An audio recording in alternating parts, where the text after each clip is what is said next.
Hello. Hello. Yes, I can.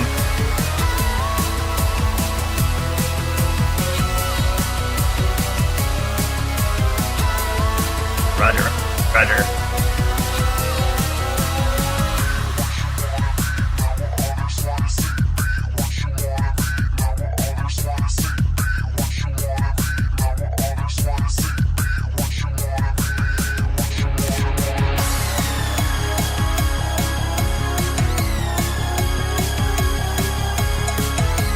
Yeah, that works.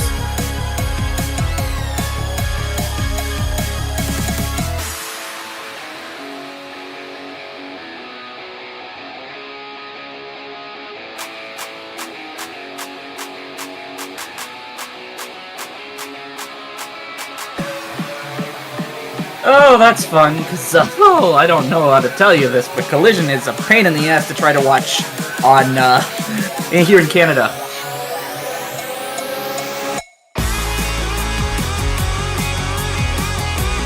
Yes, I'm sure it will be. Okay. Oops. I just actually now realized I forgot you were on the desktop audio, which I also have music coming out of, so just for a little bit right there, people were just hearing you talk to no one. Except me. But Guy who's not afraid of geese! no, not the geese. God damn it. No, not the geese! Not the geese! Fucking geese! Ah! Okay. Alrighty, bud. Yo! And also, yeah, I just kind of tried to properly start this off. It's Sunday afternoon here on Twitch, and you know what that means? It is time to review the best and worst of AEW in 2023. I am JeshNyx, signed on, and this right here is my co-announcer partner, Kira. Say hi, Kira. Hello, I'm not afraid of geese. Okay, and we're done. But yeah, yo, and welcome everyone to the show. So, who knows if we have anyone watching right now, but boy, we have quite a bit to get through here. It's a lot. But we'll manage, right? We'll definitely. Yeah. Okay. Second.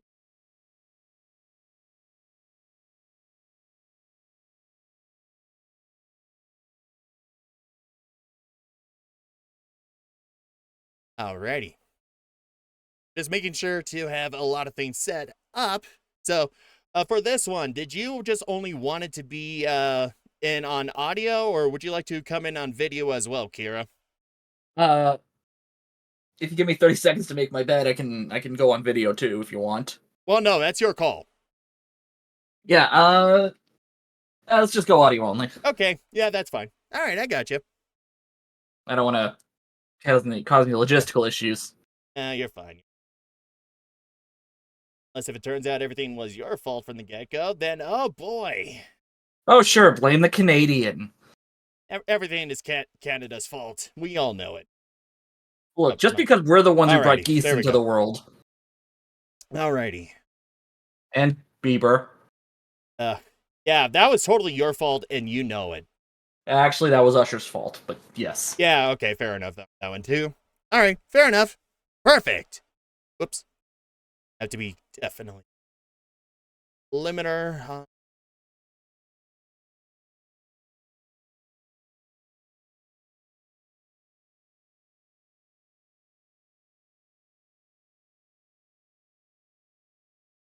Alrighty, perfect! Nope, not perfect at all. Trying to fix this shit. Why do this to myself? As a crazy man who looks like Jesus and acts like everybody's doomsaying tech uncle would say, live everybody! Live everyone! Oh man, boo. Wait, oh hi hun. It's my wife Vesper here. Hi, how are you doing, hun? Oh, at least she hasn't tried to smother you in your sleep Them. after the shit you said about Three Teeth last time. Right, yeah, for sure. But yeah, also they go by they, them. Also, Oh, sorry, my bad. I'm sorry. Oh, I'm sorry. You didn't quite know. Just want to fix something.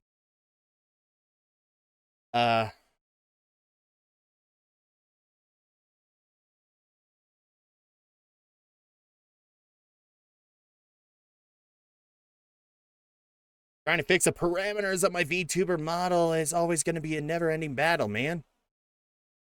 Yeah, Okay. well, it's a learning process, right? A little bit here for sure. Yeah. Alrighty. Work is slow, so you're just sitting at the desk? Alrighty. Yep. Well, at least it's nice to have you here, hon. Just watch us being a couple of marks while you're being a mark in chat yourself. And talking about a mark with a $1 billion promotion. Even then, he's not even a good mark.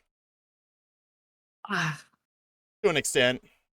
To an extent. I would say his markiness has definitely led to a lot of the worst aspects of AEW in the last few years. Especially this year, though. Alrighty. Anyhow, there we go. Alrighty. And I'm like, probably just best to just do a full screen view on this page here. Also, I'll just go on ahead and share the screen if you see on Discord what I'm showing. That works. And just want to fix this up quickly. Wow, we're starting off right in the fucking shit with Jericho and Starks. Fuck. Right, yeah, that's right. We'll get to that in a bit.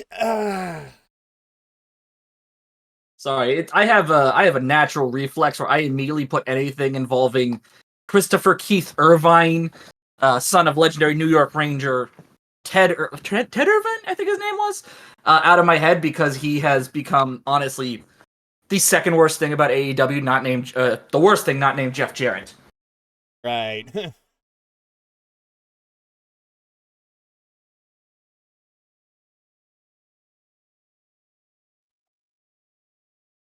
Alrighty. Well, is all said, good to go. So, let's start off and look at everything AEW related throughout 2023. And starting off with the very first episode, which was on January 4th, which took place in Seattle, Washington. That's right. The week before, they were in Denver. My wife and I went there and saw it, and that was mostly a pretty good time. It was our very first time going to a live wrestling event. Oh, that is such a fun experience. I gotta, anyone who's never been to a live wrestling show, the energy is just so different from watching it on TV. Yeah, especially since we were within 15 feet of the commentator's table. We were like in one of the back corners at the venue, which was the First Bank Center, which is a little bit outside Denver in a suburban area named Broomfield. And, well, it is actually now the venue, formerly known as the First Bank Center. It got shut down like a few months ago, and now it's about to be demolished, make way for apartments or something like that. Oh, yeah, that's right. Bag. Yeah, that's right, hon. We also did do a meet and greet with Danhausen. Oh, very nice. Very evil. Very evil. Yeah. But the thing is that we met him. He talked in his normal, outside of character voice, and now it's just kind of off-putting. That's always weird when you see wrestlers, when you have wrestlers who are just, completely out of the gimmick for something like that. Especially since, Danhausen especially, the only time I've ever seen him out of gimmick was on Twitter when people were insulting his, I don't know if they're actually married yet. I know they were engaged a few years ago, but They probably are married at this point. Gotcha.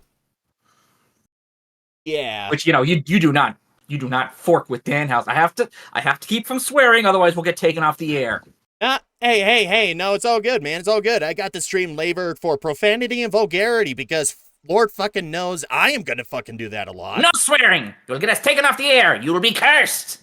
Hey, this ain't exactly TNT or TBS. We can get away with whatever the hell we want. Oh, yeah, Vesper says they've been married for a few years. Right. But yeah, meeting Danhausen, he was a very awesome, cool individual. We got a couple photos with him. He signed a dollar bill for us. And apparently... he would. Yeah, and apparently we were probably like the first people to ever ask him to autograph a dollar bill. So That makes sense. I mean, the man's always asking Tony Elite, or is it Tony Honor now? I'll trade you $1 sacks for of money? $100. Oh man. Yeah, like of the wrestlers I've actually interacted with on Twitter and everything, Danhausen's one of my favorite. Warhorse is another one. I wish he could get more time in AEW outside of the appearances he had on Dark. Oh And yeah, then- that's right. Yeah, Mike Bennett. Mike Bennett is hilarious on Twitter as well. Oh man. Yeah. The fact that these people like they don't work more than just in the ring or behind the scenes, like working on their like physical strength, their well-being, and as well as like planning all of the fights. They gotta like upkeep a presence online. At least most of them do. Yeah. Yeah, you got some people like Serpentico or Nyla Rose or Evil Uno, whose sole job on Twitter is just being absolutely fucking hilarious. Yeah, for sure.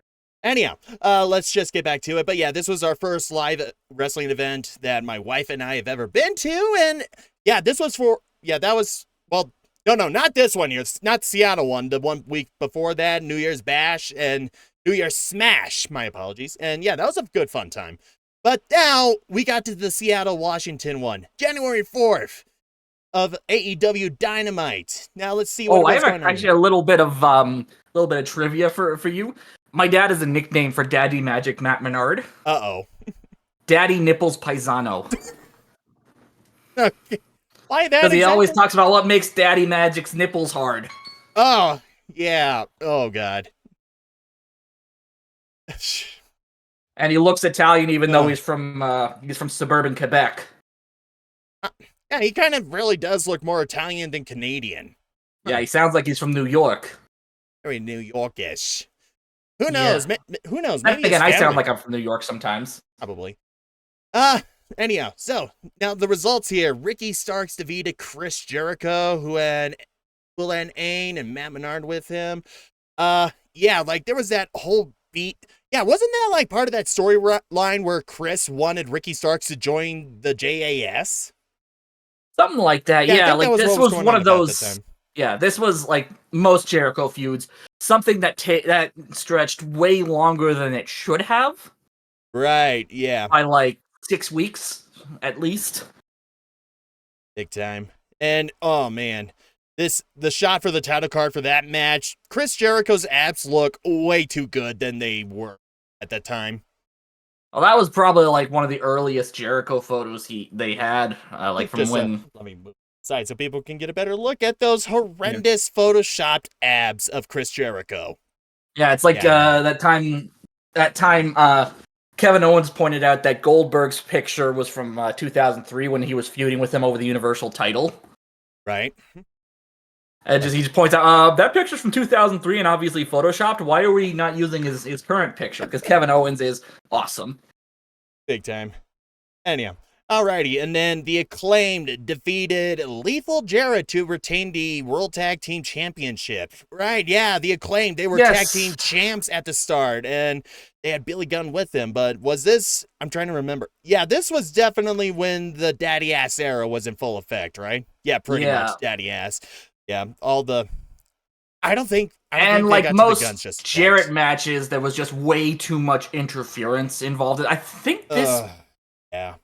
Yeah, because like you can't have a Jeff Jarrett match without a copious amount of interference. Even though Vince Russo does not write for AEW, thank God. Yeah. Every Jeff Jarrett match feels like it's written by Vince Russo. Yeah. I swear to God, bro.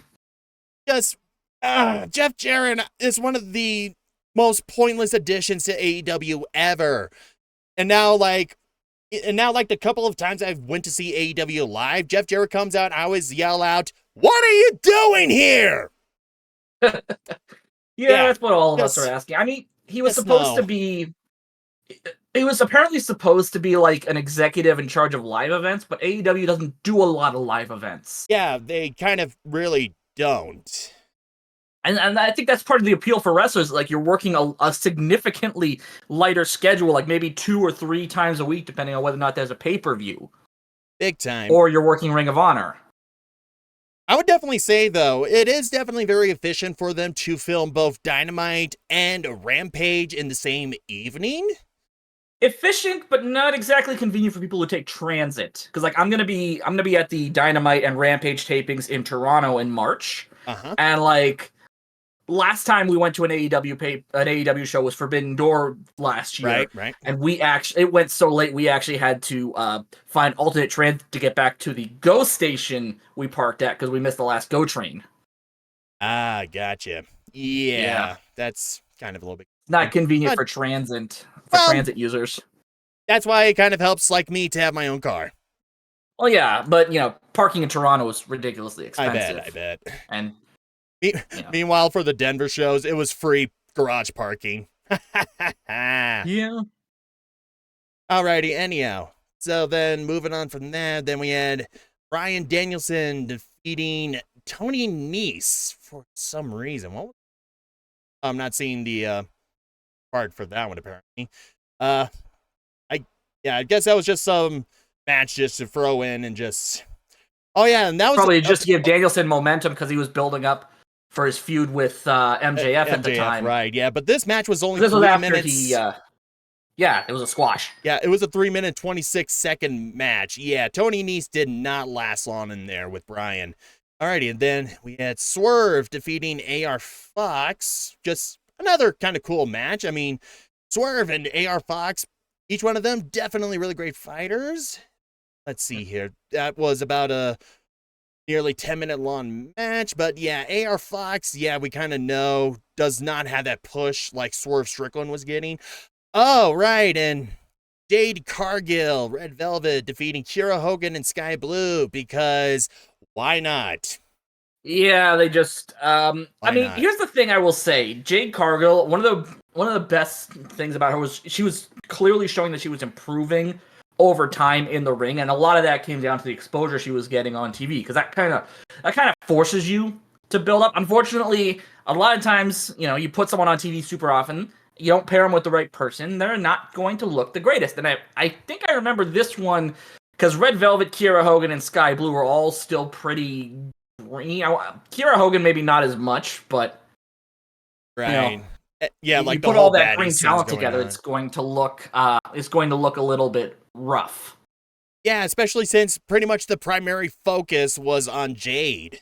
And even then, the focus was just not good. It's like, yeah. I mean, we all know this pretty much. Jade Cargill, her record in AEW was just heavily padded out. I am pretty sure it's like 75% of her wins were just squash matches. And they absolutely were. Yeah, and AEW just didn't care. And they had no idea to do with her until, like, they had that interesting storyline going on, which, yeah, I'm trying to remember. Was that storyline where Nyla Rose stole her TBS belt last year, or was that in 2022? That was in 2022 because I was in Toronto for the Rampage tapings. Either the week after or the week that Nyla Rose actually stole Jade Cargill's TBS championship. Right. Okay. Yeah. There we go. Yeah. So. Also, I learned that Vicky Guerrero's voice is very loud because I wasn't exactly in the cheap seats, but I was pretty far back and I could still hear Vicky screeching. My ears still bleed to this day. Yikes. Alrighty. Anyhow. But yeah, any Jade Cargill matches, definitely just going to quickly skim over and be like, whatever. But also. Yeah, because like there's not... A 6-minute and 49-second match? Wow, that is a pretty lengthy Jade Cargill match if I've ever seen one. Yeah. Also, kind of like for the time, like that was. I don't think Tony was given a lot of time to a lot of the women's matches because they were just putting them in the dead slot right before the main event. Yeah. As well, because this was when people were complaining about the usage of the women's division, especially. Right. And then moving to the main event for this one, Darby Allin defeating Samoa motherfucking Joe to win the TNT Championship. Was this the one where Darby just crashed and burned because Samoa Joe did? Nope. Just walk away from a dive spot on the outside? I mean, you mean the typical thing Samoa Joe does in pretty much every match? Yes, but no, it's always a great thing. There was one with Darby where it looked particularly brutal because it's fucking Darby. He always he basically lawn darts himself into everything because he is insane. Yeah, probably. But yeah, still, that was a really good match to see someone very petite like Darby Allin, who is known to get ragdolled often, going up against a huge, beefy pit bull that is Samoa Joe and actually You mean winning. Sweet Tooth or Killer Shark? Yeah, or King Shark, sorry. Yeah, King Shark and Sweet Tooth. Yeah, you're correct about that. And actually winning the TNT Championship, that made that very interesting. And it's a good thing that Darby Allin was TNT champion for a long time. Yes. You mean before this? Because I'm pretty sure he dropped the title back almost in his next defense. Yeah, let's not get to that just yet. Anyhow, but yeah, that was that. And then Rampage, pretty much just scraps left over. Let's just simply quickly look over to see what we had happening here. Moxley, Bryan Danielson defeated Top Flight. Oh yeah, this was like a few months before Dante really screwed up his leg. And a few months after Darius had screwed up his shoulder. And then I feel bad for Top Flight because they're a really talented team, but it feels like I'm actually surprised they've gone this far since Dante came back without either one of them getting injured again. Yeah, injuries, it just definitely tends to happen in a very dangerous, profession like wrestling, even though, we know, we get it at stage, but still a fair amount of it's a stunt show. Real. A stunt show can still fuck somebody up. That's the explanation I've always used. People are like, why do you watch wrestling? It's fake. It's a stunt show. Yeah, it's a glorified stunt show. But yeah, anyhow. Britt Baker and Jamie Hayter defeated the Renegade Twins, right? Now, I'm trying to remember, I think Jamie Hayter was the women's champ at this point. Yeah, she would have. Yeah. She might have been women's champ. She might have been number one contender. She was. Yeah, she was. Because she won it full year. I forgot about that. Yeah. And then Pero Peligroso, a.k.a. Oh, yeah. White man trying to be Mexican. Just, yeah, that name did not stick at all for that. I call him Vance Archer. That was Lance Archer's name in WWE. That's Preston Vance. I'm dumb. Yeah, Preston Vance is what it's known as. I just saw that name. I was like, Pero Peligroso. Who the hell is he? And then I saw this. I was like, oh yeah, that's right, Preston. They try to give him that name to fit in with the Fracción Ingobernables, but I'm just like, dude, he's white. Just call him Preston. Yeah. Yeah. And then, I know, yeah, that's right. And a couple days, right, and then the same evening, after getting freaking mowed over by Samoa Joe and winning TNT Championship, Darby Allin had to, defend it that same evening against Mike Bennett. Whoever the hell Mike Bennett was. Oh, yeah. Right, the Kingdom. One of the members of the Kingdom. Yeah. Oh, boy. That is quite a bit of a jump from 1 year later. Yeah. Yeah. I mean, with Mike Bennett, and the Kingdom specifically, they didn't really get any real attention in the division really until the whole Adam Cole MJF thing started up later in the year. And that's mostly because they were starting to hang around, being seen more with Roderick. Yeah. They definitely had a couple of their own matches before all of that, but then we're starting to see him and we're like, oh, so I'm guessing these were the replacements for Roderick, but we'll get to that later. Anyhow. Yes. So that was that week. January 11th, coming from the Kia Forum in Los Angeles. Oh boy.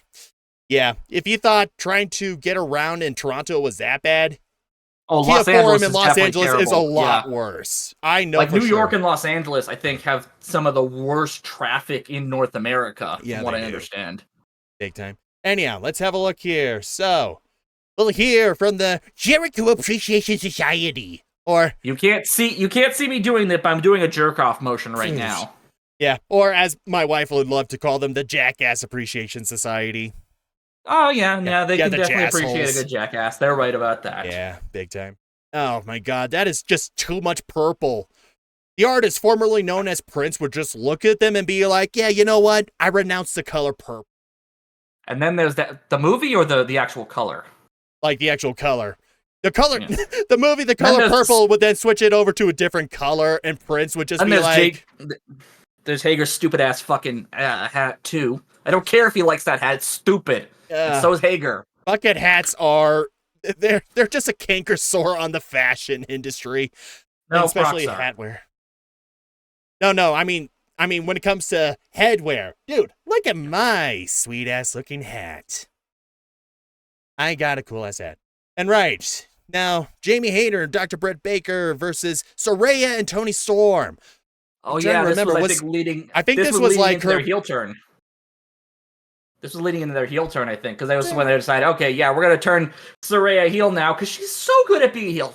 Spoilers, she fucking sucks. That was a thing, though. I wouldn't even consider it a heel turn because I was just like thinking, all of these women, they're acting like bitches.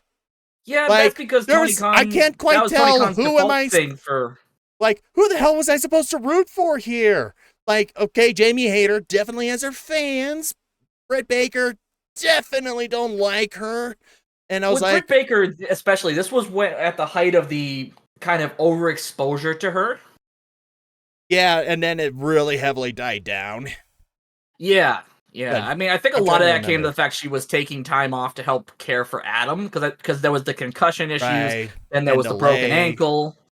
Right, but I'm also trying to remember, wasn't this like Saraya's first match, or was that something else? This was her first match back was against Dr. Britt Baker at Full Gear. Okay, And so it that was was- November, yeah. right? And that was one of those things where, like, I had said, you know what? I'm not a super big Britt Baker fan, but I think she's the best person they could trust with Saraya in a singles match, because she even said, like, the reason why she doesn't wrestle that much, because her doctor said, ease yourself back in, because she has the I think she said she has the neck of, like, a severe car accident victim, Probably. just because of, like, all the, like, she's been wrestling technically since she was a fetus, because her mother, surprise, surprise, allegedly wrestled while she was 5 months pregnant with her. Oh, Yeah, the Knight family is very weird when it comes to professional wrestling. Like, I remember Bryan Danielson they say when she popped out of that womb, she tried to pin down the midwife for a 3 count. Yeah. Anyhow, and oh yeah, remember the Firm? Remember the guy? Oh, yeah, The and Firm? because of Ronnie Radke. Yeah, we don't Yeah. talk about Ronnie Radke. no, Fuck Ronnie Radke. yeah, just he doesn't exist in AEW. Doesn't exist. And Yes, yeah. he definitely does not write her theme music with their God worst hope not. fucking song. And then just have the most grating vocals ever. Yes. Yeah. Anyhow, remember the Firm? Remember how this stable lasted like what? Only 6 to 8 Pepperidge months? Farm remembers. Pepperidge Farm remembers. But yeah, like that stable lasted like only 6 to 8 months, I think. Not even a full year before it was just gone. And I feel bad for a lot of the people who were associated with the firm, like Big Bill, like Lee Moriarty, even Oh, yeah, Stokely right. Hathaway and his weird And I think retro obsession with Zunes and CD players. right, and I think this was around the time when Bill started to call himself Big Bill instead of Morrison. William Morrissey. Yeah, Morrissey. Yeah, Morrissey, that was it. Gee, I wonder why they stopped calling him Morrissey. Yeah, definitely doesn't involve another asshole we know. But yeah, Big Bill and Lee Moriarty versus, oh boy, Jungle Hook. Right. Oh boy. Well, this was before we really started hating on Jack Perry in particular. Yeah, So, like, this is when people still liked him to an extent. Yeah, like, he was likable. Yeah. Alrighty, and then we had Bryan Danielson versus Konosuke Takeshita. Yes, Huge. this was actually a storyline thing. I remember this because MJF has this constant thing, you know, Mr.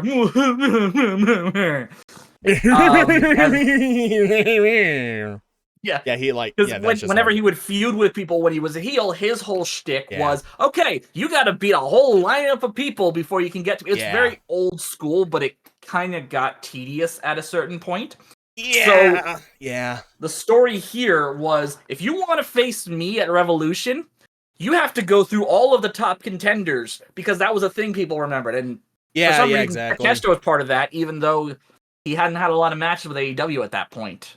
Right, yeah, because that was like part of the whole build-up for Bryan Danielson to appear at Revolution for the Iron Man match with MJF.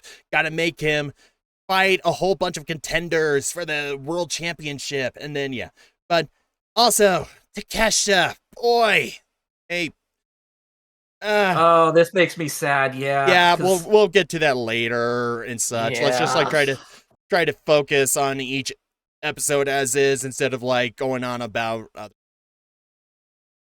Yes. And then Jon Moxley versus Hangman Adam Page. Oh, this started off what I think is like one of the best rivalries I've seen in 2023 for sure. And it happened from a freak accident too. Yeah. Because like I remember being like legit scared for Hangman when he took that King Kong lariat. Yeah. And like this was like really, really awesome. Like they definitely worked well together in the ring, but yet somehow each and every time they would fight over a series of a few more matches leading up to Revolution, they definitely knew how to keep each match different and interesting. Yeah. And I think a lot of that comes down to the idea as well that everything's not like the matches, they're not like point to point. They allow the wrestlers to call it in the ring if they feel comfortable with it. They're not going to be like, okay, you have to go for this at this time point and whatever, or they just give them a time. They give them a finish, and if things go a little pear shaped, they normally allow. Well, there's something that happens later in the year, but we'll get to that because that involves my favorite zombie referee. Oh God! And of course, right. The very last match of the Best of 7 series between Death Triangle and the Elite for the Trios Championship. Oh, so can I go on a bit of a rant about that Best of 7 series? Please do. Because it involves something in 2022 when they first announced the Best of 7 series, and they've said, okay, well, matches 5 through 7, we're going to announce the stipulation. Like, okay, you kind of removing any tension there because we know it's going to go to a match 7. At this point, because if you're announcing the stipulations ahead of time, it's like, okay, well, obviously we're gonna get all the new stipulations, or we're gonna get to that match if you already planned out the stipulations at that point. Yeah, like way to fucking remove any tension. A little bit here, yeah, but also honestly, I kind of feel like a Best of 7, really. That was a little excessive. Yeah, I think I even remembered talking about it on Twitter. It's like, man. That's kind of like, it was a great match, but trying to squeeze 7 of those into like 2 months is like that's a little excessive. Yeah, and then like thankfully like they do know when to switch it up, but even then I'm just like, boy, they really need to have switched it up a little bit more between each week. Like maybe throw in very, very different wrestling match formats. Like, I mean, this one here, yeah, we can see they got ladders, so that was a ladders match. And then like the one we saw at New Year's Smash in Denver, Colorado at the end of 2022, just started up backstage. And like that was different, of course. Yeah. Still same different like match format, but it was definitely a little bit different. Though, yeah, it just needed a little bit more variation, but oh my God, at the end of it all, this was the cap to it. And just, oh, Lord almighty, thank goodness that was over with. Yeah. But yeah, anyhow, let's see here. But yeah, Jungle Hook defeated Big Bill and Lee Moriarty. Big Lee, in other words. Brian defeated Takeshita. And Elite, of course, defeat Death Triangle to become World Trios champs. And then that was like the last time we probably saw Pac for pretty much a good long time because because they broke his freaking orbital bone, I think. Yeah, his orbital bone. Big time. And he didn't come back until Blood and Guts. And then immediately left once again afterwards. Well, no, he got injured during that. He still had to do the match with the very cursed Ring of Honor match with Claudio. Because like originally it was supposed to be Eddie Kingston, right? But he was in Japan for the G1. Then it was supposed to be Mark Briscoe. Then he fucked up his knee during training. Ooh. Yeah, and by the time Pac got it, was like, fuck it, we're doing the match anyways. Yeah. Oh yeah. I guess he could still work with the abdominal issues. Yeah, right. And there's MJF showing out the belt probably during the Bryan Danielson and Takeshita match. Yeah, because he was on commentary during all of Danielson's matches. Because that's Oh. another common thing during heel MJF's time as champ, or sorry, during MJF's heel time as champ, where he would kind of sit in on commentary as his contenders were trying to earn that match. Oh yeah, and Don Callis was apparently on commentary at one point. I think of that course he was. Yeah, it was the Elite versus right. Yeah, that was back when he was like. It was when they were teasing Kenny the Dollar Omega, Store right. Paul Heyman turning on Kenny. All right, and moving on to Rampage that week. Let's have a look. Yep. Here from the Acclaimed with Daddy Ass and Darby Allin versus Juice, the Hair Trigger Kid, or just Cocaine Dude. Because Juice Robinson. No, it sounds like he has a hair trigger, like he's constantly about to. Yeah, but my wife's and I joke. It's just that like this dude is definitely hopped up on cocaine on a regular basis and is always fighting everyone because he's always like he's fighting everyone because someone told him, hey, that dude has cocaine, and then he goes cocaine. Yeah, I can see where you two would come up with that with Juice, where he's very Just look at this title and just gonna be like, tell him, hey Juice, you know what Stain's makeup is made out of? Cocaine. And then just try to licks it off. He's basically a real life snow flame. And then, right.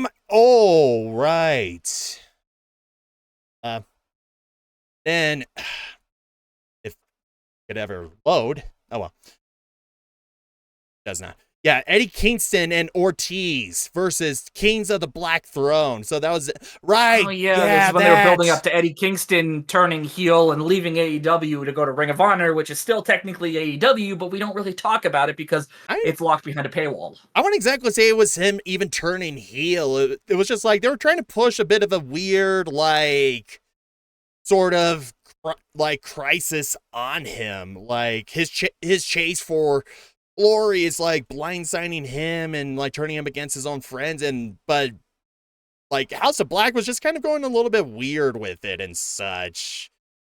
Like, I don't even really quite know at times what they do with House of Black. If it's someone like on creative side or House of Black side that they're like deciding, hey, we're like going to try to play mind games with someone who is probably not doing anything much, and we need to do something.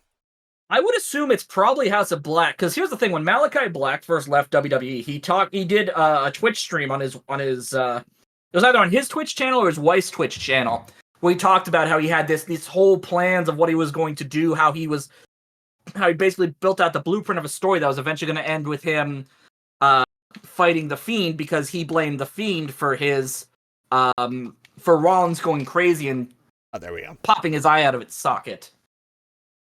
Because that was a thing Rollins did at the time. Right, yeah. Yeah, and just like starting this whole thing of like trying to create this division between Eddie Kingston and Ortiz, and and I'm just like, oh my god, who the hell cares? Oh, actually, no, I care. I care because Eddie Kingston, my top favorite male wrestler of all time right here, dude. And he is like really, really cool and awesome. Not exactly he's not like the most skilled wrestler or the most high flying, but the thing about Eddie Kingston is the emotional investment you get in his matches. Yeah, like that's something he's really good at. Yeah, he pours his entire freaking soul into every match he does, and you just can feel it. That's just what makes him so special to me. And plus, also, he is a huge advocate for mental health, which I always think is a great bonus. But absolutely, like even when the speaking out movement was going on in 2020, he was like reaching out to people. It's like, hey, if you ever felt like I never had your back, I am sorry. I will be there for anyone who needs that kind of help now. Like Eddie Kingston is just an all around good guy. Yeah. But yeah, just the thing going on with the House of Black when they were like trying to pick apart the weaknesses of other wrestlers, it just doesn't feel like, well, properly thought out, if you ask me. It was probably very half-baked because the only man in charge of creative at the time was most likely fully baked. Yeah, and If like, you know what I mean. yeah, a little bit.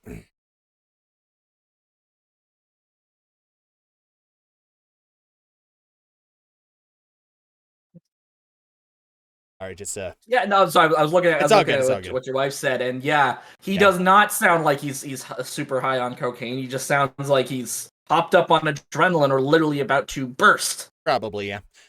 Anyhow, but yeah, it's just that the way they go about it, it just doesn't, like, they're trying to make it sound like, oh yeah, we're totally masterminds and such. Instead, it just feels like, no, you're just doing this because you probably saw like this being done in a TV series, which was done by far better writers. Yeah, or writers who weren't Yeah. stretched super thin, trying to do everything themselves. Yeah, exactly. And that was like a huge thing I feel like AEW is missing out on. Great creative writing. Instead, they got people who just only had focused mostly on wrestling experiences just to write out these wrestling storylines instead of taking an actual fucking creative writing class. Yeah.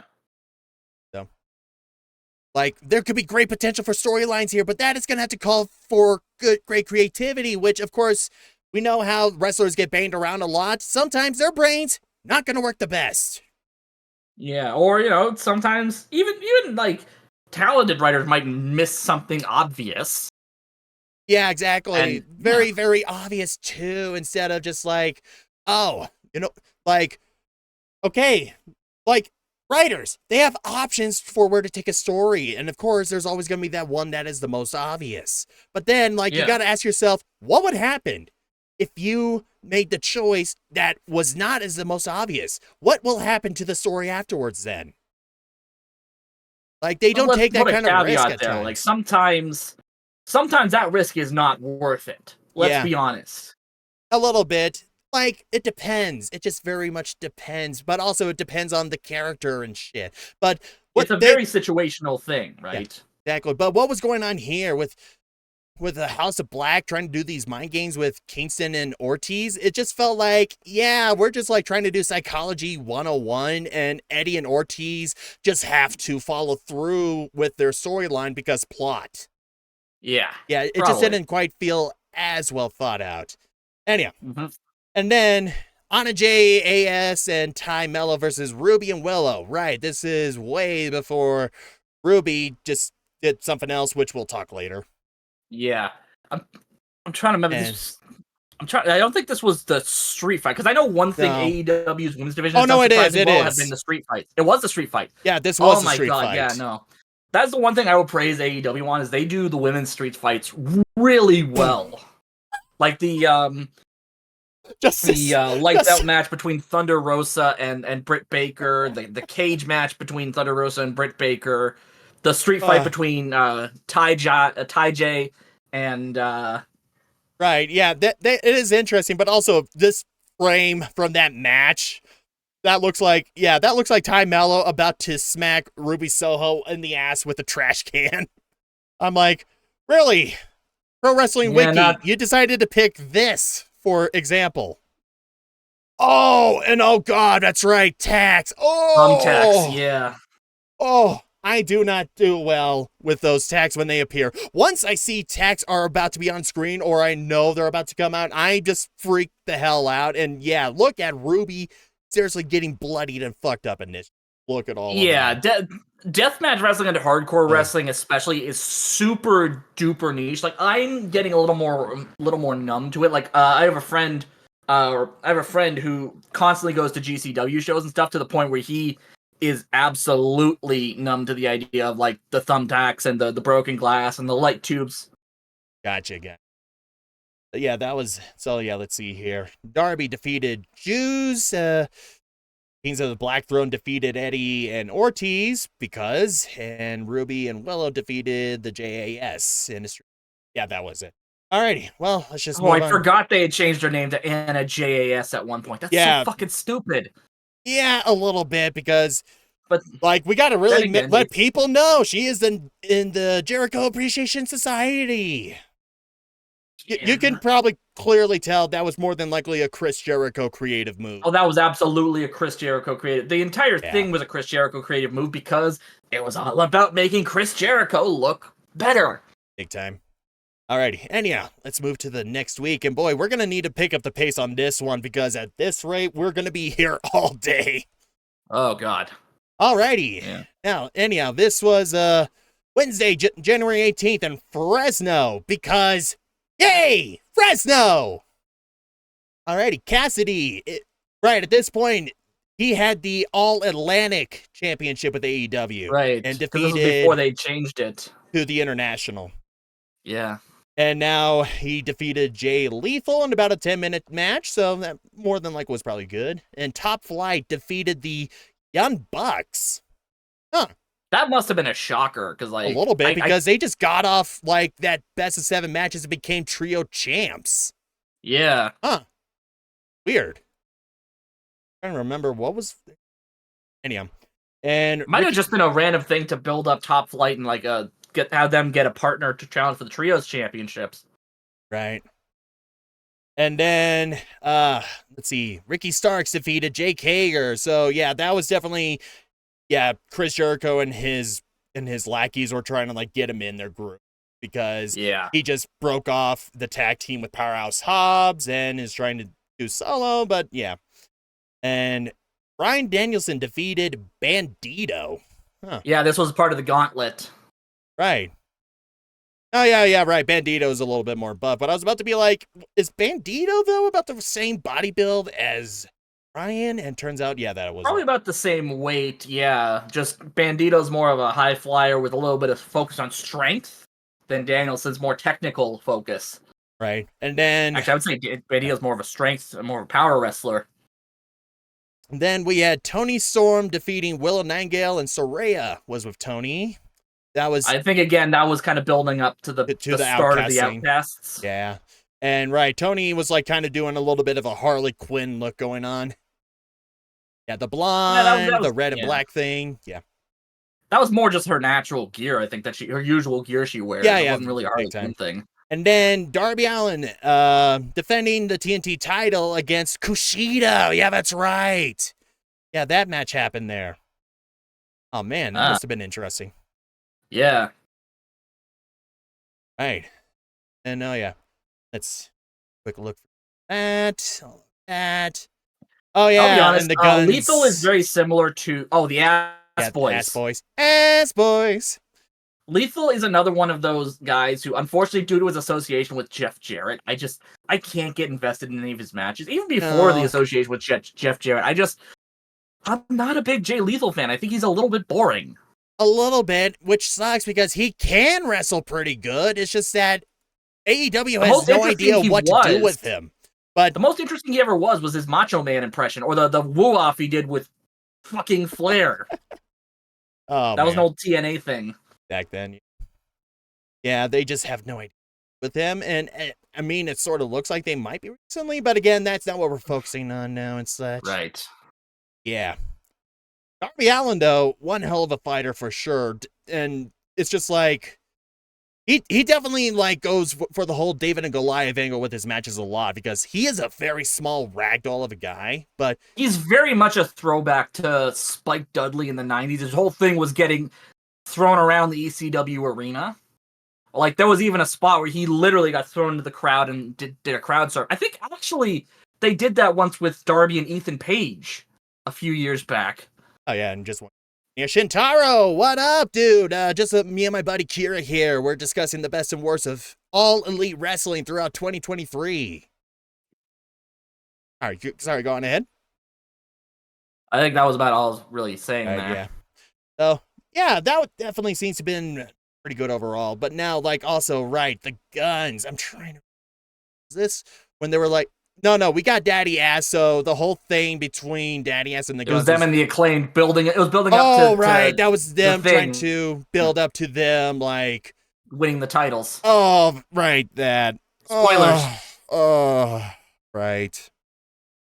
Which, in turn, was a build-up for something else. Yeah, something else. Yes. Alrighty, anyhow. And then the January 20th version episode of Rampage. Let's see here. We had Jack Perry defeating Ethan Page, who had the firm with him, and Matt Hardy. Yeah, that's right. Yeah, because Ethan Page had beaten Isaiah Cassidy to take Matt Hardy's contract. Right. And then this was when Matt and Isaiah were kind of sabotaging the firm from within, which led to the finally fun beautiful firm deletion. Yeah. We'll definitely get to that later. But this was just, at this point, Matt Hardy playing the long con. So, just keeping it easy. But yeah, just a match. Ethan Page versus Eddie Kingston addresses his enemies. Oh yeah, right. And Matt Hardy here was like trying to talk with Ethan Page. So I guess he was like trying to be more of like a royal vizier for Ethan Page. Yes, he was trying to guide impart him. some experience and some veteran wisdom. And then we had Brian Cage defeating Willie Mack because just trying to give them stuff to do. And yeah, Jade Cargill and one of the baddies defeating Vanity Twins. Would have seen that. All right. And then Action Andretti defeating Daniel Garcia, who was with the JAS at the Jericho time. Thing. Right. This was kind of a tie-in with the Starks feud with the JAS. Because Action Andretti had that surprise win against Jericho, which you thought that was a jobber squash. His big debut into AEW was just a jobber match that they were marketing as a squash match, but then it turned it into something much more amazing. And it was clean, too. It wasn't like any kind of interference from what I remember. Yeah, it was just Chris Jericho is like, I'm just going to do this myself. And they were like thinking, oh yeah, jobber match. And then, but you see, that was about a month ago before this point. And they were like, oh boy, what do with Action Andretti after that? Oh, he got flame balled by Chris Jericho. Well, because that was a thing. Yeah, and then I think if anything, I'm a wizard. Yes, I'm sure you're quite the grand wizard there, Chris. And then I think this was probably his next match after winning that big one against Chris. Since then, probably. And I'm like, wow. And I'm just like, this is his first actual match since his big debut and winning against Jericho in about a month on Rampage. It's a frequent problem with AEW where they don't follow up on shit. Well, Chris Jericho was cool enough to help Action get Action in the door, but then he was just like, everyone else just like, what the hell do we do with this kid? What the hell do we do with him? Yeah, and it was a couple months before they decided, oh wait, let's pair him up with Top Flight. Yeah, which made perfect sense because they definitely have similar fighting styles, and he's a top flyer for sure. Yeah. Anyhow, so that was that, and now definitely moving on to January 25th Dynamite. Let's see what we had going on here. JAS, which was Chris Jericho and Sammy defeating Ricky Starks and Action Andretti. Oh, okay. Yep. So that was a big build to that, yeah. And because that's the easiest thing to do when you have no plan. You just throw a bunch of people together in the same matches for 60 weeks in a row. Yeah. It is Groundhog's Day once again. Yes, it is. Right. And let's see here. And Darby Allin defeated Buddy from House of Black to retain his TNT championship. So that's now, what? Yeah, that's 3 title defenses he got in. And Jungle Hook defeating Ethan Page and Matt Hardy. And Bryan Danielson defeating Brian Cage. Oh, yeah, right. And right. Gauntlet. Because for that, the Gauntlet. For that one, I remembered MJF said he would pay Brian Cage and Prince Nana, Mogul Embassy, or not quite the Mogul Bounty Embassy. Hunters. It was when he started bringing Bounty Hunters in, essentially. He would pay them $50,000 to defeat Bryan Danielson. But then I'm also like, you're trying to pay Brian Cage and Prince Nana $50,000. Doesn't Prince Nana probably have a lot more money? I was going to say, how small is Cage's contract at $50,000? Like, yeah, okay, I'll break his neck. Right, and Prince Nana was just like, $50,000. Oh, that is a lot of money. And I'm like, you're a prince! Yeah, I as someone who didn't follow like the early Ring of Honor days where Prince Nana was running the embassy there, I don't quite get where the whole Prince thing came Like, from. Probably just a character, but I'm just like, dude, if it's a character still, that means you can make up your own fictional income. Like, what the hell is $50,000 to a prince anyhow? If anything, that should be just chump change. Toilet paper. And I remembered, I think it was Tony Schiavone. I think it was either Tony Schiavone or Excalibur on commentary during that match. They even went like, why do they need $50,000? Why do they need that? He's a prince, right? Yeah. Oh well. And let's see here. Ruby defeating Tony Storm and Briscoe defeating Jay Lethal. Yeah, because this was the show after his brother died. Yeah, that's right. Oh, so God. This was kind of Tony. Yeah. Like really putting it out there, like to yeah, WB, dude. Yeah, like, that's right. Oh man, rip to Jay Briscoe. Man. Yeah. Also, welcome back, hun. Yeah, that's right. And then like right after this, they announced Mark Briscoe had signed with the company. Yeah, which I am very happy for Mark. Now, of course, they did some shady shit in the past, especially making serious transphobic remarks. But I'm like, dude, that was years ago. People change. Even then, I think Jay apologized for that. He made sure to do everything he could to atone for it. I think I can't say for certain, but yeah, I will admit those comments had put a bit, for me personally, had put a bit of a stink on the Briscoes until their feud with FTR in 2022.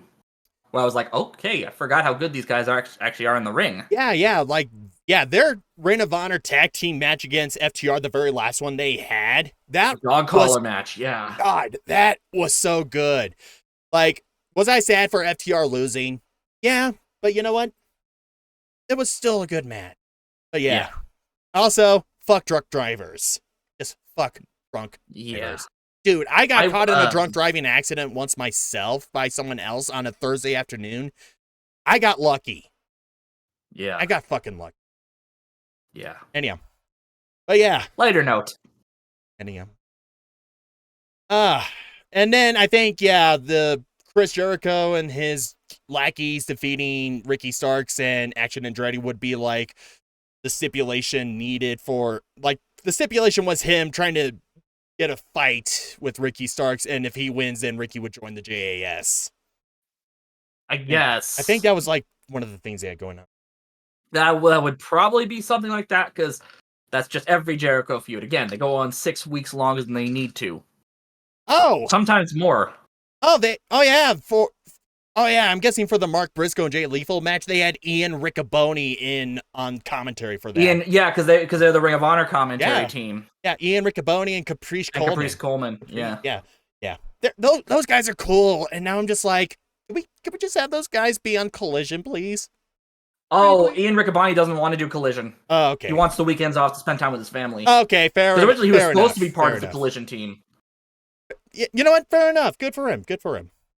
Yeah. Well, they got him recently in like the last few weeks to fill in for commentary on Collision, but that was like a one-time thing, but still good for him. Yeah. Good to know. Anyhow, and then Rampage, 27th of January. Oh, okay. Hangman Page defeating Wheeler Yuta. Right. Just still trying to build up to the whole Page and Moxley rivalry at Revolution for sure. Wait a minute. Are you kidding me? Right. Lethal Jarrett defeating Best Friends in a 6-man tag team match. And, that's Best Friends and Danhausen. You are cursed! Ah! No, terrible. Ronnie Mo for that. There we go. Ah! Alrighty, that's better. Okay, moving on. Yeah. Then we less heard said about that, the better. Yeah. Powerhouse Hobbs Hobbs killing a jobber. Yeah, it just simply says Powerhouse Hobbs in action. That's just all you needed. And then Jamie Hayter defeating Emi Sakura for the Women World Championship Eliminator match. Yeah, so basically if Emi Sakura beat Britt Baker, she would earn a title shot. Yeah, but we kind of know how that goes, especially for Emi Sakura, which sucks because Emi Sakura, I find her to be a very fun heel character. She's fun. Yeah. I just wish they did Even more when she with was her. doing her Freddie Mercury thing. The Freddie Mercury thing, the Royal Coin thing, Gambit, and all that stuff. And I'm just like, dude, we need more time with her. We could do something great with her, but no. People in creative at AEW just can't put 2 and 2 together. Yeah. Alrighty. Just gonna have to definitely remember, Rampage, it's just the leftovers. You might get something good every... It's the replacement for Dark, essentially. Yeah. Along with Ring of Honor. Yeah. You might get something great. You might get something great from leftovers every once in a while, but still. Anyhow. Yeah. Moving on finally to February of AEW Dynamite, February 1st, which comes from Dayton, Ohio. Alrighty. Moxley and Heyman Page going at it again with Moxley defeating Page. Yeah, we gotta, like, they had to kind of balance it out with the losses, and wins for them. Yeah. Just to kind of, like, add more leverage to the entire rivalry. Especially given where this feud would go at the Revolution pay-per-view. Exactly. And then we had Acclaimed in tag team action against the Outrunners, which isn't random pair. Yeah, isn't the Outrunners kind of like that sort of 80s retro team and one of them has a mullet? I think so. Yeah. Quick look here. Truth Magnum. Yeah, that's them. Yeah. Alrighty, and then Takeshita defeating Brian Cage. Ooh, nice. Yeah, that's a perfect match for Takeshita. And just to kind of like, yeah, they were definitely like trying to give him more time because he is a good wrestler and really great potential, which we'll get to the use of his potential later when the time comes. Yes. Then Jade Cargill defeating Red Velvet to retain TBS Championship. Oh, before that though, the Bryan Danielson versus Timothy. This was a match I was excited for because like these two have such similar styles. Oh yeah, that's styles. Right. Yeah, part of the gauntlet. That's right. Badass. Yeah, like, that was a good match as well. Yeah. So at least if anything, like, it is kind of bullshit. MJF was just like, you're going to want to fight me? Then you're going to have to take on this gauntlet. And it's like, bullshit. But you know what? And at least provided us good matches and just trying to see how Brian would overcome them.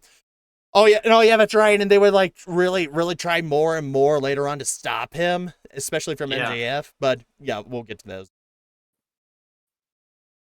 And it just gets more ridiculous.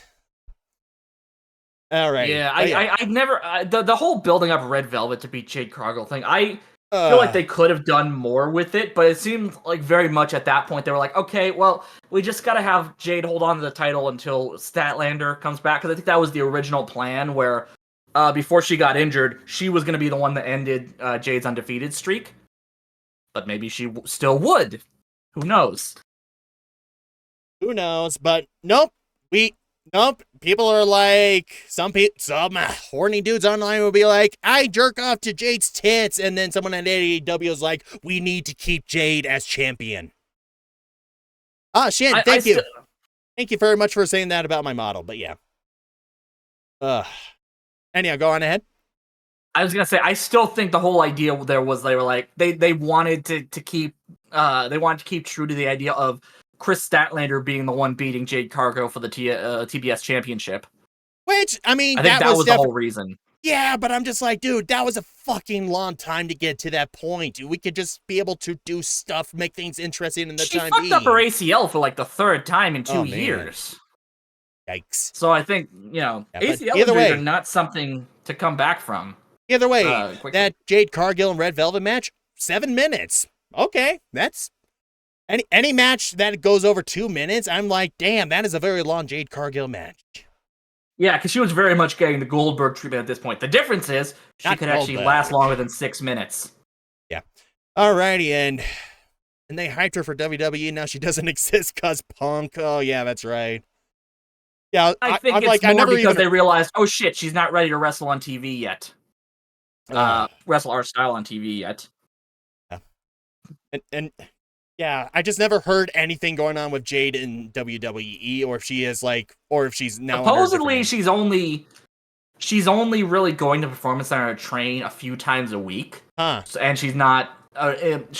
They decided she's not ready to. She might show up in the Rumble, but I doubt she'll be ready for like a full-on TV match on anything but NXT anytime soon. Especially WWE matches, dude. They move fast and hit hard because that's about that. Really got to be in top competition for that. Yeah. But yeah, anyhow, Samoa Joe defeating Darby Allin to get back the TNT Championship about 1 month later. Of course, they got to get him ready for Wardlow. And yeah, because they definitely don't know when to let a dead horse just be dead on the ground. Which, at least, you know what? 15-minute match, Darby Allin did his best to retain it, and then, yeah, just... Ugh. I'm going to say it like this. I think... we'll get into it more a little bit later. I think AEW screwed Wardlow more than anything else. A little bit, yeah. Yeah, just, like, again, look at that. Samoa Joe, dude, it just simply looks like Samoa Joe is just trying to do some chiropractor therapy for Darby Allin. Oh, yeah. I mean, that's where Joe's at his best. Oh, that's right! That's right! Yeah. They removed the covering on the ring floor.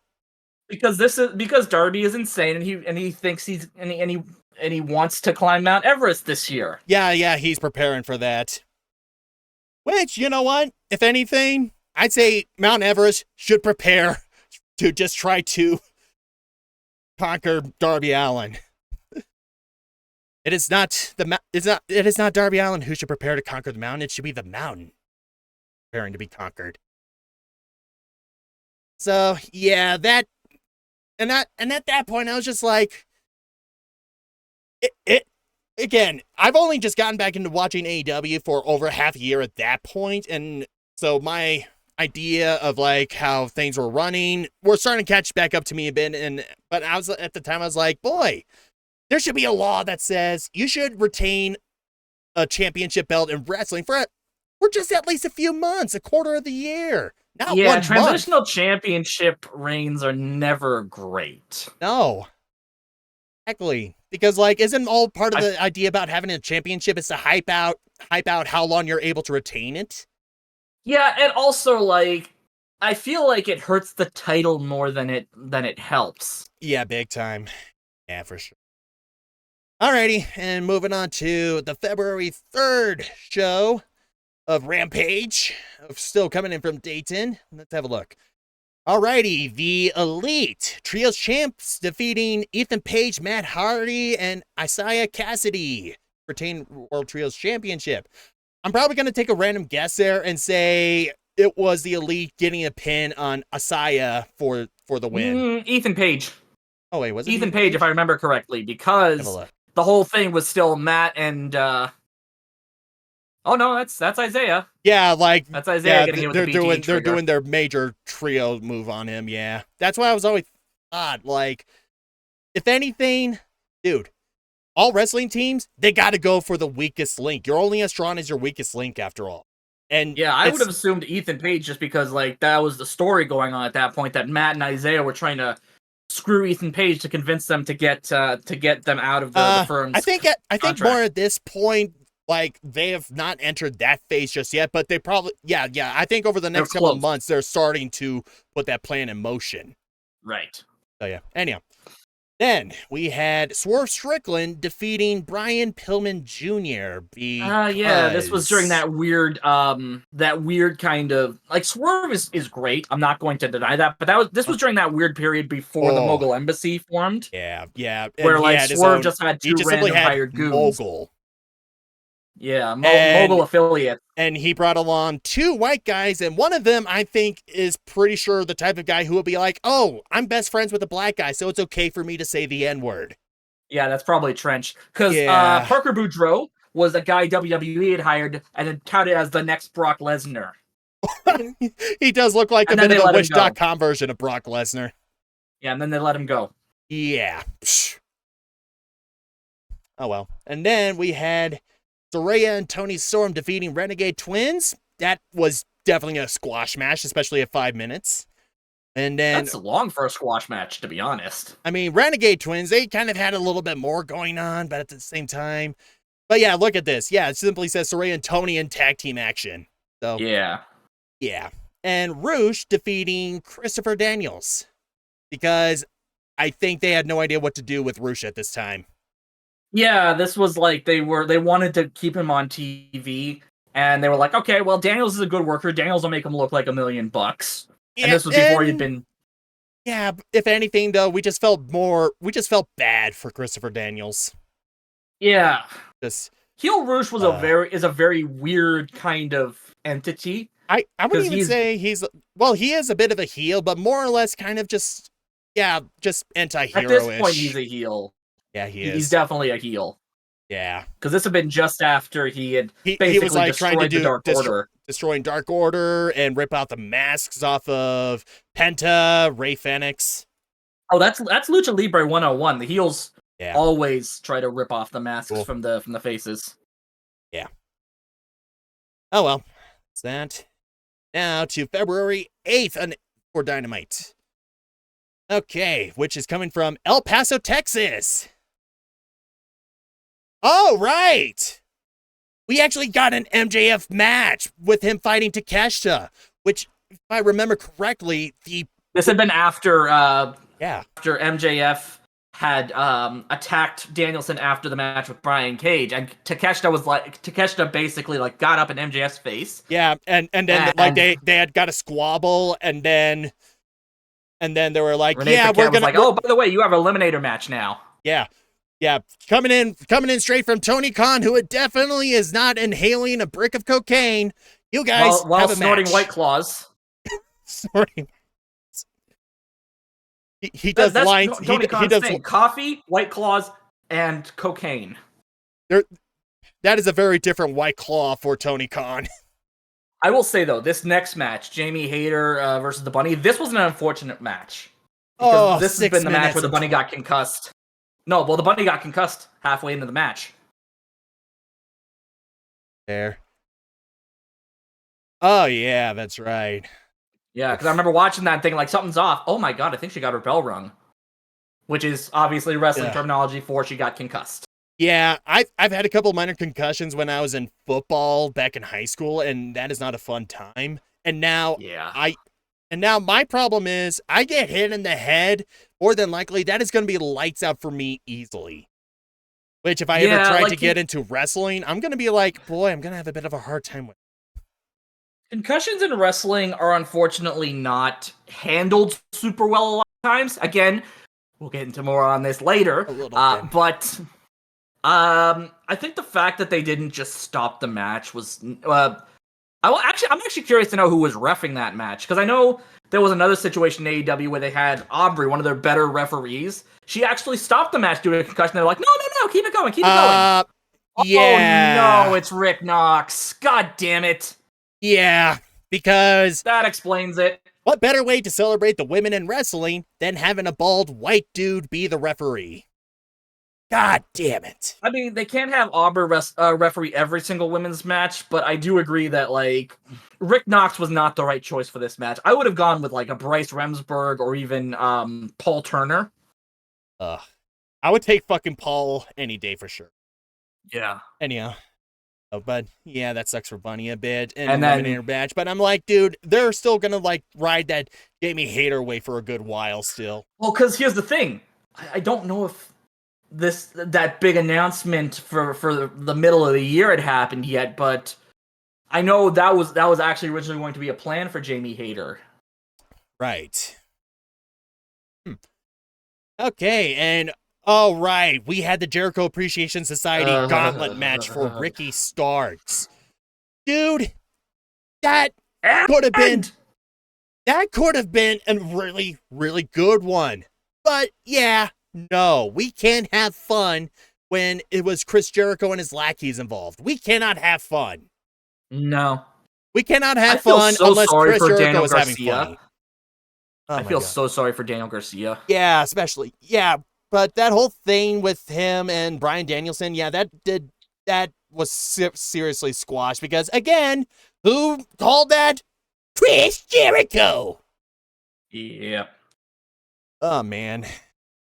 And then Bryan Danielson defeating Roosh. The MJF gauntlet, yep. Yeah. Roosh was Because this is when Rush was at his most brutal and violent. So that was MJF's logic there. Big time. Let's have a... Yeah. Oh, no. Wow. Look at all that compression tape on Bryan's shoulders. Yeah, that was from the previous week. Yeah. Oh, yeah. And he got busted open. Yeah, because Rush's brutality usually leads to someone getting busted open in those heel matches, right? Right. Jon Moxley, meanwhile, in the back goes, I sense should a have been disturbance me. in the blood. Big time. And then the Elite defeating AR Fox and Top Flight to retain the World Trios Championship, which, dude, that is a high-flying match. You know that... That was a good match. That was a great match. Because I remember pointing out like how fucking buttery smooth AR Fox is in the ring. Big time. And dude, that's an almost 15-minute long match. God damn. Yeah. Oh, and then the Ass Boys won the tag titles. That is one of the worst main events ever. Because that made no goddamn sense at all. Oh, I can tell you why they did that. Because I can tell you why they did that. It involves something that happens later. Right. Still, that was... I'm telling you, the guns were meant to be transitional champions. Big time, yeah. Like, yeah, thankfully. Still, and just only for 3 weeks, thankfully, but still, that is never ever a sentence that should have ever been uttered throughout 2023. The Guns, tag team champions. Boy, wait till I tell you about 2024 and the Guns being trios champs. Sorry, not trios champs, six-man tag champs. Yeah, that Ring of Honor. Anyhow, what we got for leftovers at Rampage on February 10th. We had Blackpool Combat Club with Moxley, Claudio, and Yuta defeating Kip, E-Boy, and Butcher and the Blade for the six-man tag team match, which, that was definitely more than good. Yeah. But boy, they really had no idea what they were doing with Kip and Butcher and the Blade. Yeah, I can imagine like the second match on this card was something I would not have been super invested in because I'm not a super big Ruby Soho fan anymore. Yeah. And Marina Shafir is the worst. Okay, I mean, she's not Ronda the worst, but in terms of in-ring work, she is the worst. Yeah, they just don't let Marina Shafir do anything interesting. And I don't think she can do anything interesting. Like, I'm sorry, I don't think Marina Shafir is a good wrestler. Yeah, she definitely seems to kind of like stick to only like her, one of her martial arts fight styles, which I feel like that does not quite fit with AEW. Like, it's cool to have a mixture. Make MMA work, but it's just that for her, it seems to be more just one type of martial arts style. And it's just something about it just doesn't gel well here in AEW. And I'm just like, dude, girl, get yourself to UFC. Or I think she was in UFC. She was part of the Four Horsewomen. Let me have a look. She was in UFC. She was there part with NXT. Yeah. Yeah, she was with Shayna Baszler, Jessamine Duke, and the Transphobe. Okay. And yeah, with Vicky Guerrero. Like we just have no idea what to do with Marina. And then we had Jungle Boy defeating Ryan Nemeth because we had to do something with Ryan as well. Because also, Vesper, let's refer to Bullet Club Gold by their official titles: the Bullet Club Pyramid Scheme. Because you look at the name Bullet Club Gold and tell me it doesn't sound like some kind of wrestling related pyramid scheme not run by Jeff Jarrett. Probably. Oh man. So yeah, we just had to get action from Jungle Boy somehow. Oh yeah, because Christian Cage came back at one point, right? Yeah, they were building up for to the casket match between the two, I think. At Revolution. Yeah. Yeah, goddamn. That man is a menace. He is. And then Orange Cassidy with Danhausen. It was just Ryan Nemeth, so nothing of value was really lost. Not really, no.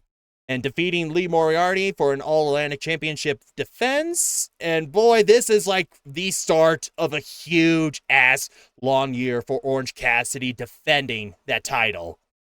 Yeah, he was basically defending it every week. Which is, like, good for him, but, like, holy shit, that's Yeah, my wife said, I don't even want to call them Bullet Club because real Bullet Club doesn't even like Jay White. Yeah. No. I'm about to be like... Real Bullet Club's also run by a loser, so... Yeah, but Jay White is a real... David Finlay. But Jay White is the biggest loser. No, David Finlay still exists. Anyhow. My friend TWK be like, what the fuck are you talking about? David Finlay's the best leader Bullet Club ever had! Alrighty. February 15th of Dynamite in Laredo, Texas. We're doing a bit of a Texas tour. That's right. Yeah, that's right. Yeah. Like hitting up a few different cities in Texas. Alrighty. We had Orange Cassidy, Billy Gunn, and the Acclaimed defeating Lethal Jarrett, Sanjay, and Satnam in an 8-man tag match. Dude, you know well enough that could have been a very fun match at least. No. No, I'm sorry. I refuse to... The only entertaining part about Lethal Jarrett, whatever the fuck you want to call him, has always been Sanjay Dutt. And even he's like a little pushing the snarkiness a little too much. A little bit. Yeah. But yeah, I think this was one where like, oh yeah, dude, scissor me timbers on freaking Sanjay. Yeah, Sanjay's just there to bump, essentially. Yeah. And take the pin. Yeah, that was pretty much it. Yep, I'm not giving Jeff Jarrett any credit, no. It was a fun match, except Jeff Jarrett. I think this was when Karen Jarrett might have debuted, too. I hope not. No, I don't think so, no. No, not really. I don't think that was like for another couple months, maybe. Anyhow, Blackpool, then we had Blackpool Combat Club of Moxley and Claudia defeating La Facción and Gabernable with Roosh and Preston in a Texas Tornado Tag Team match. That fuck's sake, my head hurts just thinking about all the hits they were going to take there, because everyone in that match is a super stiff striker, too. Yeah, and they're heavy-duty fighters, too. They can take that amount of abuse. Yeah. Like, oh, man. Like, let's see here. Mox we got probably like just would have probably been like, okay, if you're gonna break. Oh no, I remember this because Vance got busted the fuck open on this one too. Oh yeah, that's right. Yeah, he did. He got seriously bloody because it ain't a Moxley product if there's no blood. Even by Moxley standards, this was a bloody match. Big time. Because like, and of course, I think Preston nicked himself way too hard. Probably. And of course, this shit happening at the timekeeper's table. Will anyone ever leave the timekeeper's table alone? You know, a timekeeper's table that is in desperate need of attention and love. Please call this hotline at 1-800. Definitely not going to. Alrighty. But yeah, dude, heavy hitter match. You know, you're in for something interesting. Yeah. And now, Mark Briscoe. Or I'm just calling him going like, Mark Briscoe here. Yeah, like, you want to hear my Mark Briscoe Redneck impression? Kung Fu. Yeah, my Mark Briscoe. You gotta talk like you're missing your front teeth. My Mark Briscoe impression actually sounds like this. Hey, I'm Mark Briscoe. I'm here from AEW. I'm here to talk about what I'm going to do here in AEW. I'm here to hear my Mark. Oh, I have never heard that word here before, but I'm going to have a fight with him. I win to get Mark Briscoe. Can I say something about what I love about Mark Briscoe's matches? Yeah, go for it. The noises he makes when he wrestles. He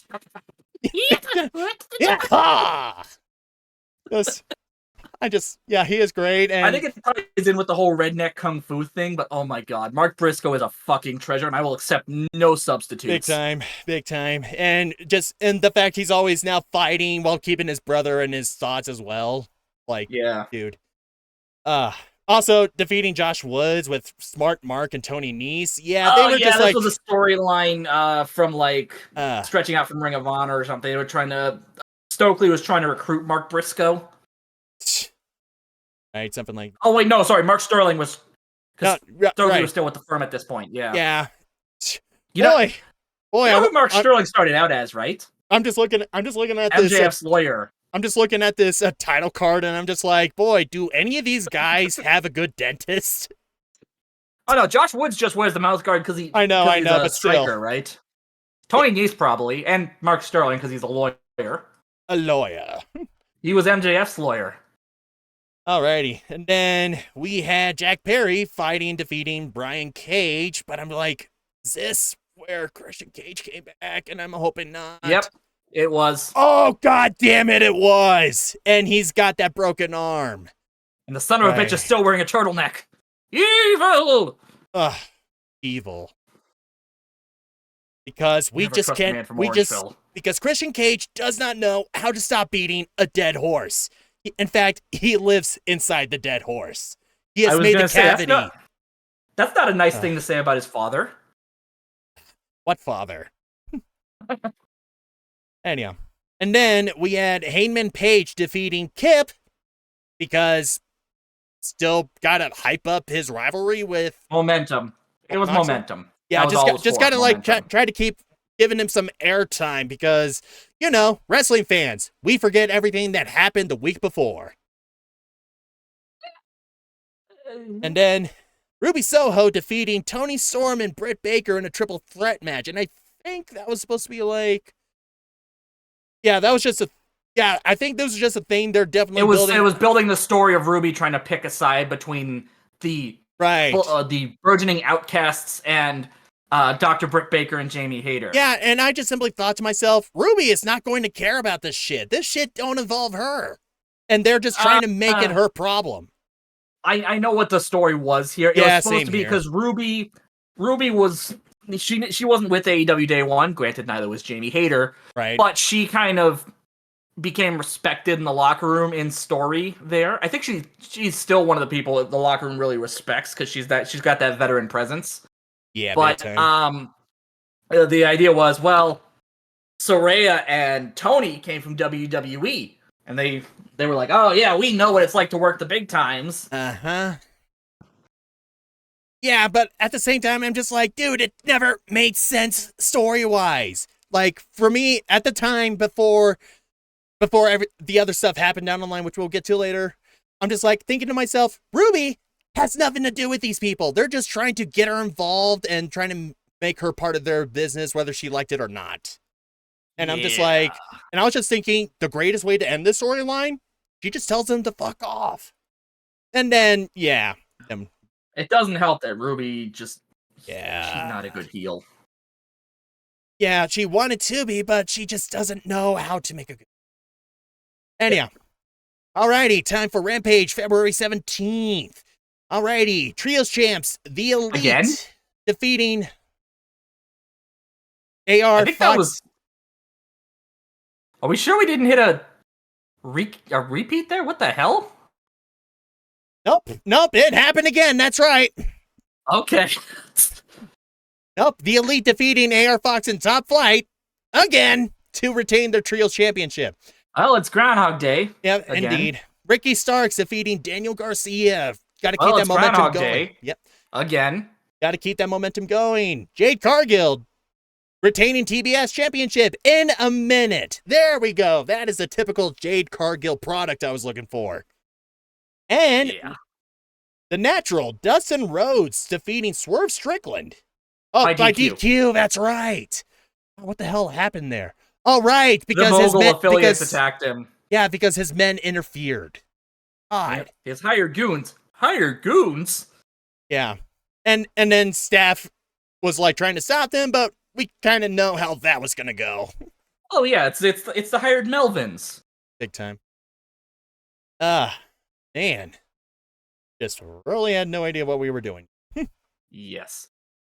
I mean, you can't blame us. There was definitely more than one occasion where Top Flight and AR Fox got a shot at the Elite.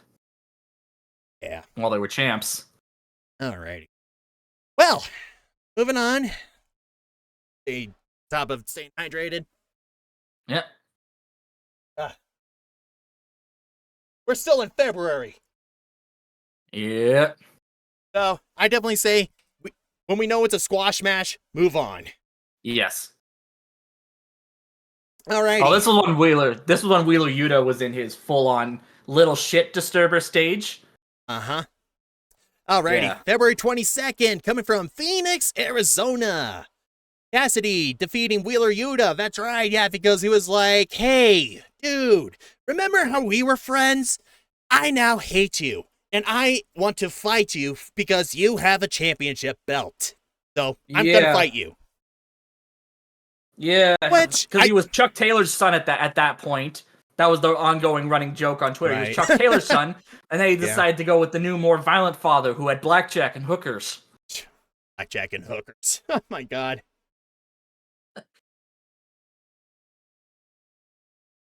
Still trying to balance things out perfectly with the volume. Don't quite know why it's working as well as it should. There we go. Anyhow. But yeah, Cassidy retains the Acclaim, defeating the Firm. Because they got to build their way back up to be top contenders to take on the Guns again. Yep. And then Saraya.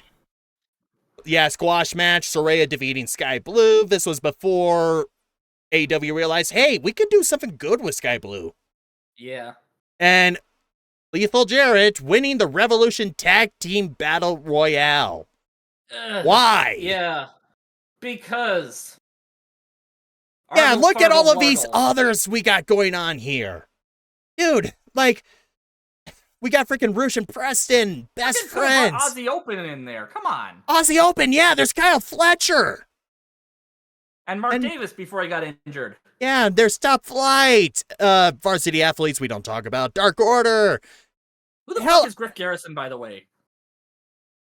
Good question. So, yeah, because out of all of those, Lethal Jarrett definitely deserved a shot at the tag team title. Yeah, that was a weird decision. Oh, and then John Moxley was technically a squash too, but it was meant to build up a story of the animosity between Hangman and because Uno fucking bled during this match. Oh yeah, that's right. Yeah, because Hangman was hanging around with a Dark Order. Yeah, they were his friends. And they were like, hey, yeah, that's right. Oh, no, they actually. No, this was friends who encouraged the alcoholism. Yeah, this was definitely when they were still friends, and Evil Uno was just trying to back up Paige, but then it was like, you know what? I'm gonna try to kick your ass, even though I know this is not gonna go well. And yeah, 6 minutes. Yeah. Okay, cool. And moving on to February 24th for Rampage. Alrighty, we had the Young Bucks defeating Aussie Open in 16 minutes. God damn, that is definitely a lengthy match there. And Tony defeating Willow. Really good. Yeah, Tony defeating Willow. Just give her something to do. Squash. Lance Archer with Jake the Snake Roberts. Oh boy. Right, because we all remember Jake the Snake Roberts, right? Oh, Jake was a terrible choice to make a manager for Archer. Yeah, I'm just like, really? Jake the Snake Roberts is a manager. Who else does he freaking manage? A freaking squad of Cobras? A cult. Yeah. As of now, he manages a cult as well. Cool. Even though the cult can really, which includes a former member of the Dark Order. Oh boy. And Sammy Guevara defeating Action Andretti, because remember all that huge hype we were giving Action Andretti about a couple months before? Yeah, gone. I think this was also at the point where we were really starting to get sick of Sammy Guevara. Yeah, because he was like the one stirring up all the shit behind the scenes, and we were just like, fuck you, Sammy. Yeah. Yeah, we were in the middle of a huge fuck you, Sammy Guevara phase here. Alrighty. But yeah. And then, first, which took place in San Francisco. So this is definitely, these next couple episodes is definitely up before we get to Revolution. Oh boy. Alrighty, so usually for this one, I would definitely say these are definitely going to be the ones filled more with like promotional talks, cutting promos from the wrestlers for their big matches of Revolution. And we'll have like some matches, of course, but they're not quite going to mean as much. Got to make sure it's talent. Gonna be just for momentum. Yeah, big time. Which, I mean, Orange Cassidy defeating Big Bill to retain his All-Atlantic Championship. So, no surprise there. But yeah, like they definitely kind of had to have some serious good fun with that one because, I mean, Orange Cassidy and Big Bill. Big Bill is not called Big Bill for no reason, after all. Gotta have some fun with that. And I will say, like, I've met Big Bill before, back when he was still in WWE. He he was a bit of a sweetheart when he, because this was also when he had his alcohol problems as well. Gotcha, when he wasn't gotcha. drinking, he was a bit of a sweetheart. I think I'm glad he's gotten clean since then. Like DDP, thank God for him. Yeah, good for him. Thank God for DDP. Good for him. Oh, yeah. And then Powerhouse Hobbs defeating Konosuke Takeshita and Ortiz and Commander and Sammy and Eddie Kingston and AR Fox in the face of the Revolution Matter match. Huh. Yeah. Oh, yeah, that's right. That was happening. A TNT Championship match against Samoa Joe at Revolution, and they also wound up sandwiching Wardlow into the match too. Into the actual match. My boy Eddie. Oh well. And then shit. Stop it. And then Chris Jericho defeating pretty boy Peter Avalon. Oh boy. Squash. Yeah, that was totally squash. Was that back when Peter Avalon looked like some 80s extra porn actor? Yeah, I think that was definitely gonna be a after he was the librarian. Huh? That was his actual gimmick when he first came to AEW. He was the librarian Peter Avalon, paired with the librarian Leva Bates. Because Tony Khan wanted someone to have a librarian gimmick. Huh. Interesting. And then we had Hook, FTW champion, defeating Matt Hardy. Yeah. Which is a huge waste of Matt Hardy. Yeah. Oh, it was a story thing. It was trying to build up to this is the start of the build to the firm deletion.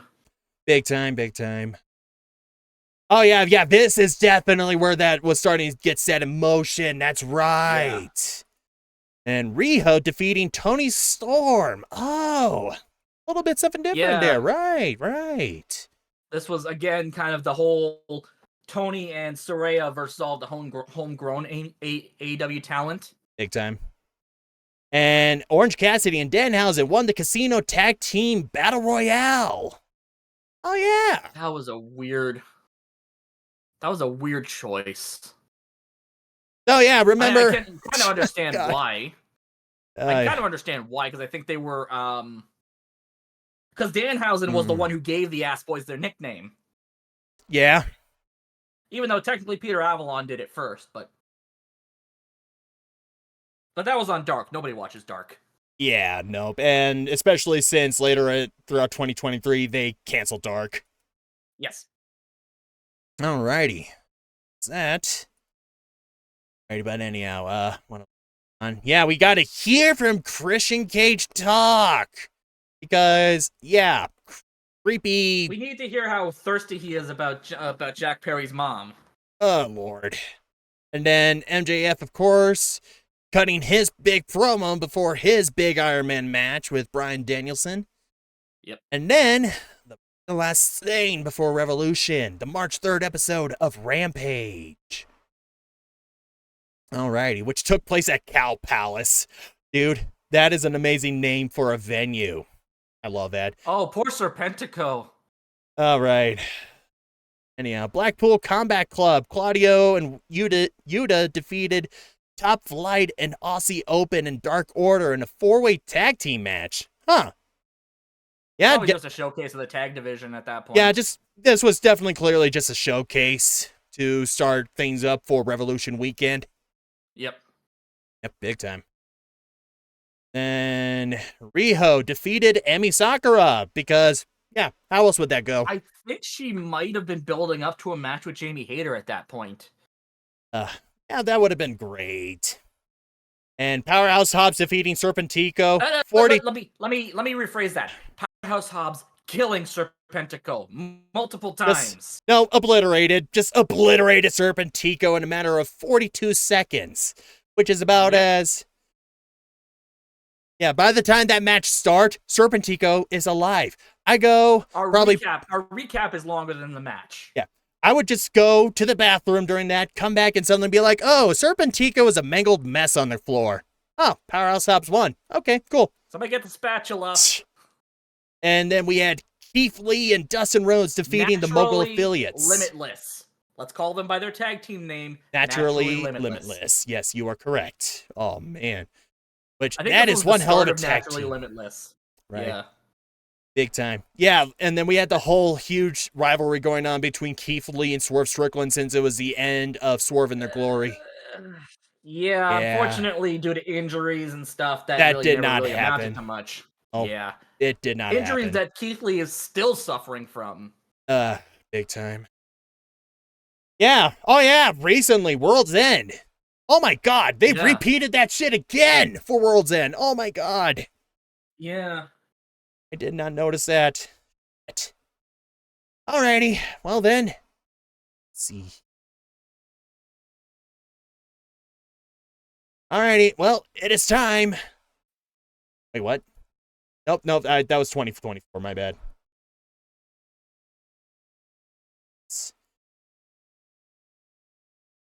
You want the pay-per-view? Exactly.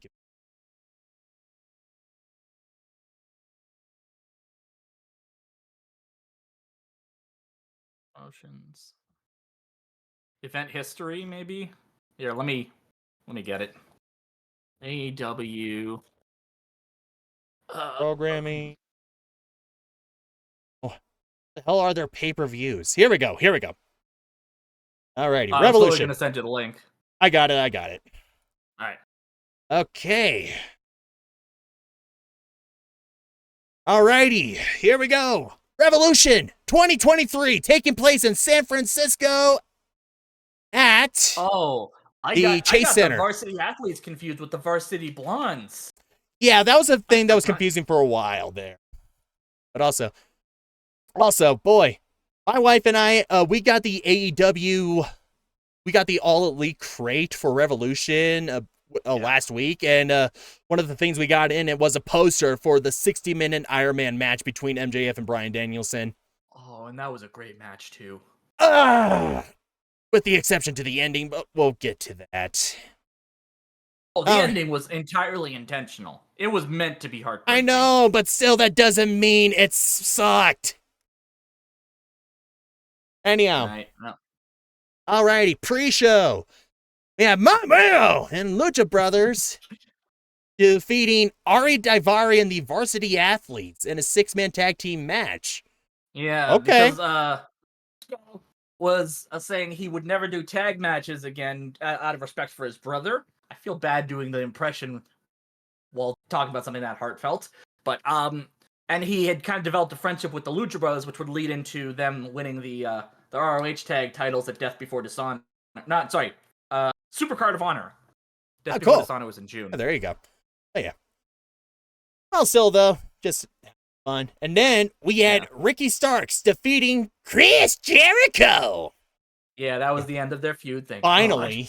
Unfortunately, it would lead into another obnoxious Chris Jericho feud. Yeah. We'll get to that. Over time, we will.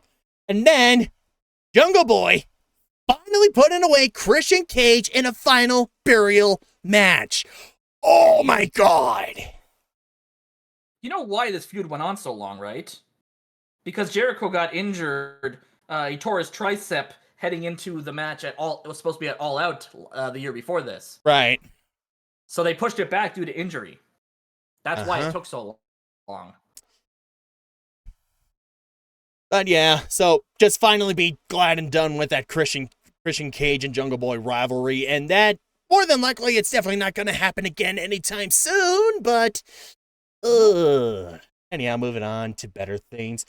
Then we have House of Black dethroning the Elite to become the World Trios champions in AEW. I was streaming during this pay-per-view. I was watching it while I was streaming, and my immediate thought as I was watching this was like, oh, thank God. I was so worried the Elite were going to be like, oh, we're going to beat the House of Black too and just destroy all our momentum. You have no idea how happy I was when they finally hit when they hit their finisher on, I think it was on Kenny, and won the match. Yeah, it was definitely got to be on Kenny. Because Matt and Nick, you don't usually see the pin happen to them, and if anything, unless it's just a standard tag match. Right. Losing. But this ain't no standard tag match for sure. No. But wait a minute here. I'm trying to think here. How the hell did we lead up to House of Black fighting the Elite? I think it was just one of the standard lights go out, House of Black attack the Elite, and they stake their claim. Probably.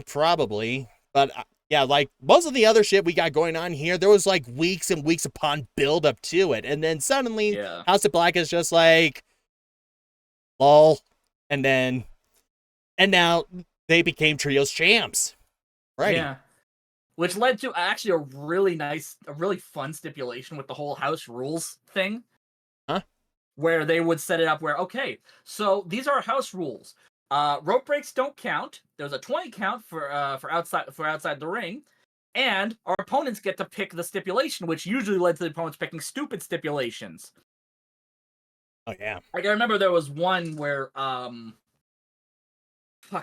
it was like the House of Black versus the Best Friends, and Chuck Taylor said something really fucking stupid, and they made that the stipulation because it's Chuck Taylor. Yeah. I love Chuck Taylor, but like, actually no buts. I love Chuck Taylor. Yeah, Chuck Taylor's cool. Anyhow, and now the AEW Women's World Championship. Shocker beyond all shockers, Jamie Hayter retains, defeating Saraya and Ruby Soho. And this was what led to the creation of the Outcasts. And as well as one of the stupidest things I've seen any wrestler do. Ruby Soho, who had nothing to do with anyone else here, just deciding, lol, I'm joining up with the Outcasts. Because they're going to go for a Punk look. I'm Punk. Why not? And also, previous WWE ties, because why not? Yeah. Oh my god. The Outcasts, let's be honest. It is one of the stupidest things I've ever seen, because they're trying to be a heel group, but I'm just like, dude, this is the most childish thing I have ever fucking seen, and that is saying a lot in AEW especially. Because I'm just like, dude, is this a freaking aughts all over again with thinking like, oh, Punk people, they spray paint L on random people, calling them losers. Yeah. Yeah, I'm like, oh my god, what year is this again? Yep. Saraya, Ruby Soho, and Toni Storm officially have set us back about another few decades because of that. Yeah. Tony Khan's booking did not help, though. Nope, it did not. Again, Ruby Soho should have just simply flipped them all off and be like, I'm just going to go do my own thing. She was doing her own thing and was doing fine. But no, we had to get her to join in a stable. But we went on from that shit mark to one of the biggest highlights in Revolution, in my opinion, the Texas death match between Jon Moxley and Hangman Adam Page. Oh, this was beautiful. Like I said, I'm not usually the biggest fan of death matches, but this was chef's kiss. Oh, yeah, bloody for sure. Chef's kiss. I know. I'm like, I have never seen a Texas death match before, and I was just like, this is going to be interesting. And then I'm just like, dude, knowing Jon Moxley, this was perfect for him. And trying to see Hangman Adam Page trying to get himself up to Moxley's level is just as beautifully insane as well. Well, Hangman had actually done 2 Texas death matches before this. Right. Once against Lance Archer when he was champion. I have not also seen once it. against Adam Cole. Yeah, well, In fact, of the 4 Texas death matches he's had, he's only lost 1. Gotcha. Alrighty, well, good to know he's no stranger to it, but still, dude, like, that was beyond entertaining. Yeah. And then I was actually surprised it ended by submission, because the stipulations of a Texas death match is basically the last man standing match. For sure. And then like just Mox tap was like, wait, you can end that by tap out? Huh. How about that? Yeah. And then the huge for the TNT and then like that huge amount of respect between Moxley and Page afterwards. Before the Blackpool Combat Club turned heel. Yeah, to a small extent. Yeah, we'll talk about that after this. Yep. Yeah. And the beginning of another dark period for the TNT Championship. A little bit. But also, I would like to think that Moxley's Texas Death Match with Page flipped a switch in Page's head, and he has gone ultra-violent ever since. Yeah. He's got like a huger chip on his shoulder than ever before. Yeah. But also, yeah.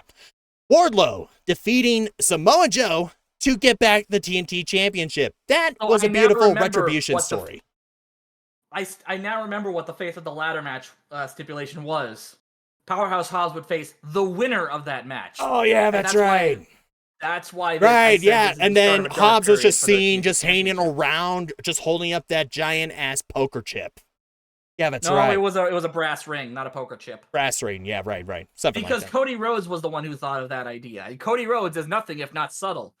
And now sooner will I smash this effigy of Triple H with an effigy of Triple H. Cool. Of course. Alrighty. But yeah, still, Wardlow defeating Samoa Joe and getting back the TNT Championship. I thought that was a nice touch for a Retribution story. If I remember correctly. Yep. He was basically a transitional champion. Because he dropped it to Hobbs, and then Hobbs dropped it back to Samoa Joe, if I remember correctly. And then oh god. World Tag Team Championship fight at Revolution 2023. The Guns defeating the Acclaimed, Lethal Jarrett, and Orange Cassidy and Danhausen to retain the championship. And then FTR came back. Because FTR was coming back that night. Oh yeah, that's right. That was like their major return, I told you. The Ass Boys were meant to be transitional champions. Yeah, but I'm like, dude, but putting them up on a pedestal at a pay-per-view event, though, I'm just like, why? That ain't no time for that shit. Oh my god. And then the Iron Man match. 60-minute at first, but overall time was 65 minutes and 19 seconds.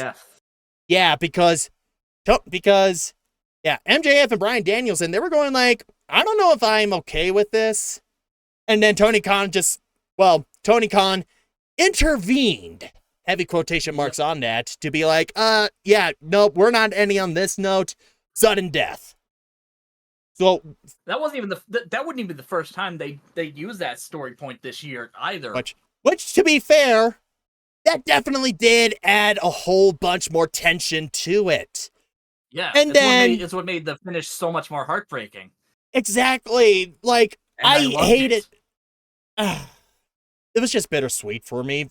And especially that was absolutely supposed to be the point. I know, but I'm just like, dude, we spent so much time investing in this shit for MJF to win by cheating. God damn it. Heels cheat. I just did not want that. Well, it is what it is. Yep. And then that was that for Revolution 2023. Overall, I found that pay-per-view to be mostly all right. Was it my most favorite? Definitely not. I wouldn't exactly say it was my highlight. It was definitely not my top pay-per-view for 2023. Yeah. I don't even know if I would say it was the worst, but I can't remember if any of the other pay-per-views were bad or like super terrible. No, they still have some great shit in there. It's just, worst pay-per-view. Oh my god. I definitely have one in mind, but we're definitely far from it. Oh my god. Okay. So, that's that. Right now, definitely need to take a bit of a small break to go to the bathroom before we continue on with the post-Revolution time and moving on to the next one, which was, oh, right, Battle of the Belts. Would have been Double or Nothing. Battle of the Belts. Kind of forgot about that. Right. I think those are kind of skippable, to be honest. Yeah, they were just like, oh, here's nothing but squash matches. Yeah. And it was a contractual thing with TNT. Yeah, and we're definitely Zaslav is an idiot. And we're definitely not going to wear out the name of Battle of the Belts anytime soon. They had 4 of those last year alone. They do them quarterly. Like, quarterly. Which, I don't know. You call it Battle of the Belts and make it a huge thing. You would think that they would make them into bigger events, and less frequently, they happen right after, they happen right after Rampage, usually. That definitely did not wore down anything very quickly. Oh, yeah, Double or Nothing. Yeah, that was the next major pay-per-view, which did not happen until May. So, May. Yeah, there's going to be a lot to catch up on there. Anyhow, going to take a bit of a small break, guys. Definitely need a little something to eat as well. So, Kira, well, we'll go take 5, okay? Yeah, all right. I was going to say, I'll mute my mic. Well, no, I'm just going to switch things over to a be right back thing. Well, actually, yeah, probably. Yep. Yeah, go do it. I will mute my mic because I'll probably still show up on desktop And, audio. yeah, and I'll just message you when it's ready to go. Yeah. We're not having AEW audio technical difficulties. Hey, Mom, have got it Alrighty. going on. So, see you guys back in a bit.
Alrighty. And we're back. Cool. Alrighty. Hooray. Very, very much ready for this. Oh boy. Alrighty. Ready to take a look at the world of AEW post-Revolution 2023? Yeah. Oh boy, because this is a doozy. March 8th, Dynamite at Golden One Center in Sacramento. I feel like I've seen this first match before somewhere. Probably. Yep, Cassidy defeated Jay Lethal to retain the All-Atlantic Championship. Ruby Soho, now with the Outcast, defeated Sky Blue because easy pickings. Yep, squash. The Jericho Appreciation Society defeated AR Fox and Top Flight in a 6-man tag team match because we definitely needed to give Sammy, everyone hates Sammy Guevara, Daniel Garcia, which we just definitely kind of don't have any pity for at that time yet. Yeah, I kind of felt bad for him, but yeah. I did, but at that point we just like, well, the whole thing between him and Bryan Danielson and Chris Jericho, like by this point, it's already been a few months. We kind of like had that out of our system and we're just like, well, we're stuck with this. Yep. And then Blackpool Combat Club, John Moxley and Claudio defeated John Silver and Alex Reynolds from Dark Order. And yeah, this is definitely worth... Okay, yeah, this is them definitely trying to back up Heyman Page once again, but you would feel like, dude, we got done with that rivalry. Why are we still continuing on with this shit? Like, Yeah, Heyman Page won. Why does there need to be beef between Dark Order and Blackpool Combat Club? Yeah. Yeah, that's definitely... I remember now. That's kind of a little bit what they were trying to go for at that time.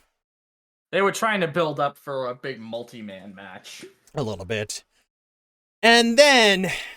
Well, I hope Wardlow enjoyed that few days long retribution, because it has not even been a week until he lost that TNT Championship to Powerhouse Hobbs, cashing in on that stipulation. I have a theory on why they did the title change that quickly, because the weekend of Revolution, after he won the title, his car got broken into, like legitimately, Wardlow's car got broken into and he lost his passport. Oh yeah, that's right. Because he was wrestling in FTR gear during that match because he didn't have his wrestling gear.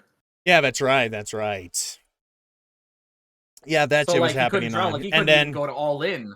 Right. And oh yeah, let's not forget, Powerhouse Hobbs, at this point, is officially part of QTV. Yeah, that's right. Because So yes, for those of you who are new to AEW, Powerhouse Hobbs is not new to the concept of being paired with a really boring guy who thinks he's the star. Yeah, big time. Especially QT Marshall. Ugh. Yeah. And he was somehow freaking a VP in the company. How? Talent relations. God damn it. And yeah, actually, and Wardlow got freaking destroyed. Look at that. Yep. And oh yeah, hi Paul. Jesus. That was cheap. Yep. All right. It got worse too, because they played hot potato with the TNT title for the bulk of the middle of this year. A little bit, yeah. Oh, and then also like post Revolution, like we saw, Bryan Danielson, he's gonna be a little bit on a holiday. He's on the shelf. Yeah, he's gonna be a little bit on a holiday, and he was like, MJF is right. I am gonna go home. And yeah, I think that was pretty much it. And post-Revolution, March 10th episode of Rampage. Wow. Boy. Yeah. I feel like I've seen this one before. Nope, not exactly, really. Nope, Tony Khan, he thinks us booing Sammy makes him a great heel, which is why he's pushing him to beat Action Andretti. Action, this wasn't really. Even when the Sammy Guevara hate was at the worst. Either. Big time. Because that was heading into Double or Nothing, I think. No, it was after that. It was well before. This was actually still in 2022. Right. That was when the fight with Andrade had happened. A little bit, yeah. Because they were still in the middle of the storyline with Danielson and Garcia at the time when when people were like, Sammy, get him off TV. Yeah, big time.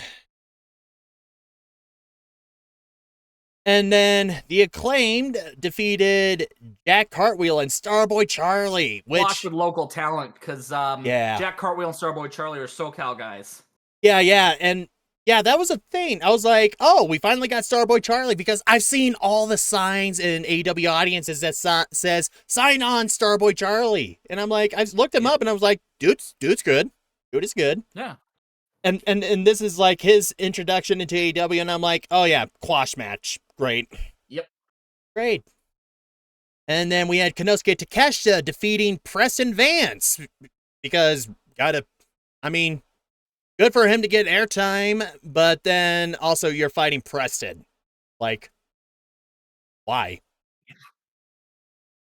And then Riho defeating Nyla Rose.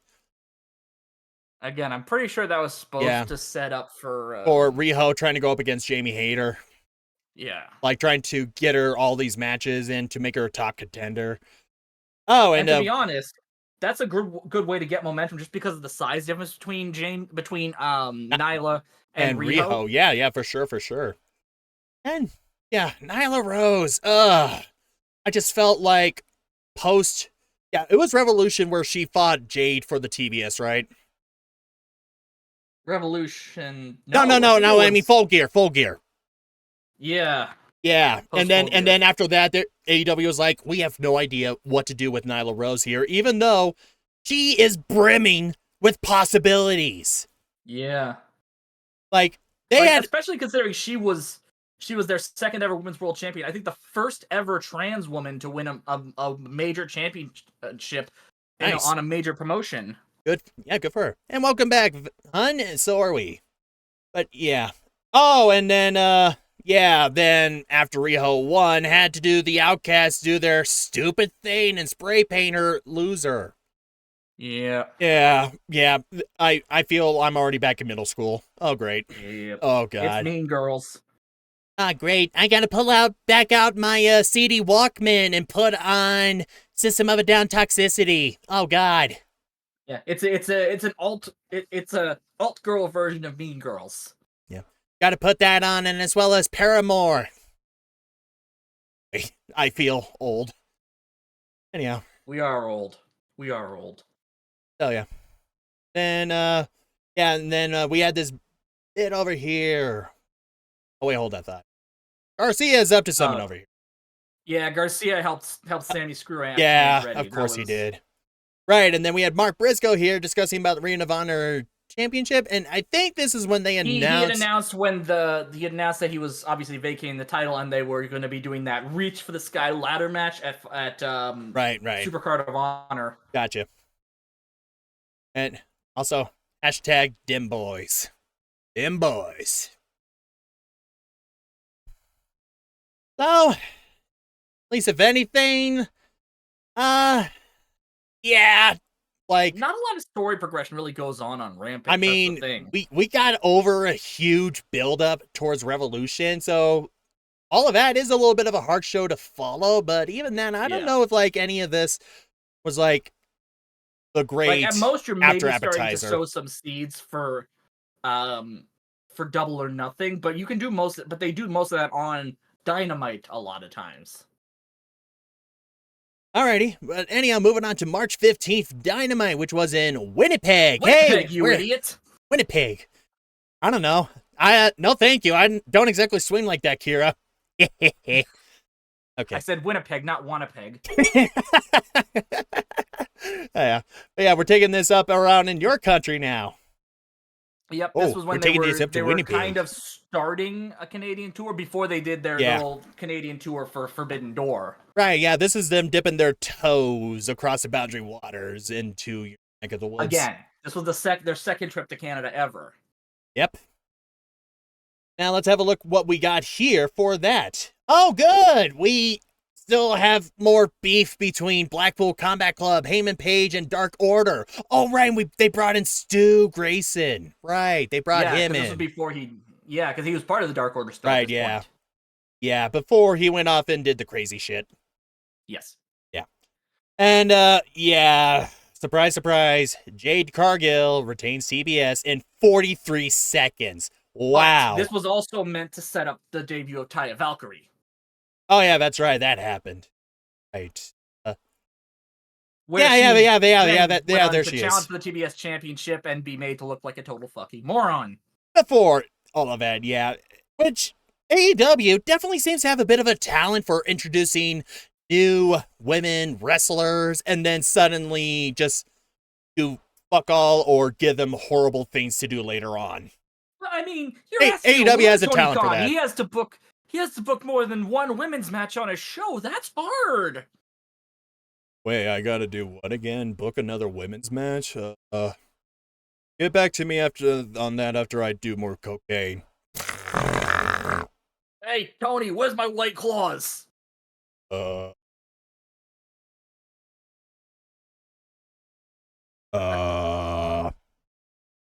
See, right. if you put half as much effort into booking the women's division and handling the backstage bullshit as he did, fucking yelling at fucking social media interns for WWE and the USA Network, we wouldn't be having these fucking problems. Yeah, I would say the problem is not trying to get him to put effort into it. He needs to put someone who can make good booking decisions in charge here.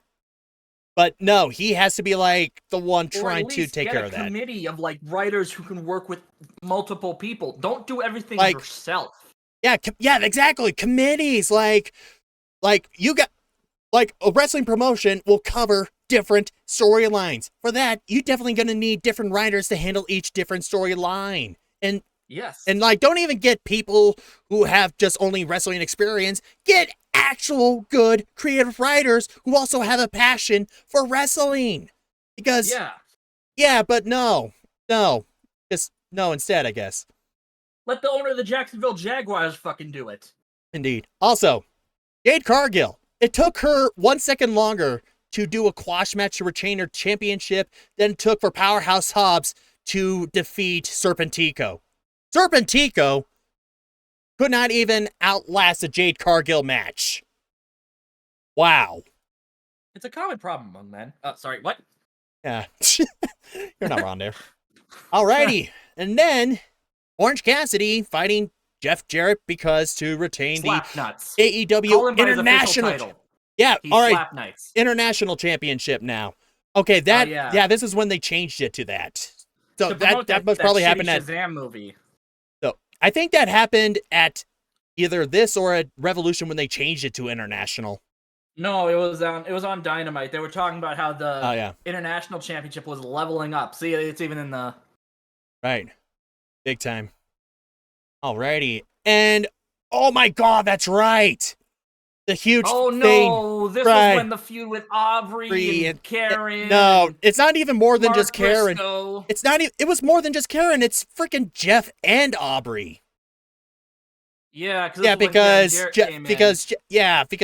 Jeff Jarrett. Yeah, I definitely would not trust her around any ladies in the ring. I definitely don't trust him. Just no. Oh boy. But then, of course, thank God, yeah. And oh yeah, right. This was MJF's major first talk after winning the Iron Man. Yeah, this was. And then the four pillars came in, and also, I'd like to point something out. Wrestling law number 6. If there is a cake anywhere within the vicinity of a wrestler, yep, expect shenanigans to happen. And boy, did we get it. And also, yeah, I had no idea if MJF's face legit looked that bad, or that was just makeup. He had a hematoma, and it kind of fucked up his eyes a bit. Yikes. Yeah. Just Jesus Christ. And then I'm just like, okay, this is what we're going for next. Okay, the 4 pillars for the championship. That's interesting. I like that idea. Yeah, except none of them were really... I like the idea. I didn't exactly say I like the execution of it. I like the idea. It was a good idea to show the future of the company. Unfortunately, it didn't main event, and it was not exactly executed very well. which again is another one of AEW's talents. They come up with great ideas and then just fail on execution. But to be fair, even other best promotions tend to have that. WWE, for example, dark match in the dark. Definitely not a good pitch idea. black match. Pitch black match. That could have been amazing, but they went pretty bad with it. It's, what's even sadder was that was Bray Wyatt's last match. Big time. Alrighty, moving on. Then we had House of Black, the new Trios champs, defeating the Elite and Jericho Appreciation Society. For a moment, I was about to be like, didn't we just have the same match a few days ago? No, I don't even understand why the hell they had to, like, a three-way, like, the way AEW does three-way and four-way tag matches alone are confusing and overall clusterfucky. A little bit. But to do a three-way six-man tag match... That's not even a three-way six-man. That is 9. Tony, get your nose out of the cocaine and count. 9. I think if they just referred to it as a trios match, it would be easier. Yeah, just a trios match. That could have been a triple threat trios. There. Yeah. Or a 3x3. That actually sounds trios. 3x3 match. Dude, that sounds a little bit catchier. 3x3. Three-way six-man just sounds like a really fucked up orgy. Yeah, very, very much so. Ugh. So yeah. But yeah, again, House of Black fighting the Elite, whom they already defeated about a week and a half ago to become champs. Rematch clause. Oh my god. It's a standard thing in wrestling. Big time. It is. Yep. I'm not going to bother saying it. Alrighty. Moving on. March 17th, Rampage. I was going to say, I feel like I've seen this before, but that was last week's. Dude, if each and every single time we've seen the same shit, the same card per episode, yeah. I feel like if we get 5 cents for that, we are going to be, we're able to just like start our own promotion. Yeah. Anyhow. Might be more of a backyard promotion, but still, it'll be something. Yeah. Anyhow, here we go. Powerhouse Hobbs defeating Ray Fenix to defend the TNT Championship, which, 14 minutes? Okay. That's pretty good on Ray Fenix's part. And Phoenix would have made Hobbs look like a fucking beast, too. Yeah. Just, like, bumping around for him and all that. A little bit, but yeah, Ray Fenix, also another bit of a small dude, yet he definitely knows his way around the ring. But yeah, we still know overall, champion tends to win. Yeah. Anyhow. And then we started to introduce Taya Valkyrie. Introduced Taya, basically. Yeah, Quash. Debut fight. Squash match. Great. It's great. That's standard a lot with wrestling, too. What the? Especially on Rampage. Oh, the Bollywood Boys. Jericho Appreciation Society, which they sent out Daddy Magic and Cool Hand to defeat the Bollywood Boys.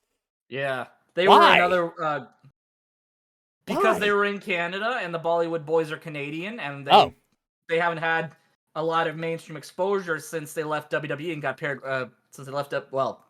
from WWE. Gotcha. Anyhow, because they were paired up with Jinder during that event that we don't talk about because that was a stupid ass decision. Well then, we had Daniel Garcia defeating Brody King. Wow, that's a bit of a precursor towards what's going on recently. Yeah. That was back in March. Yeah. Huh. Jesus. Okay. I completely forgot about that. Because, like, I remember when that had happened, the thing we were talking about recently, that was seen as a huge upset because of Garcia's standing in the company at that point. But yet, why was there a WWE there? different company. But yeah. But, well, I mean, it says Daniel Garcia with Chris Jericho. Yeah, probably. So I probably think I have an idea what happened there. Yeah. But, okay, bit of a precursor to that Brody and Daniel rivalry thing going on. Okay. Yeah. Nice. Alrighty, then March 22nd for Dynamite, coming to us from Independence, Missouri. Okay, so definitely that's quite a trip far south. Went up to good old Canada. Now we're in Missouri. Alrighty, we had Darby Allin, Sting, and Orange Cassidy defeat Kip, Butcher, and the Blade. Yeah, because I think Kip was Huh. hyping himself up to be the next challenger for the international championship. And then to that I say, shut up, E-boy. Kip to me is an E-boy. Oh yeah, no, he absolutely is. Yeah. I wish he'd change the name of his finisher though, because I'm pretty sure he still calls it the Deathly Hollows. Oh my god, he totally boy. Even then, younger pictures of Kip with who else was with him earlier in their careers? Shit. Who else was Kip known to be with? No, not Penelope. Miro. Oh. Miro. What? Miro was his best man at the wedding. Oh yeah, right. Yeah, that was it. And yeah, that was it. And like they showed older pictures of them being younger, and Kip somehow even looks more like an E-boy back then still as well. So it's part of his charm forever, his E-boy charm. Yes. And yes, Penelope Ford is definitely hot. Yep. My wife and I have agreed on that for sure. Oh yeah, no. Oh. He's punching up. The fact that that Joey Janela was somehow dating her at one point. Have you seen Joey Janela looks like a fucking gremlin, and he was dating her at one point. I don't usually comment on men's looks, but Joey Janela looks like a fucking gremlin. Yeah. I mean, who knows? Who knows? That's none of my concern. Anyhow. Yes. The Guns defeating Top Flight to continue to retain their World Tag Team Championships. FTR, please save us. Oh my god, that's right! Hook defeated Stokely in a no DQ match. That's right. Yep. This was the immediate this is what lit this was like the fuse finally making it to what would eventually lead to the firm deletion. Right. This was the powder keg. Right, and then like also around this point, like Hook was just minding his own business. Stokely was getting in his business and then just kind of manhandled him a bit, but it definitely wasn't to the point he broke his arm, but Stokely make it look like he did. It led to a funny moment though when they were building up to it, and Matt Hardy was training him. That's right. He was Yeah, that training montage for Stokely to fight Hook of all people is beautiful. And then Matt revealed at the end of training montage, oh, by the way, Hook does none of this. How are we doing it? Oh, yeah, that's beautiful. Alrighty. So, 3 minutes and 16 seconds. Honestly, that's Stokely against Hook. Yeah, that's definitely kind of pretty good. But I'm pretty sure... I think Hook was just playing with his food. More than likely, until we all know how Hook wins his matches. Submission. Red rum. AKA the And then machine. We had Jon Moxley defeat Stu Grayson. Yeah, Stu had actually only just come back to AEW at this point. Right, and we're just now trying to really hype up that there was beef between Blackpool Combat Club and Dark Order the entire time, and we're just like, you guys are just trying to hang on to that because of the whole Moxley Page thing. Like, that's over with. Let it go. You guys can do something else. Even then, like, they pretty much cut all association with Hangman and the Dark Order after this. They're like, you know what? We're tired of getting our asses kicked for you. A little bit, yeah. But they're like trying to do this because they were like, hey, we're Page's friend. We don't like you guys. Yeah. And actually, they just might as well do something. The exact thing that finally led to them deciding they were tired of getting their asses kicked for them, and it happened a little later. Right. Oh, yeah, Vesper, that's right. Oh, yeah, that's right. Stokely was trying to weasel his way out of that match after he was introduced into it by showing that he had a doctor's permission to not do it. And then give it to Roberts? Yeah, and then they went, this is a Buffalo Wild Wings receipt. Yeah, that's Stokely for you, though. I know. He is fucking hilarious, especially on Twitter. Like, he's one of the best in the company at just using Twitter. Like, I definitely like him, like his character for sure, with being this weaselly manager for sure. He's a throwback to Bobby the Brain Heenan. Right. In that sense. And now, moving on from that, Tony Storm with the Outcast defeating Sky Blue. Actually, that's a longer than a quash match. But yeah. And then... wait, hold it. I am eager to guess what happened after that match. Spray paint, Sky Blue. Let's have a look. Yep, there's a spray paint out. There it is. We all know. All right, and this is the introduction for El Hijo del Vikingo into AEW. Because this was originally supposed to happen at Triple Mania in 2021, but this was around the time that Kenny had to drop all his titles because he was dealing with injuries for the better part of 2 years. Ooh. He was basically playing on inverted controls. Gotcha. From really severe vertigo. Gotcha. Vertigo. Well, yeah, this was, Vikingo's big debut. I had no idea about him, but then I saw him come in wearing this motherfucking outfit, and I'm just like, dude, I don't care if you're a horrible wrestler. I like your style. And then thank God he is not a horrible wrestler. He is amazing. Definitely one of the most skilled I have ever seen. And I was just like, sounds like this is just a one-off thing, but I'm like, dude, keep him. Tony Khan, TK, buddy, please. I will give you all the. I will give you. I will give you all of the fine quality Bolivian marching powder if you please keep Vikingo. I thought it was Colombian. I thought the marching powder was Colombian. It's known as a whole bunch of other things. Give him the booger sugar. Yes, please. I'll give you all the sugar you want from Colombia if you'll just keep Vikingo. And thank God they did. You get a lifetime supply of White Claws. There you go. White Claws made with Mexican sugar. And my God, stuff that actually tastes good. Oh yeah. Yeah, for sure. I hate White Claws. I do not like hard seltzers at all, ever. And I think they're just a freaking cancer, and how every liquor industry is now trying to come up with their own. Yeah. Oh my God. But yes, that was top-notch quality there for sure. So that, I would say, that was overall a pretty good episode, decently episode. I would say mostly good. Just take out that tag team championship fight with the guns. Just, no. And as well as the Tony Storm fight. But moving on.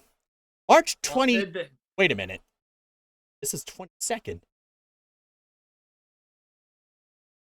This is March 25th. What? This one was on a Friday.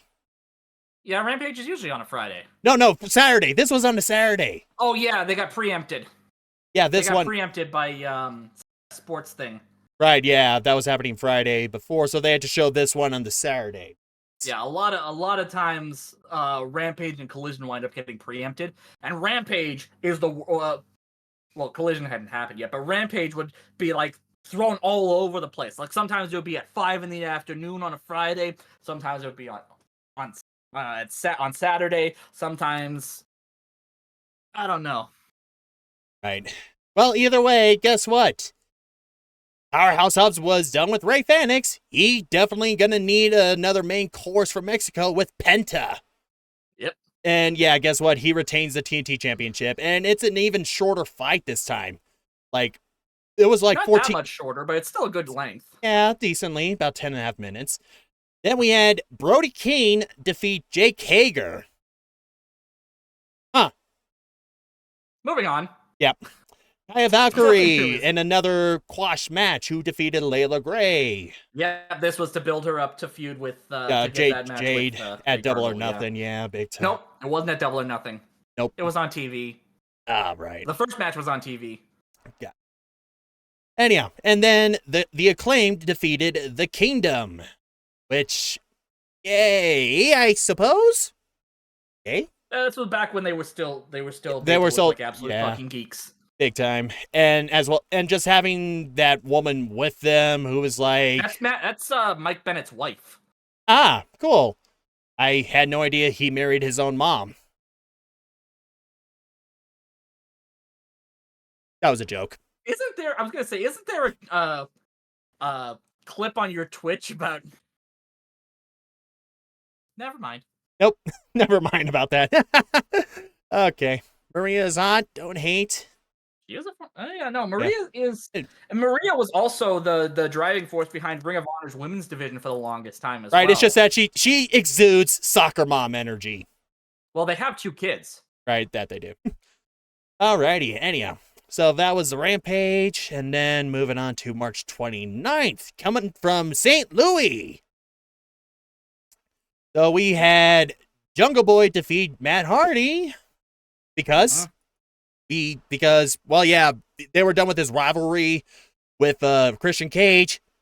What do with him? We have no idea for about another few months. Yeah, they were trying to get the pillars start looking strong. For That's right. The Fatal 4-Way. Yeah, right. They're starting to build up the pillars. That's right. Oh, poor Dalton and the boys. Dalton. Poor Dalton. At the hands of Blackpool Combat Club. Yikes. 48 seconds. Oh my God. Yeah. Oh, poor Dalton. That is terrifying.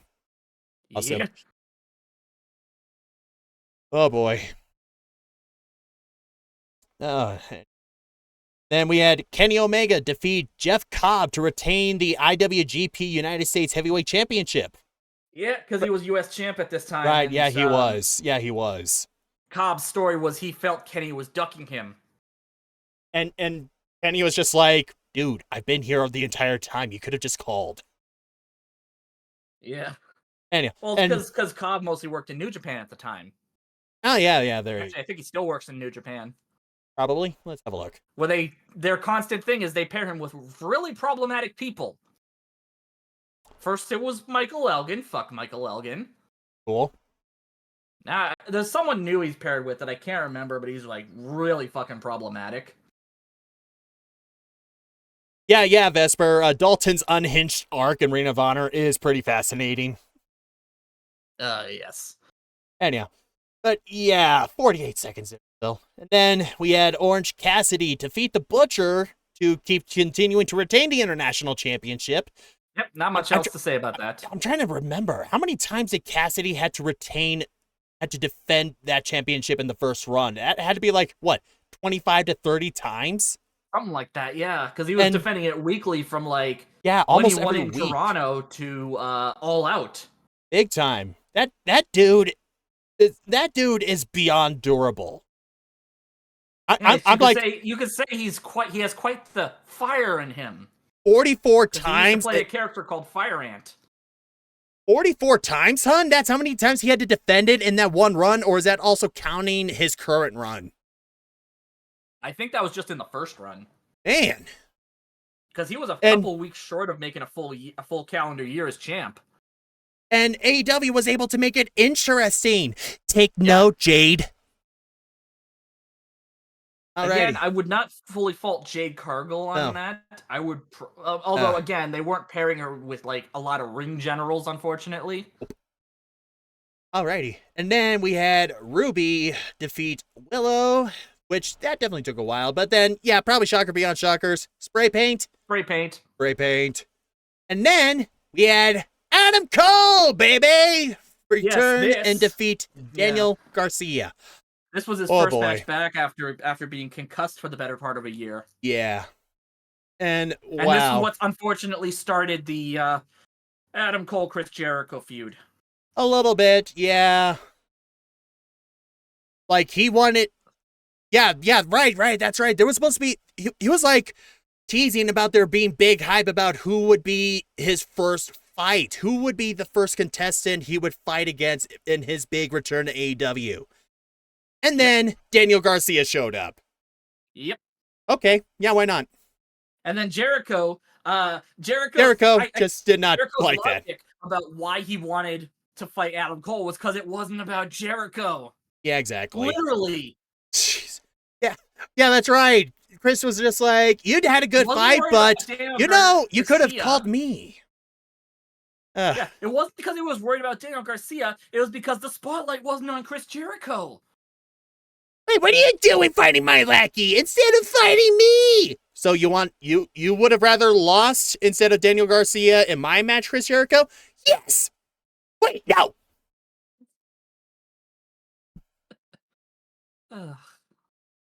It's a domestic violence shirt. Yeah, we'll get to that one later. Later. God, that was a dumb decision.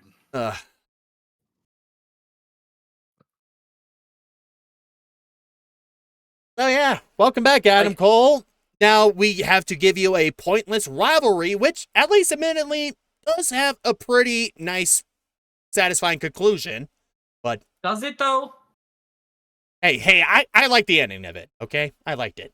The ending was a random-ass fixed tag match with Jericho and Saraya taking on Adam and Britt. Okay, no, that was not the one I was thinking about. No, it was a different. Okay, we'll get to that one later. Yes. I completely forgot about that one. Okay, cool. Alrighty, and then March 31st, Rampage. Sammy, we still hate him, defeating Konosuke Takeshita. Now we hate him even more. Oh! Yeah, because, right, we still were trying to hype him. Yeah, we're getting him hyped up for the 4-Pillar Showdown at Double or Nothing, right? Yep. Oh, hello. Wait, Best Friends, Chuck Taylor and Trent defeated House of Black, but that was done by DQ. Yeah. How was it done by DQ here again? Because chairs got involved, I think. Probably. And yeah, Trent's a fucking idiot.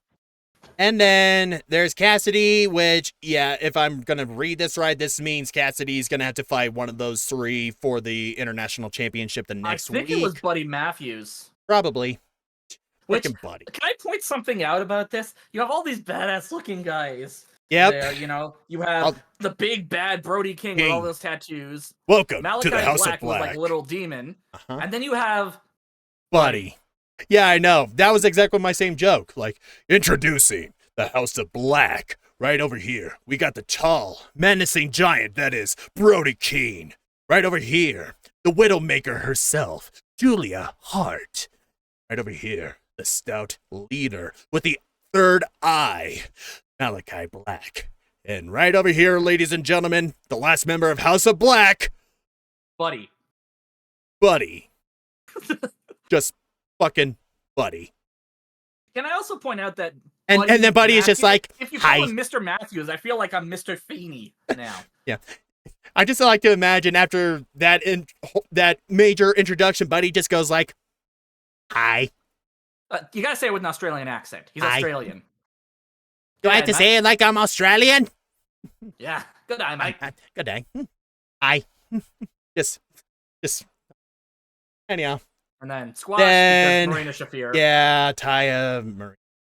Then Juice defeated Action Andretti. This was definitely not looking good for Action for a while, for sure. Yeah. While AEW was trying to figure out, what the hell can we do with this guy? Like, he had one of the major upsets, one of the biggest highlights in 2022 for AEW, and this is what they are doing with him. Yep. Oh, boy. Moving on. Now we're finally in April. To April 5th, Dynamite at Long Island, New York. Oh, shit. We're in MJF's territory. Yeah, and this was where the house rules stipulation finally got brought in. Oh, yeah, right. Yeah. Right. Because they didn't want any excuses for why they would lose a match. After a little bit. Yeah. Anyhow. House of Black, defeated Orange Cassidy and Best Friends. Yeah, that's what I thought. That's what they were leading up from the previous Rampage. Pardon me. Yep. And then, Jamie Hayter defeated Riho to retain her Women's World Championship. Yep. Well, all of that build up, and it only happened on Dynamite. Great. Yep. Still got to show how much everyone hates Sammy Guevara by having him defeat Commander, who is also another awesome luchador. God. Yes. Great. Oh, and here we go. What? Hook. Yeah. Hook defeated Ethan Page to retain FTW World Heavyweight Championship. Can I point something out? Calling it the FTW World Championship is a bit redundant because FTW stands for Fuck the World. Yeah, Fuck the World Championship. Yeah, I know. Very, very pointless championship, but you know what? Hook makes it cool. Yes. Unlike Taz. Taz doesn't make anything look cool, but I digress. The only cool thing Taz ever has anything to do with wrestling is Hook. That's it. Actually, he had a badass catchphrase when he was in ECW. Oh, really? Beat me if you can, survive if I let you. Gotcha. Alrighty, then after that, we had Claudio and Moxley and Yuta with Bryan Danielson returning. This was his return. Oh, no! Oh, no! You know what this means? It's amateur time! It's what? Amateur time! What is amateur time? Remember, Bryan Danielson came back and he's all like, Well, it wasn't that yet, I don't think. It wasn't that yet. This is like, no, this was when Blackpool Combat Club was definitely starting to go a little bit heely. Oh, okay. Yeah, this was it. No, you're right, because... because that happened after Revolution, after Bryan got all fucked up by MJF. And then I think the reason why he went heel was because MJF may have damaged his head a bit too much. And I was like, Bryan, what the hell happened to you during your break? This was when Blackpool Combat Club was getting a little bit needlessly very relentless in their matches. And Bryan is like, oh, this company is filled with amateurs. We need world top professionals here. Yes. And he was like going on about how Kenny Omega is an amateur. And I'm like, he has a great successful career. And it was heel stuff, but yeah. Yeah. And I'm just like, you guys as heels, it's just not working. So, yeah, we have unfortunately entered the heel phase for Blackpool Combat Club for 2023. Yes. Oh my god. But, bit of a light note. FTR. The boys are no longer world champs. Yep. Hey! FTR defeated the Guns to become tag team champs. Top guys, out. Yes. Yep. That was just so cathartic. Very cathartic. Yep. And it's funny, I think I had called, like, when it was first going on, I think I had pretty much called it as soon as, like, okay, they won the tag titles so that FTR could win it off of them, because there had been a storyline between the two coming out of 2022, or heading at the end of 2022. Yep, and well, that's what happened. And that all happened on Dynamite, so perfect for that. Perfect for that. Alrighty, and how we're going to follow that up on April 7th of Rampage. Hook defeated... I feel like I've seen this before. Same here, like, what in the hell? Nope, it's happened again. It just keeps happening. But I think this is the one where... Yeah, this is the one where Matt had Ethan sign the contract for this fight and secret and added in that stipulation. Yeah, I think this is that one fine print where like if Ethan Page lost, Matt Hardy and was no longer there for sure. Was no longer contracted to the firm. Big time. Alrighty, and then squash, and then I you know what? Interesting bit about all of that is that, of course, this is all entertainment that is meant to be broadcast on TV. Yeah. Do any of the other wrestlers watch TV to see, like, what the hell's going on behind the scenes in case there's, like... Oh, no, wrestlers are stupid. Yeah, I know, exactly. Stupid. I'm like, do they even watch TV? Because I'm just like, dude, a lot of, like, the planning that's, like, going on behind the scenes... TV, but they watch it sideways. I know. They just only hear it. Anyhow. And then we have a 8-man tag team match with Acclaimed teaming up with Cool Hand and Daddy Magic to defeat... That's a weird pairing, yeah. Where the hell is the thing for this? It must have been a last-minute thing. Probably. Like, that makes no sense. Big time. And then, yeah, that was 2 minutes. Yeah, that's a squash match. That's a squash match. I could have told you it was a squash match because the only member of that team that had Eddie present on AEW before this was the captain Sean Dean, because he's a student of the Nightmare Factory. Oh yeah, that's right. Yeah. Alrighty. And then we had Darby Allin defeat Lee Moriarty, because we now also need to start to get him some credibility before we head to Double or Nothing. Yes. Okay, gotcha. Then Julia Hart defeated Anna J.A.S. Submission? submission. Probably, yeah, heartbreaker. Yeah. And then just staring vacantly into the main camera, hard camera. Yeah, because I think this had been before they even started doing that thing where she had her own theme song and she lip syncs to the ring. It might have been. Although it's funny because a little bit of weird situation with that. Apparently during her entrance, she has to completely drop her mystique during the point where the cameras get shut off, so she can it looks like she's teleporting to the ring.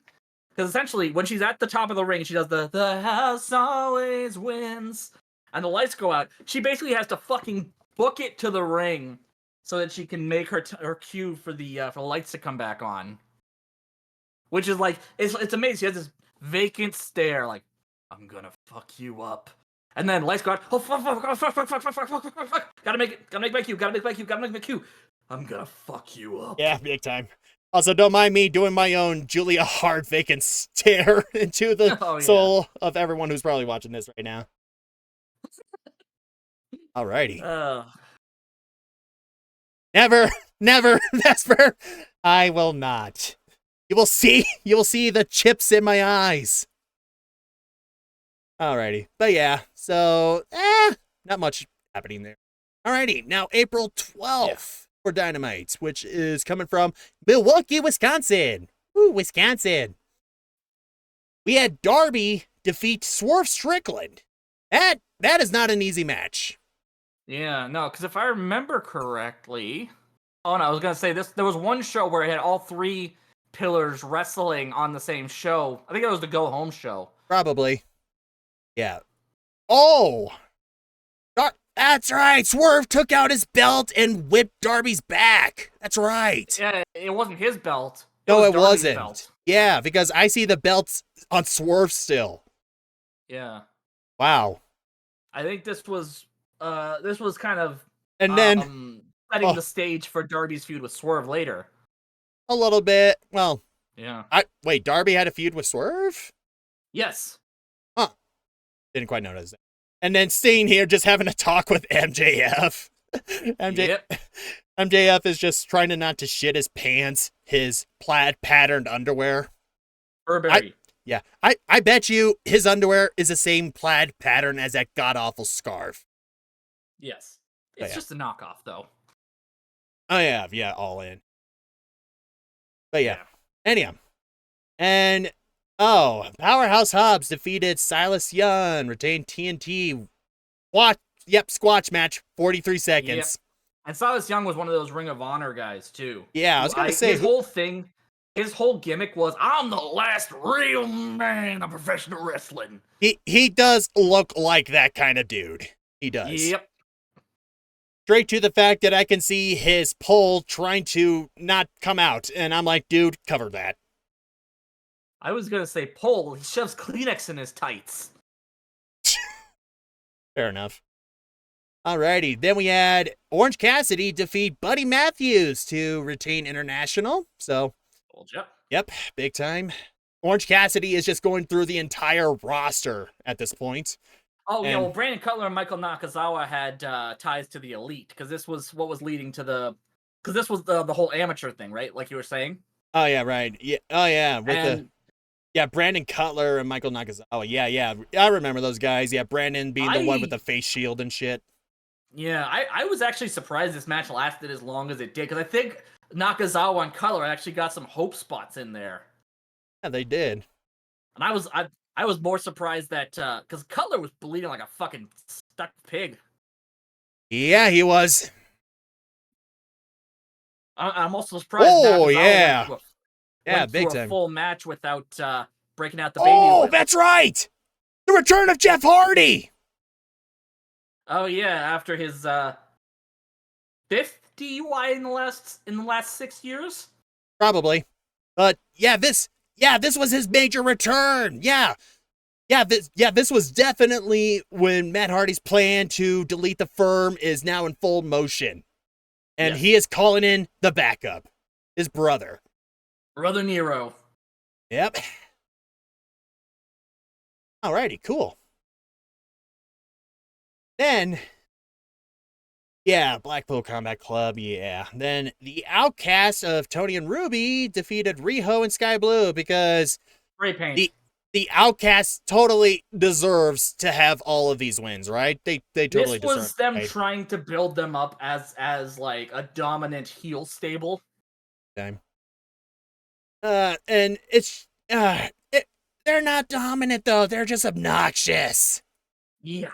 I mean, it's acceptable to a certain point that a heel should be obnoxious. I mean, look at MJF. That was his whole career up until the last 6 months. Exactly. And even then, he went through a very creepy phase with him being a heel.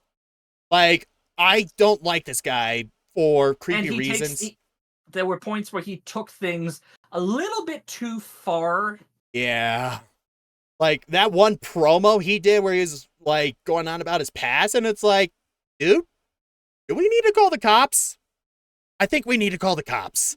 And apparently, some people actually did.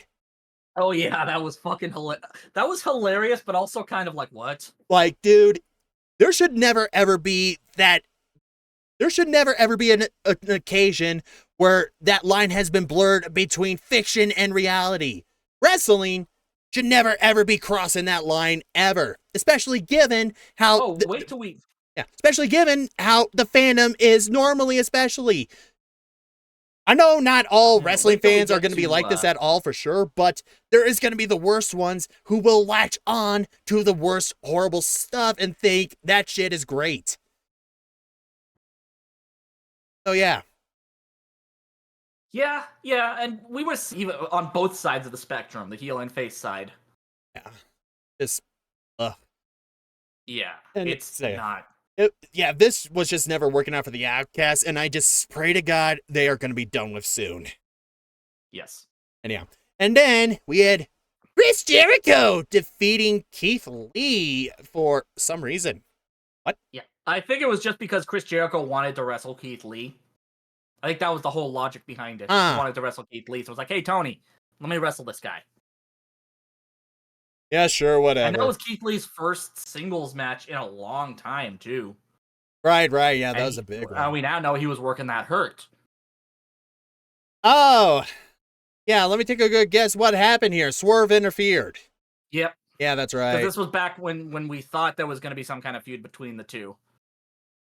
Okay, you see this image. White-haired Keith Lee is a very weird image. Yeah, it's like I see Keith Lee like this. I'm just gonna call him Obi-Wan Keith Lee.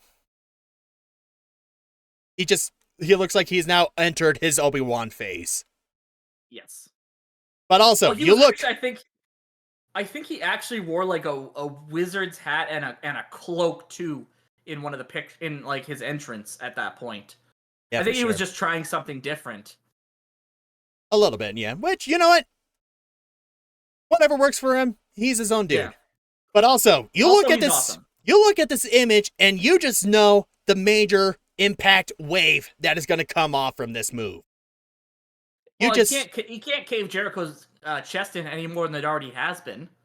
There's a will, there's a way, especially with Limitless Keith Lee. No, but have you ever seen a picture of Jericho's chest? Yes, I have. Why do you think I make fun of his photoshopped abs? Yes. At least, if anything, he definitely seems to be doing a lot better physically wise lately. He's definitely gotten into better shape, but this was definitely not the most flattering in his years. Yeah. Alrighty, and then on to April 14th of Rampage. Let's go here. Aussie Open defeated Best Friends to retain the IWGP Tag Team Championship. Yeah, they were champs in that one. Yeah, because they were one of the 3 teams that beat FTR for their 3 tag team titles they were holding. Man, I just really wish Best Friends had a lot of better shit going on for them. Who the fuck is Man Scout? Man Scout? Oh, this was back when the Spanish Announce Project was still a thing. Where is that coming from? Jay Lethal, Jeff Jarrett, Mark Briscoe, Satnam Singh. Defeated Angelica. Luther, Serpentico. Man Scout. And Man Scout. You know, white dude. Generic white dude. Yeah, just Just a generic custom You wrestler. could not get any more generic than that. Yeah, that's just a generic template for a customized wrestler. Yeah. Alrighty. But really, we had to let Lethal Jarrett win in a squash match against these other people. I think this was telling a story of this was before Mark Briscoe this was the seeds being planted of the feud between Mark Briscoe and Jeff Jarrett. Because the idea was Jay and Mark were friends, and Jay was trying to help his old buddy out on the chicken farm. Right, yeah, they were going through that phase here. Because you have the hilarious image of Satnam Singh wearing overalls and Sanjay Dutt wearing overalls over his suit. Gotcha. Anyhow. Alrighty, and then Taya Valkyrie defeated Emi Sakura in an 8-minute, 30-second long match. Okay, a little bit more meant to, yeah. Then we had Jack Perry fight and beat Sean Spears. I feel bad for Sean Spears. Again, but at the same time, he's kind of he's off now. He's with his wife and his kids, he's spending time with his wife and his kids. Yeah, for sure. But again, just trying to give Jack some build up as well for the 4 pillars. Oh yeah, we heard from the Hardys because Jeff came back. This was them also, I think, challenging the Firm to the Firm deletion match at the Hardy compound. Because I think that happened the week after this. Yeah, this was definitely somewhere around in April. And let's have a look. Which, I think that was on Rampage. Yeah, that was absolutely on Rampage. Which is they uploaded the whole thing to YouTube. Sean Spears is having another kid too. Wow, dude is keeping busy. Yeah, they're having their second kid. Alrighty. Although at least it's not like Matt Hardy, who I'm pretty sure part of the reason Rebby might have divorced him might have been the amount of kids they had. Jeez. Because they were on baby number 4. Oh my. Well, anyhow, April 19th, we're coming from Pittsburgh, where Jamie Hayter and Britt Baker defeated the Outcasts. Right, because we're definitely focusing on this rivalry. Yep. Oh, here we go again. And then Hot Potato, because Wardlow, they paired him up with Arn Anderson for a bit. Wardlow. Arn Anderson with the Glock. Yeah, Wardlow defeated Powerhouse Hobbs to get the TNT Championship back once again. Dude, how many times do you have to win one championship within a year? Let alone a month. How many times? Oh, you were not there for the dark days of the TNT Championship where it was between Cody, Sammy, and Scorpio Sky. Wow, TNT Championship gets around. Should probably get that tested. It changed hands 6 times in the span of 2 months. Gotcha. And here we go. Jay White, now in AEW, with defeating Commander. Yep, he's here. Yep, that was his debut match. His debut was the week before when he and Juice had attacked Ricky Starks. Yeah, because that was like the big thing. Oh my god, definitely Jay not White obnoxious. Decided to come to AEW instead of WWE because this is just after Vince McMahon announced he was back. Right. Now we got Bullet Club Gold, and I'm pretty sure someone's trying to fight for the trademark on that one. Anyhow, Billy Gunn and the Acclaim defeated the Jericho Appreciation Society. So they defeated Daddy Magic, Cool Hand, and Jake Hager in a 6-man tag team match. So that was pretty easy for them. Yep. And now we have the pillars against each other. We got Sammy defeating Jungle Boy by countout.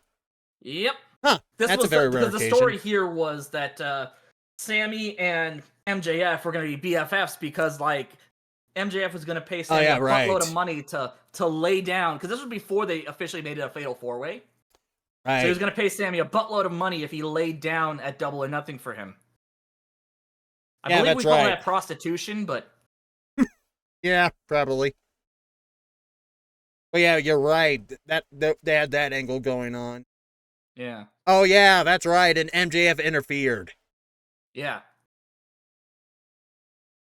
Cool. Pardon me, just getting a noms in.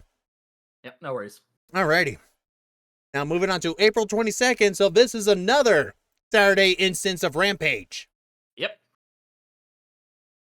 We had Moxley defeating Christopher Daniels. Okay. Mm-hmm. Julia Hart defeated Kiera by submission. You know it. Yep. Or moonsault, because I think they were building her up to. There was one point where they were building up her moonsault as a really deadly finisher. Yes. Anyhow, right. And we had this thing going on because Mark Briscoe, Lethal Jared, and FTR teamed up to defeat Slim J and the Varsity Athletes in an 8-man tag team match. Right, we had that happen at one point. Yep. Alrighty. And El Hijo del Vikingo defeated Dralistico to retain the AAA World Heavyweight Championship. Good for him. Oh man, an 11-minute 30. This is when they really started putting him out there because he is such a presence on screen and in the ring for sure. Yes. Good for him. Righty. Also, look at that submission, Julia Hart. Yep, look at that. Dude, I'm just like, where can I get an outfit like that? Oh. Also, probably has them custom made. Probably, for sure, yeah. Also, congrats to Vikingo getting married recently, by the way. Oh, I didn't know that. Oh, yeah, he got married. Then again, like, they keep kayfabe, like, super, super tight in Mexico. Like, Mexico and Japan, their wrestling scenes really try to keep kayfabe as much as possible. Yeah, trying to keep their private lives a little bit more separate, even though at times they kind of make aspects of their personal lives major plot points and storylines. Definitely not another reason they're blurring the lines between fiction and reality. Definitely not. All right. April 26th, Sunrise, Florida. We have Cassidy defending the International Championship again against Bandito. And yeah, surprise, he wins. Yep. Jeff Jarrett defeating Dax. Yes. Wow. This was leading up to Lethal Jarrett getting a tag title opportunity against FTR. I think the Ass Boys might have been sandwiched in as well, but I can't remember for certain. God damn it. Alrighty, and then we had Wardlow, who had Arn Anderson with him defeat Ariel Levy. Yeah. Right, Arn was with Wardlow around this point. Yeah, pretty much like right up until the rat bastard and the turtleneck started feuding with Wardlow over daddy issues. Big time. And then we had Sammy Guevara defeat Darby Allin by DQ and this was kind of funny. This was kind of funny because the old Eddie Guerrero, they did the old Eddie Guerrero spot basically to get Darby DQ'd. Right. They used Darby, except they used Darby's skateboard. Yeah, see? Right, yeah, for sure. But it made Darby look like a total fucking moron. Yeah. But God. Speaking of total fucking moron. Yeah. We had Jade Cargill and Taya. Defeat Taya. There was a stipulation here. Jade, because right. Are so similar. Yeah. Taya can't use the Road to Valhalla. And Taya was going for the Road to Valhalla, but Aubrey had to say, you're not supposed to do that, remember? Oh shit, then what do I do? And then Jade hit Jaded. And then Taya my God. Road to and Valhalla then guess what? It just didn't matter later. Yes. Of all the things they could have done with Jade, they had to make it about a huge thing where she's mad because someone else used a finisher that is like hers. Actually, that is surprisingly not uncommon in wrestling. Right. Where people can't use, or top stars say, no, you can't use your finisher because it's too much like my finisher. Yeah. Wrestling is very egocentric sometimes, unfortunately. Yeah, and I'm just going to be like, well, too bad. Alrighty, and then, oh boy, Konosuke Takeshita and Kenny Omega with Don Callis defeating Butcher and the Blade. Yes. We're approaching that road. We are approaching that road. Oh, God. Yep. Yeah. Oh, hey, guess what? Blackpool Screwdriver. Blackpool Combat Club. And then Takeshita.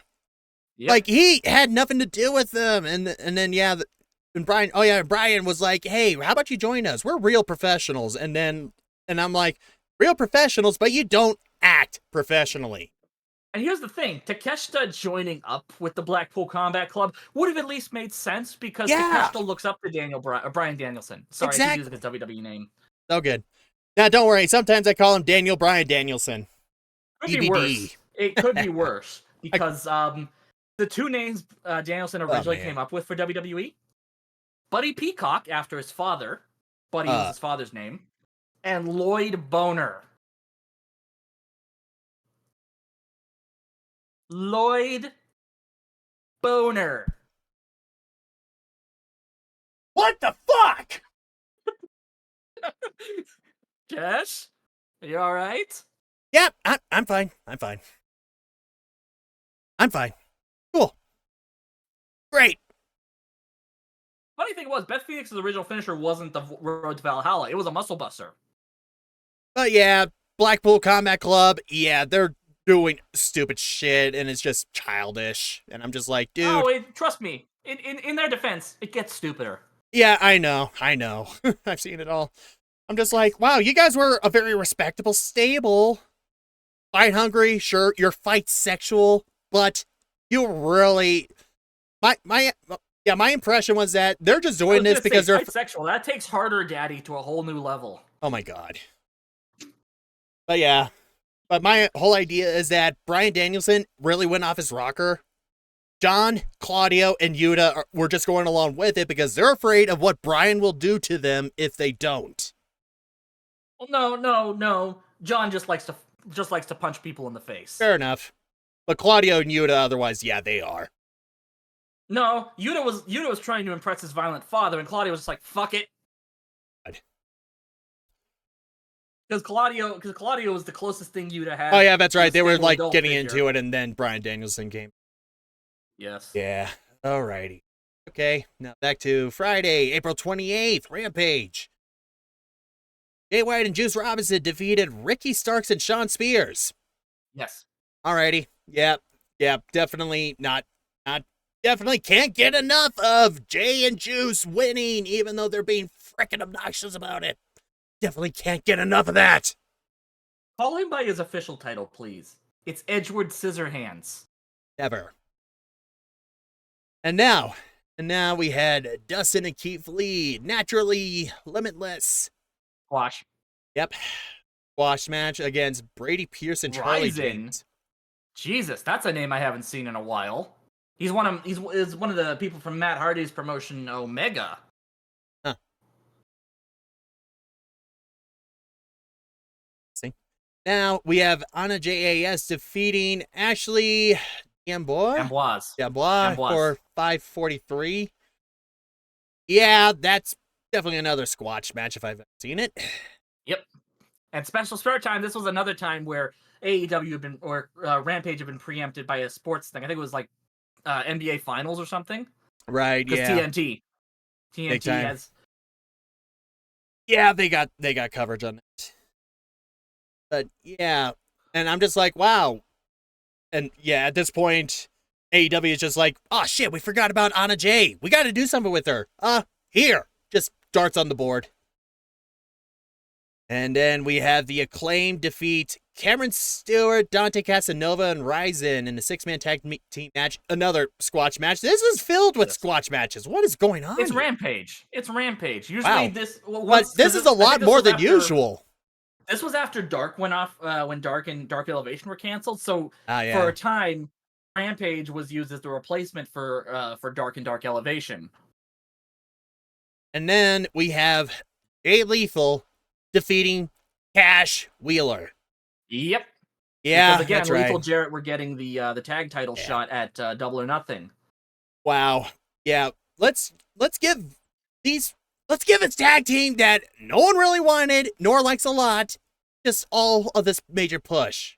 Oh, in Jarrett's eyes, that just means he's doing a good job because nobody wants to see him. Oh my god. Because Jarrett's old school like that. Alrighty. Right, so we're getting into Double or Nothing territory now. Yeah, this is May. We're now in Baltimore. Fuck you, Baltimore! Okay, so the week before had been when Roddy must have debuted. Probably. Oh yeah, Roderick. Yeah, probably. That was Or a no, huge surprise because he'd been in NXT like not even a month before. Yeah, right. Here we go. Adam And then his Cole, contract ran baby. out. Roderick Strong, Cassidy, and Bandito defeat the Jericho Appreciation Society in an 8-man tag team match. Ah, okay. Well, that happened.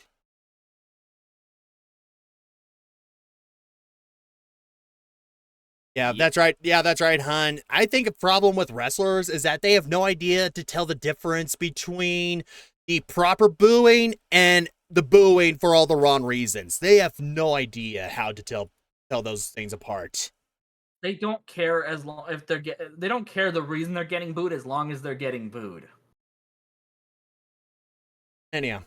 And then Saraya defeating Willow Nightingale. Or spray paint, probably. Maybe. Yep. Acclaimed won the Tre de Mayo Trio Battle Royale. Oh, yeah, that was a thing. But Yeah. I'm just like, Tre de Mayo, though? Well, oh, yeah, that's right. Because it was May 3rd.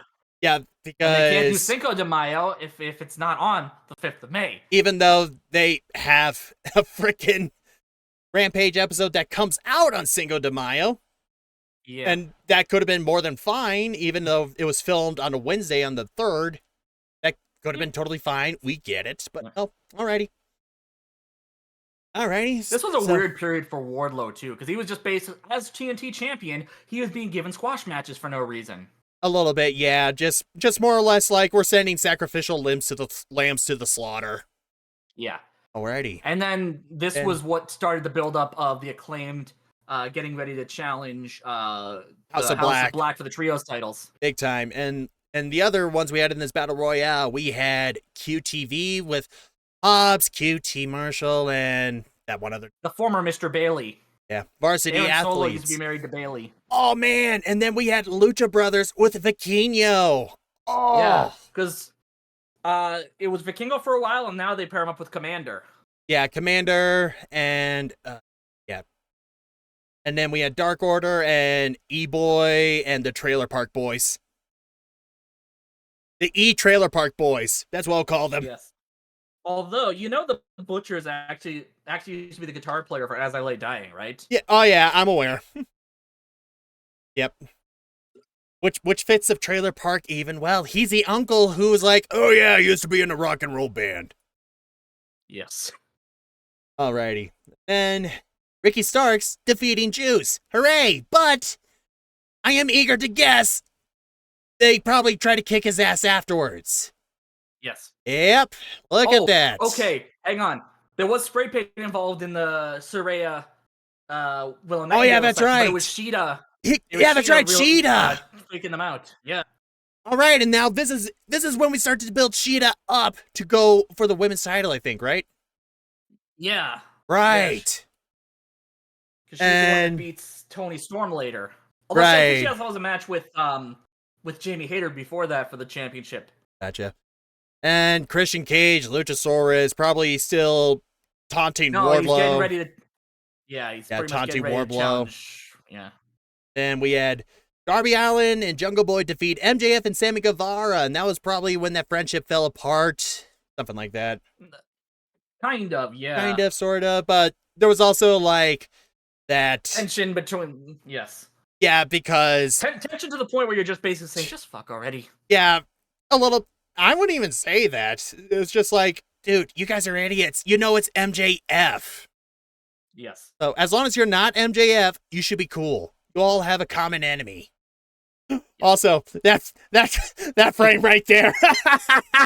Well, that was MJF's big thing when he was a heel, was the oh shit, no, I know, no, his cries out. But this is a beautiful frame if I have ever seen it. Just look at that. In the Fatal 4-Way, at Double or Nothing, there's a spot in the match where Darby was doing something crazy, and midway through the move, MJF just shouts, "What the fuck?"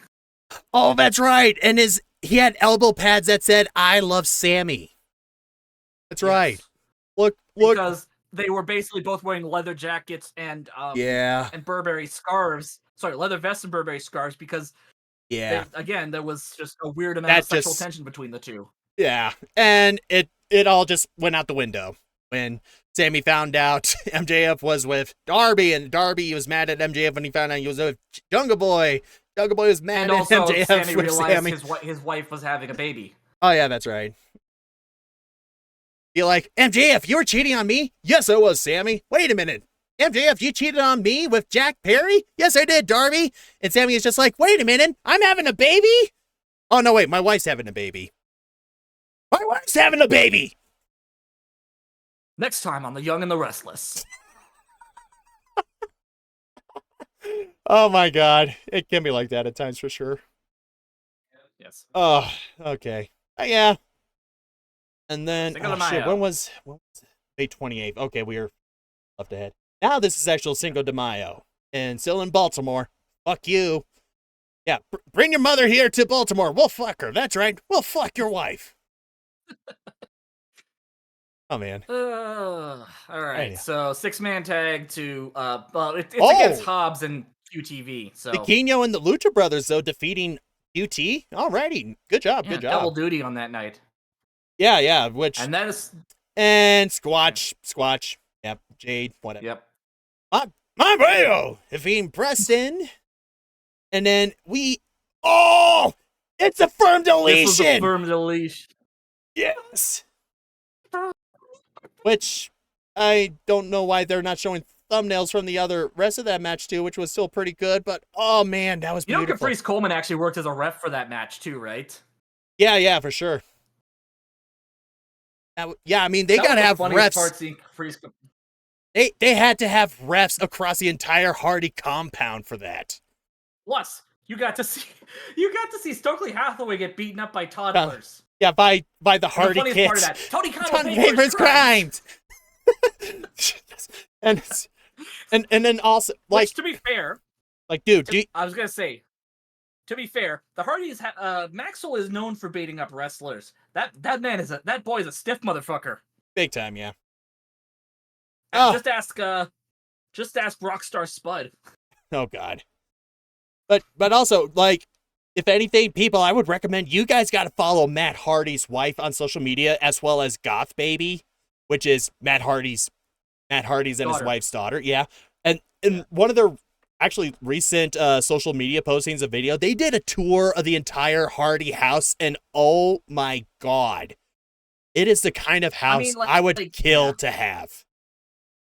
Like I've seen clips of it from their TNA days, back when like the broken stuff was really just starting out.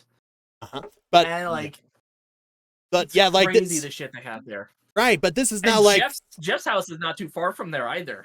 Yeah, I figured as much. But yeah, like but my God, you're not even talking about the best part of this match. Isaiah Cassidy having an orgasm and then jumping off of the. Oh yeah. Brother Zay, I knew you'd come. I always come. And then just throws himself off the top of the building onto the freaking firm. And dude, the final and the last shot of the end of that sequence, Jeff Hardy lighting the Hardy symbol on fire out in their field, that is like one of the most beautiful, picturesque things I've ever seen in wrestling. Remy was usually the one who edited those sequences too. Like, she's a really good editor. Oh yeah, she is. And like, I love that mark so much. I now have it as a tattoo on my left bicep. That mark is with me forever for the rest of my life. That was like, this is definitely one of the top Rampage episodes for sure, just for that segment alone. Yeah. And actually, you know what? This is YouTube, so it's actually just looking at this lineup overall for the matches. I say this was a really good episode for sure. Yeah. I mean, the less QT Marshall we see, the better. And thank God he's gone from the company. Oh, for sure. Because you want to know his reason? You want to know his reasoning was? Because he wasn't popular. AEW wasn't treating me like a star. Yeah. Motherfucker, you look like you moonlight weekends at the local Pizza Hut. Probably. Oh yeah, that was a good episode. No disrespect to people who work at Pizza Hut. No, not at all. You guys are bad. We appreciate you guys. In that, but it's just that even then, I feel like pizza drivers would be like, yeah, we don't even let QT handle that shit. We just try to keep him in the corner and make sure he doesn't touch anything. He's the manager who like changes people's schedules at the last minute and says, "Hey, why aren't you here?" Oh God. Oh. Alrighty, now to May 10th, coming from Detroit. We went from Baltimore to Detroit. Oh boy. The Diet Canada. To Little Caesars Arena. Oh god. Alrighty, well, we have a double Jeopardy match with Claudio defeating Ray. The stipulation here was the winner would challenge the loser for their championship. So if Phoenix won, he would get a Ring of Honor World Heavyweight Championship match. Oh, yeah, and Claudio that's right. and a partner of his choice, aka his nephew Wheeler, would challenge for the titles. Gotcha, right. Accidentally called my mother. Right, yeah, Claudio and Ray, they were champions in Ring of Honor at this. And then we had Cassidy defeat Daniel Garcia. Alrighty, keeping that train rolling. Julia Hart defeated Anna Jay in a no-holds-barred match, but we all know how it went. Submission.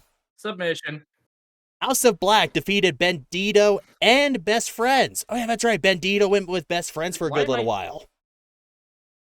What's up? For some reason, my phone keeps calling my mother. And interesting. I had no idea Julia Hart was your mom. She's 10 years younger than me, my dude. Oh, that's interesting. Trying to explain that to the time vortex. Wibbly wobbly timey wimey. And then we had Jon Moxley defeat Kenny Omega in the steel cage match. And Kenny Omega was with Don in this one. And I'm like, this was the betrayal. Stabbed Kenny in the face. This was the betrayal. Yeah. This was it right here. Made no sense. But nothing Don Callis does makes any sense. Nope. But this was pretty much the start of the build-up to Blood and Guts. Yeah, for sure. Also, my wife said, is Christian Cage trying to use your phone to call your mom? Oh, God. No. Oh, God. I don't trust my phone to people from Orangeville. Nope. But, yeah, this was definitely a huge major downfall for Kenny Omega and him getting nothing but shit for months to come. Oh, my God. Yeah. Just, no one could ever catch a break. Nope. And then, moving on to Rampage, which apparently aired on a Saturday again. Yeah, I was going to say, maybe it's just, it's comeuppance for that shitty heel run of his. Probably. Alrighty. May 13th, Rampage, still in Detroit. NBA playoffs. Yep.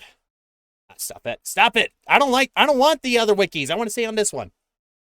Alrighty, we have the Acclaimed defeat the E-Trailer Boys in a 6-man tag team match. Didn't we have something like that happen already? I think so. Oh my God. And then we had Toni Storm defeat Allison Kay. That's a bit of a longer She's from Detroit, so she's local talent. Oh, great. Then we had Kyle Fletcher of Aussie Open defeat Action Andretti. Yes. Wow, we still have no idea what to do with him, but at least it seems like they're, oh, right, we're in May. This is definitely a couple months after Dante screwed up his leg at Ring of Honor. Couple weeks. Yeah, a couple weeks. Well, we're in May. That was in March. No, that was at Supercard of Honor, which was in April. Oh, okay, so, alrighty, somewhere around there. But yeah, so this is where an Action Andretti starting to get teamed up with Top Flight a bit. Yeah. And then we have officially the Mogul Embassy. Yes. Defeating Dark Order. Because, by God, we needed to do something with Dark Order. Yeah, everything. Boy, definitely moved on away from that heated up so-called rivalry between Dark Order and Blackpool Combat Club and pretend it didn't exist. Definitely swept that under the rug. This was heading into the time where Dark Order was like, you know what? You want to go back to the Elite? Well, this hadn't happened yet, but no, that's not for a while. Like, you want to go back to the Elite when we were the ones who picked you up when you were basically drunk and puking in the local bowling alley six times a day? No, we have not reached that point just yet. No, because that was definitely that was when Heyman Page was helping out the Elite. So we definitely have we have not entered that stage just yet. But right now AEW is still trying to figure out what the hell to do. Yes. Alrighty, and then May 17th, we are now down in Austin, Texas. We are on the road to Double or Nothing. Mhm. Alrighty. Oh, they're now including the dark matches for this one, apparently. Yeah, because this is when Dark was done, pretty much. Oh, so. Hook defeated Serpentico. Yeah, that took about 30 seconds. And we 30 had... seconds, that's generous. Then we had Abaddon, Sky Blue, and Willow Nightingale defeat Emi Sakura and Beasts of Burden. Or no, it's a Beast of Burdens. Oh, yeah. Yeah, Marina and Nyla Rose. Yeah. But hey, good thing. Good on it for local Denver talent Abaddon winning. Yeah. Like that. Yeah. I didn't know Abaddon was from Denver. Oh, yeah. They're from my neck of the woods. Yeah, they. Which AEW keeps using freaking like graphics that calls them Living Dead Girl. But someone pointed out it is awesome to call them the Living They. Like, that is pretty ominous. The Living They. That would be a lot better, and that would tie more into their non-binary. Exactly. Like, it is right there, ready to print out money and merchandise. But yeah, no, we're still using freaking slogans that still calls them female. Yes. Alrighty. And now then we had Darby Allin and Orange Cassidy defeat Big Bill and this was the show Lee. where you had all three. We had all three members. The other three members of the Four Corners match wrestling their matches. So Darby had a kind of easy time because he had Orange Cassidy to fall back on. Right, but also it's a team match. It says they defeated the Firm, but I'm like, didn't we just delete the Firm the last week? Okay, cool. Oh yeah, Matt Hardy. Yeah. Be like, oh, delete the week, but then they were still contracts together. But for whatever reason, they still referred to themselves as the Firm because Big Bill and Lee Moriarty were still teaming together for a little bit. Yeah, and then we had Sammy defeat Exodus Prime. Yeah, that was Squatch. Yep. Outcast defeat Britt Baker and Hikaru Shida because And then we had Roderick Strong defeat Chris Jericho in a false. This was it. That was the one. Oh yeah. And because a false count anywhere match where the fall actually happened anywhere but the fucking ring. Yeah, that's right. Because this was definitely when they're still trying to build up the whole Jericho Appreciation Society versus Adam Cole bit, and Roderick was like, I can step in and help out, and then they did this with the stipulation that I think the week before had been the thing where Jericho and Saraya Jericho and Saraya had that angle where they beat up Baker and led to the stupid black eye shirt. A little bit. And and the stipulation was that Roderick couldn't have Adam Cole and Jericho couldn't have his lackeys inside the building. Yeah. And so then they just went outside. They went outside, and I guess Chris didn't quite think that far ahead to have his lackeys outside, but Roderick did to have Adam Cole out there and kick his ass. I remember the joke they made during this. I had said, Roddy proving why he was the least dumbest member of the Undisputed Era. Yeah, a little bit. That was his team in WWE. Right. And now we have the Undisputed Kingdom. Oh, God. Yes. All right. We're going to use that Undisputed name at some point. A little bit, yeah. And then we had Jungle Boy defeat Roosh in exactly 10 minutes. This was a brutal match, too, because, this was, Jack Perry basically got whipped from pillar to post. He was busted open. He was bleeding. Roosh was choking him with the camera cable. Yep, I see. He basically won with a roll-up. Oh, my God. Why is there always jumper cables around the ring when Roosh is around to use them? They have to keep them there. It's for the cameras. Yeah, but I'm just like, can we just go wireless for one match? Can't the cameras just go wireless for one match? And just be like, and you know how temperamental wireless equipment is? I know, but I'm just like, imagine that. They're able to go wireless for one Roosh match. Roosh tries to go for the jumper cables, but then suddenly finds, wait, where's the cables? Wait, what? What? Diablo! Where are the cables? Jose, where are the cables? And Jose is confused as hell as well. And then they all look at the cameras and see they're wireless. Oh, shit. And then, But yeah, Jack definitely put up a hell of a fight against Roosh there. Oh, yeah, and then we had to... Don Callis's logic for why he turned on Kenny. Yeah. Kenny Omega! was ungrateful. He destroyed my family. He burned our crops, poisoned our water supply, and delivered unto us a plague of locusts. Tony, And then he did? and No, but are we going to let him?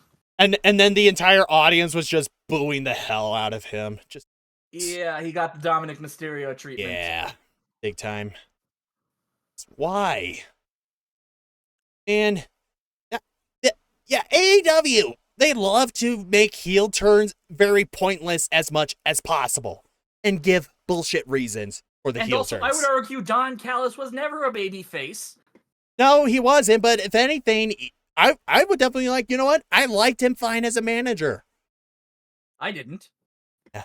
Fuck Don Callis. Yeah, well, With a now he cactus. sucks even more.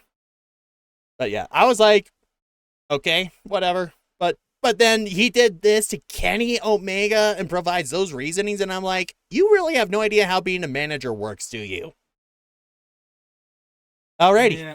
Anyhow, and then finally, Jay White, because we got to, for some reason, defeated Ricky Starks by DQ. Really? Yeah, I think he used a chair.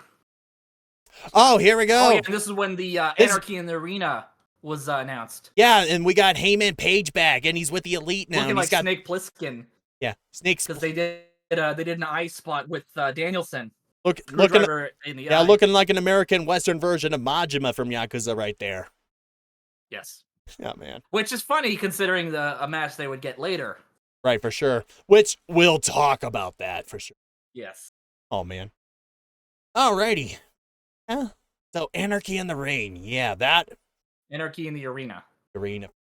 That was a glorious thing too. Yeah, which we'll definitely talk Yes, about. We'll get to. Indeed. And now, May 19th. Nobody tell Kane. Rush just grabbed the cameras and used them. God, I hope not, because those are not cheap cameras they're using, especially broadcast quality. Yes. Anyhow, May 19th, Rampage. Blackpool Combat Club introducing the Amateur Hour, defeating Bandito and Best Friends. Uh-huh. Yeah, because Brian and Why Dan, is Jade Cargill defending her championship against random local talent? because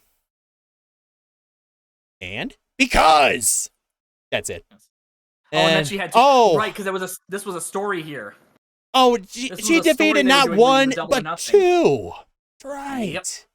Because Mark Strong was like, Jade Cargill's not even tired. She can still wrestle another match. Oh yeah, and Taya, Taya came back. Yeah. Yeah, That will once come again. back to bite you in the ass, I'm sure.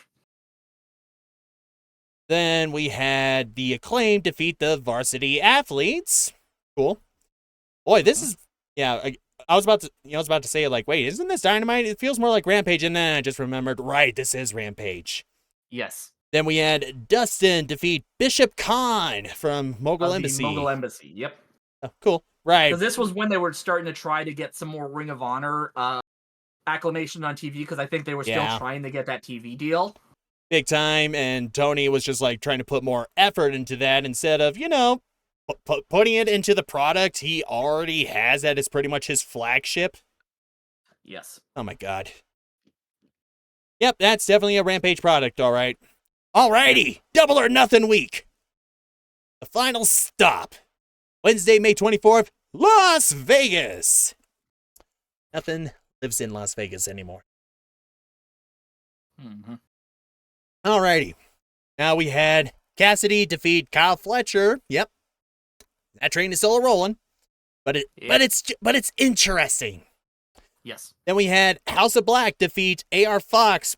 Not with Top Flight, because, of course, Dante's out, but he had Metallic and Blake Christian.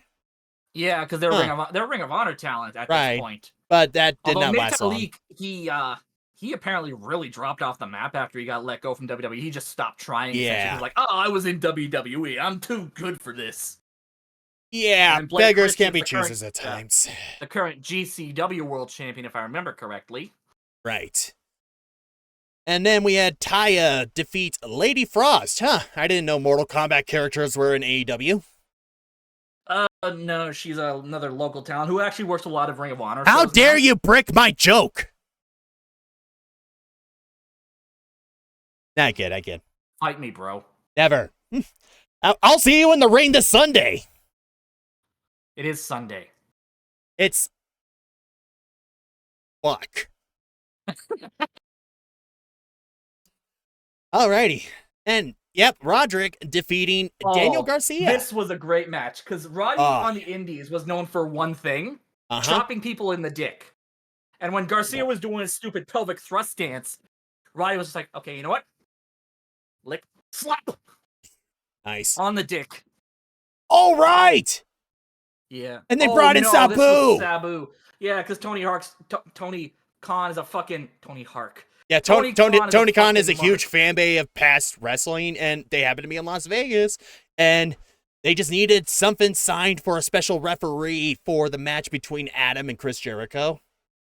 And oh god, we'll get into it, but that match made no fucking sense whatsoever. A little bit. It was like the worst of the Jericho wants to feud with someone who's got momentum situation. Yeah, and I'm just like, I'm used to Chris Jericho trying to go after someone who has a championship belt. I kind of like to refer to him as the one who kind of always goes for championship belts. If he loses one, he goes for the next one. He's an attention whore. He's an attention whore. Either way, pretty cool to see Sabu here like this, and then as well as getting some ass kicking on the JAS. Yeah. I was never a big Sabu fan. A little bit. Especially when his freaking moniker is... He is homicidal, suicidal, and genocidal. His name is Sabu. And I'm like, it is 2023, right? Yeah, 2023. Yes. Wow. Big time. So, I mean, it is so cool to give nods back to previous wrestling talent. It is so cool. I guess. A little bit, but yeah. They can't always be great. Yeah. At least it's not Hulk Hogan. Matthews using his fiance's submission move. Right there. Oh, yeah, right.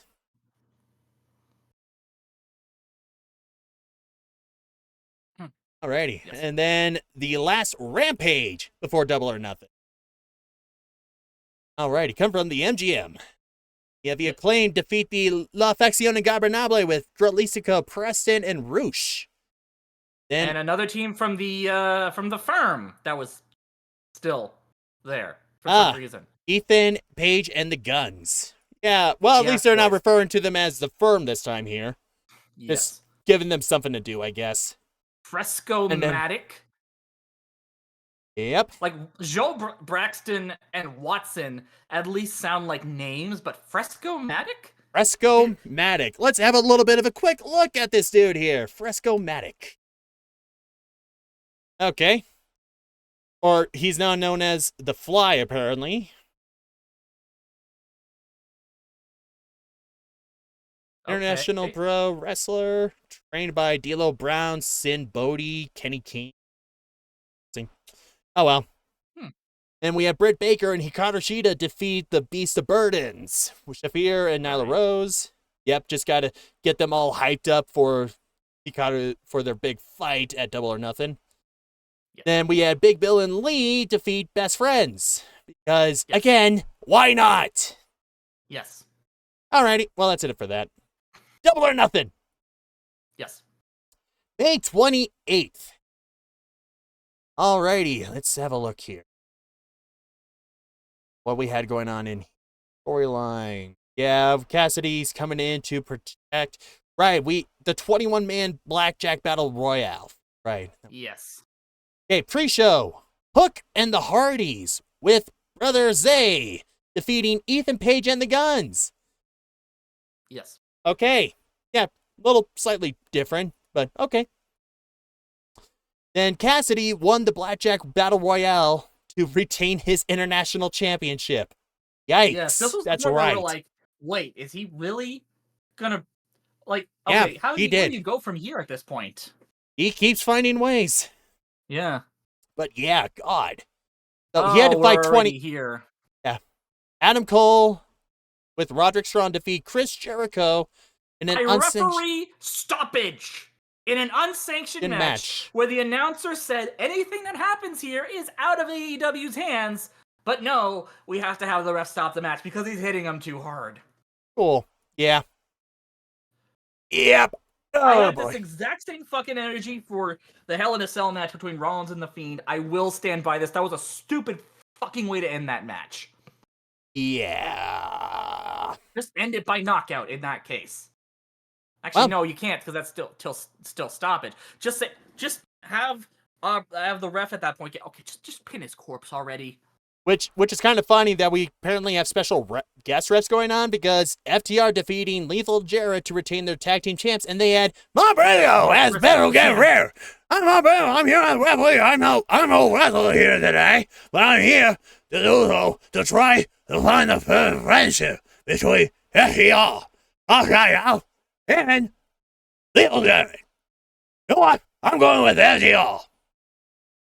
Yeah, he didn't like the way Lethal was. Yeah. No, he didn't like the way Jarrett was insulting the chickens. Yeah, no. You insult my chicken! You insult my chicken! You insult my chicken! You insult me! My will! And then Wardlow defeating Christian Cage in a ladder match to retain the TNT championship. Yes. But that was not the end of that. Know that for sure. God, yes. Because Christian Cage is a canker sore. Yes. Finds ways to come back once sooner or later. Yeah. And then so this one, Peter was unfortunately injured, so. All right, that's right. Tony Storm defeating Jamie Hayter to win the Women's World Championship, but then, like, didn't she sort of fuck off from the Outcast at this point? Not yet. Not yet. I can't see it. And like even then, no. This one kind of sucked because like they were clearly trying to get a moment with Hayter hopefully being able to win the championship because they had enough all in. That's right. Yeah, 3 minutes and 3 seconds. Yeah, that was the pay-per-view fight for the AEW Women's World Championship. See, here's the thing about this. Wow.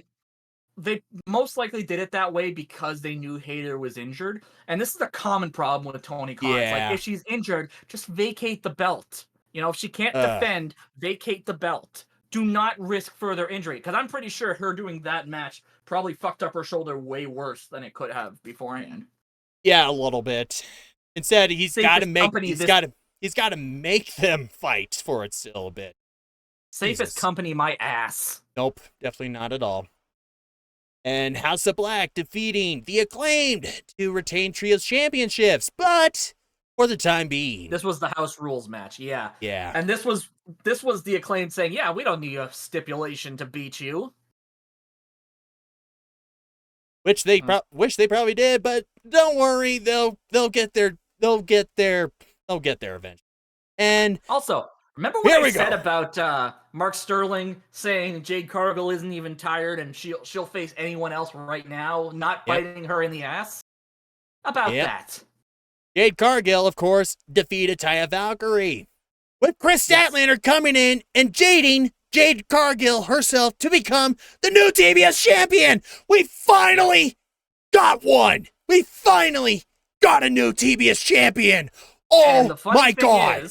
And we had Jade Cargill would only have one more match after this and before leaving for WWE. Exactly. And my God, they had to pad out her record in AEW to frickin' 61 wins. Again, I'm pretty sure because they were just determined to have Chris Statlander be the one to beat her, and they wanted to. They could have done anything else to make this interesting instead of that. My God. Yes. Like Athena. Her. Athena. There's other great female talent that was deserving to wear the TBS championship belt. And then guess what? It could have gone back to Jade at some point. Then we could have given that to Chris Statlander. Yeah. Oh my God. That was definitely one of the major things to come out of Double or Nothing for me for that pay-per-view. Was a fucking new TBS championship finally. I think that was the only title that changed hands that night too. Probably, yeah.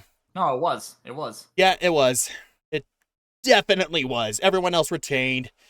Especially MJF. Yep. Well, I mean, FTR retained, but Mark Briscoe was just there. Yes. Yeah, MJF. He a ref bump in that match too. Like they were gonna have Sanjay replace him as the ref at one point because it's a fucking Jeff Jarrett match, of course. Oh yeah, wasn't there that whole thing that was happening where like in a Lethal Jarrett match they had to bring in referee after referee because the first two got knocked out somehow? Yes. Was it this one? Yes. Oh my god, that was beautiful. And then Briscoe Aubrey. wound up. Yeah, and then Aubrey came running in. Oh man. And Karen Jarrett hit her with the guitar. Right. Alrighty, and then Anarchy in the match. Oh god, yeah, no. Anarchy in the arena. Blackpool Combat Club defeating the Elite with Hangman Page. I will say though, the mask the lead singer of Violent Idols was wearing, that was the band that was playing Jon Moxley's theme through most of the match. Oh yeah, that's right. Questionable looking. A little bit questionable looking. Oh, I will admit, the spot where the Young Bucks super kick him to end the song was kind of hilarious. Oh, and also, don't forget, one of the Jacksons freaking super kicked Jon Moxley in the head and a firework went off. Oh, yeah. That was one of the coolest things I have ever seen. Was it Mox or was it Claudio? No, it was Moxley. Okay. Yeah. I don't know about Claudio. Yeah, this was like the one match Danielson had between the Iron Man match at Revolution, yep, and then what would be his next match, which I was there for live. Oh yeah, and then we'll touch upon that, of course. But yes. Man, but yeah, still, I just did not felt. Although the I ending, just did not. Yeah, the ending. Yeah. Just, I was just like, dude, this is what we're doing. We are rewarding horrible people with victories. Why? But of course, I mean, this changes much later. I would assume you were more pissed about Takeshita. That too, yes. Heel. Yeah, that too. Oh my god, that's right. This is when Takeshita turned heel and joined up with Don Callis. Yeah, you see, yep. If he had turned heel and joined the Blackpool Combat Club, I wouldn't be so mad about it. Yeah, it just made more sense. But I'm like, why Don Callis? What did Don Callis promise Takeshita of all things? Blackjack and hookers. I have no. Blackpool Combat Club has that too. Oh my god! But yeah. Yes, but they have a more violent initiation process. Just ask Wheeler. Yeah, and they kind of also tried to with a screwdriver with Kesha anyhow. But yeah, Double or Nothing. I would say this was a little bit. This was also okay for me. Honestly, the last two matches, especially, kind of made it like really fun because like MJF, I think they decided pretty late in the planning for the show that the Pillars match wasn't going to main event. And I think that kind of lit a fire under all four of their asses. Like, okay, you know what? We're going to steal the fucking show here. Right, now, Anarchy in the Arena was still a fun clusterfuck. Yeah. I would agree. I would say it was probably my favorite moment of the night, but... Yeah, but definitely mine was finally seeing a new TBS champion. And I'm like, dude, we are finally going to do... This could be the start of something finally doing interesting with that goddamn belt. Yes. And they kind of did. They kind of did. Starrett had some great matches for the TBS Championship. Yeah, for sure. Now, definitely quite a few. Unfortunately, Jade was limited by her experience and everything. Yeah. Like, they could have been doing a lot more with her, but no, they're not just giving her the resources and, like, just not giving her the resources to be able to do anything interesting. I would argue they gave her all the resources. They just... didn't enforce it. Also, kind of, you know, when you're defending your title against random local talent, I think it kind of... Or when you're having her defend against Marina Shafir, who I would argue is worse in the ring than Jade Cargill. Yeah, but at least Marina Shafir has more interesting fights. No, she doesn't. I would argue to an extent. She is the least interesting member of the four horsewomen of MMA. Shayna Baszler being the fair most. Enough. And then Jessamine being kind of in the middle. Gotcha. We don't talk about Ronda. Yeah, we don't. Alrighty. But yeah, to me, I just felt like... I don't know. I just definitely remember at the time when I heard the news that before I was able to finally watch this, because I was working on all that we got a new TBS champion, and I was just like, you know what? Double or Nothing. best pay-per-view, 10 out of 10. I don't care what else Yes. happened in it. And then I see some of these other matches, and I'm like, okay, I might give it a 7 out of 10. Yes. I'll go ahead and give it. It was good overall. I'll give it that. Yes. Alrighty, and now we move on to post Double or Nothing. Yes. May 31st, Dynamite. The actual end of the Jericho Adam Cole feud. Yeah. Just please A put that random down. ass mixed tag match. Yeah. Put it down. Alrighty. Talk about ending with a wet fart. Yeah, a little. And this is coming to us from San Diego. Well, Blackpool Combat Club, of course, coming off that win with Anarchy in the Arena, they're going on a bit of a warpath, defeating Bandito and the Lucha Brothers. And we had Swerve Strickland defeating Big Bill and Trent in a three-way. Yeah, they were getting it was a number one contenders match for the International Championship. Alright, gotcha. Then we had Darby Allin and Orange Cassidy defeating the Gates of Agony. Yes. Huh, okay. 2 small guys against 2 big, very thick dudes. Yeah, gotcha. Yes. Then we had Chris Statlander defeating Nyla Rose to defend the TBS Championship. The first TBS Championship defense that was actually interesting to watch. Yes. Oh my god.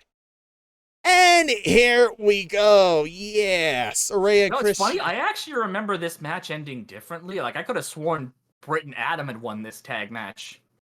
No, Saraya and Chris did.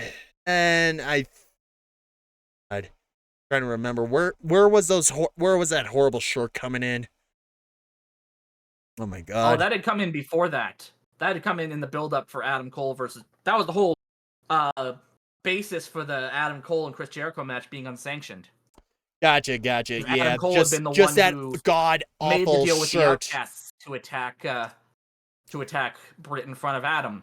Well, he had to hold on to the ropes because they didn't handcuff him to the ropes properly. Right. Yeah, great job. But oh my god, that shirt of Britt Baker is just so god awful. Yeah, because that's just all it shows is a photo of a woman with a black eye, and there was no context at all. And they were like it's like Becky Lynch's old Last Kicker shirt. Oh my god. Like, I looked at that, I was like, okay, I'm probably never gonna buy that, because without context, that makes it seem like I am a woman beater. Yeah. And people will be like, and some people will be like, well, what if it was a shirt of a man with a black eye? And I'm like, dude, you don't, like, the more major problem is that this happens to women more and that they're not speaking up about it. And the fact you're putting that shit out there just definitely complicates things. I will say this. I think there's a way to do intergender angles, intergender matches that don't make people feel awkward about it. Nope. Something like this is not the way to do it. Definitely.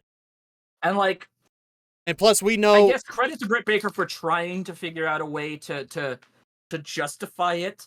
I guess because it was TV time for her or whatever. I don't know what the reason for her trying to justify it was, but you know, I can understand Britt Baker trying to justify it, but I think it's one of those things where I look at that and I'm like, I feel very uncomfortable trying to buy that particular shirt. Yeah. They just really did not think that one out. And of course, Saraya had to be the one to come up with that stupid idea. Yeah. Yeah, and I'm like, Saraya, you're hanging around with Ronnie Radke for way too long.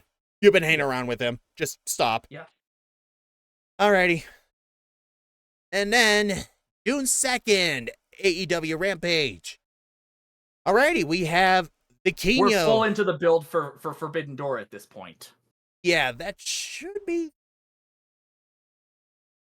It is the next major show. After Double or Nothing, it was Forbidden Door. In fact, like 2 weeks before was when Collision premiered. Okay. This would have been when they were starting to really ramp up the announcements for Collision. Yep, yeah, you're right. It is Forbidden Door. So yeah, we're in the month of Forbidden Door time. Yep. Alrighty, so we got to start bringing in those international stars. Yep. Yeah, so again, Vikingo defeating Dralistico and Commander, three-way match to retain his AAA World Heavyweight Championship.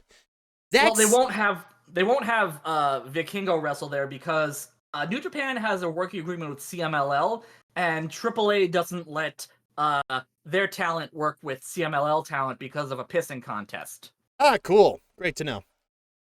Alrighty, well, other international stars. Pardon me. Mostly people who can work with New Japan and AEW. Big time, exactly. So, yes. Alrighty. And then we had Zack Sabre Jr. defeating Action Andretti to keep the NJPW World Television Championship because, again, so yeah, we have no idea. Treasure. Yeah, let's give Action Andretti a shot at a title and, just never do anything interesting. Well, the whole thing about the New Japan World Television Championship was it's supposed to be defended in 15-minute matches to try to get like a more fast-paced, action-oriented thing because New Japan matches tend to be a little more slow and methodical. Gotcha. Alrighty. Well, that slow and methodical is about to be ruined by Jack Perry being there. Hope they're ready to keep up with that. Well, what are you going to do? Then we Besides had... bitch on the internet. Oh, yeah, that's right. Willow was the NJPW Strong Women's Champ at this time and defeated Emi Sakura to retain it. She wasn't even supposed to be NJPW Strong Women's Champion. They actually changed the match on the fly because she was facing Mercedes Moné for that, and Mercedes broke her ankle. Ah, yeah. So, see, Tony, that's what happens when somebody gets hurt in a match. You change the finish. He never... Then we had Katsuyori Shibata defeating Lee Moriarty to retain the Pure Championship. Yeah. Shibata better really hang on to that championship. He really better have an iron grip on that. Oh, yeah, about that. Yeah, about that. Oh, yeah. Nope. Now, on to June 7th. Dynamite, which was in Colorado Springs, Colorado. This one we could not get to because Colorado Springs, that is 3 hours from us. Yeah. And plus also kind of had other stuff going on. Oh, well. So we had Cassidy defeating Swerve Strickland to retain the International Championship. Blackpool Combat Club still on their heel run, defeating Chaos, which was Rocky Romero and Best Friends. Huh, I didn't know that was their official tag team name. Well, no, because Rocky and Trent used to be a tag team called Roppongi Vice in New Japan. And they were part of a stable called Chaos, which included Kazuchika Okada, who was one of the big aces of the company. Gotcha. Used to include Will Ospreay as well, actually, before he formed the United Empire. Gotcha. Alrighty. I'm your resident New Japan expert right now, and I know nothing about New Japan. Well, definitely a lot better than mine. Yes. Then, here we go. We have Jungle Hook defeat La Facción Ingobernable. They took on Dralistico and Preston. Okay, I think in a this Texas was the tornado match where Preston fucked his face up. Let's see. Oh, right, and... Is that Jose? Choked out Jose, yep. Yeah, that's right, he did. Oh. Right, and Adam Cole, and then Adam Cole trying to take on MJF for the championship, which was, no. This was the start of the build-up for their match at All In. Right. And then, this was the beginning of Better Than You, Baby. Right, essentially. And then, okay, yeah, that's right, and then he'll actually have a chance at MJF's championship, but only on a Dynamite. And, well, yeah, everything else after that. Yes. Alrighty. And then Konosuke defeated Damon Ace. Yeah, squash match. We're seeing Konosuke Takeshita in action. Yes. And even then, it's not a lot of action. It's technically in action, but just not a lot of it. Yes. And Chris still retains and defends the TBS championship against Anna Jay. Then Jay White defeated Ricky Starks because, by God, they are never letting that one go. Nope. Of a bitch. Yep. June 9th. Also, yeah, I'm still in Colorado Springs. We have Bandito and Lucha Brothers defeat Big Bill, Ethan Page, and Lee Moriarty. Definitely still not the Firm, you know? Yes. It is legally very, very similar to the Firm, but it's not. Technically, but due to international copyright laws, they are not. I can't Still, believe we should treat them like they are the Firm, though they aren't. I can't believe it's not the Firm. And Powerhouse Hobbs in action, defeating Caleb Crush. Boy, you can't pick a better last name than to be crushed by Powerhouse Hobbs. Phrasing? Nope, definitely none. Then the Acclaimed defeating the Spanish Announce Project. Oh yeah. That's the name they've given themselves. Cool. Yeah, this was, I think. Yeah. Why not? Just why not? Yeah. Luther, oh man, we need to give Luther something a little bit better. Yeah. Maybe he should be a butler. Probably. And Sky Blue defeating Britt Baker, Mercedes Martinez, and Nyla Rose. Oh, right. That was such a random thing. Like, just a random upset. That was a surprise. Yeah. And this is definitely, this is like where they were definitely starting to... I think their next match was in Chicago. Oh, yeah, right. And Which is where Sky Blue is from. No, it was in Washington, sorry. Oh, yeah, right. But Sky Blue's mother was in the crowd because, right. You know, nothing bad can happen when a wrestler has family in the crowd. Definitely not. Nope, definitely not. Alrighty. And that was Solon out of Colorado again for good. Okay, June 14th. Now we have moved to Washington, D.C. Yeah, we're now actually in D.C. Very different Washington. Yes. Yep. Which people from out of the United States can get that a little bit confused because we have a state named Washington, which is on the West Coast, and then Washington, D.C., which is on the East. Yes. Very different. Very different. Alrighty. Adam Cole. Oh, yeah, this was it right here. Adam Cole versus MJF in an AEW World Championship Eliminator match that ended in a time limit draw. That's right. You almost got it, but time's up. He started going for I think he hit his finisher right as the buzzer went. Yeah, no, he was starting to get that pin. Yeah, he just got that pin. It was like 1, 2, and then I think it was on the 2 when time ran out. Yeah. And here's the thing, like, you don't realize it, but Roberts, like, you didn't realize they were going to a time limit draw when it was going on, but you go back and you watch, and it's like you can hear Roberts kind of reading off the timestamps. Yeah. As he's going. You know, like 5 minutes, like 15 minutes remaining, 10 minutes remaining, 5 minutes remaining. Yeah, and then I kind of easily keep forgetting about that time and getting very invested into it. Yeah. And then I was like, like, yeah, I like that match for sure, but I'm just like, oh, man, sucks. And I'm just like, MJF is still a dick. Still have him as champ. No. Yep. Oh, well. Then we had, boy, this is a cast right here. Of course, we had Darby Allin, Sting, and Orange Cassidy and Keith Lee in an 8-man tag team fight against the Embassy with Swerve, Brian Cage, Khan, and Toa Leona. And yeah, with the former team winning, of course. That was an interesting team up. Yes. Like, the next match, though, that would have been the absolute drizzling shits, because Hager can't fucking wrestle. Yeah. Right. Especially against Wardlow. Oh, yeah. Would definitely make this a lot more hilarious if Wardlow just simply picked up Jake Hager and used him like a baseball bat. Get it? Because Jake Hager was a baseball player. Jake Hager's his real name. Yeah, I know. He was a baseball player. He was? I thought he was still an amateur. Oh, well, whatever. Let me double check on that. Hager. Former mixed artist.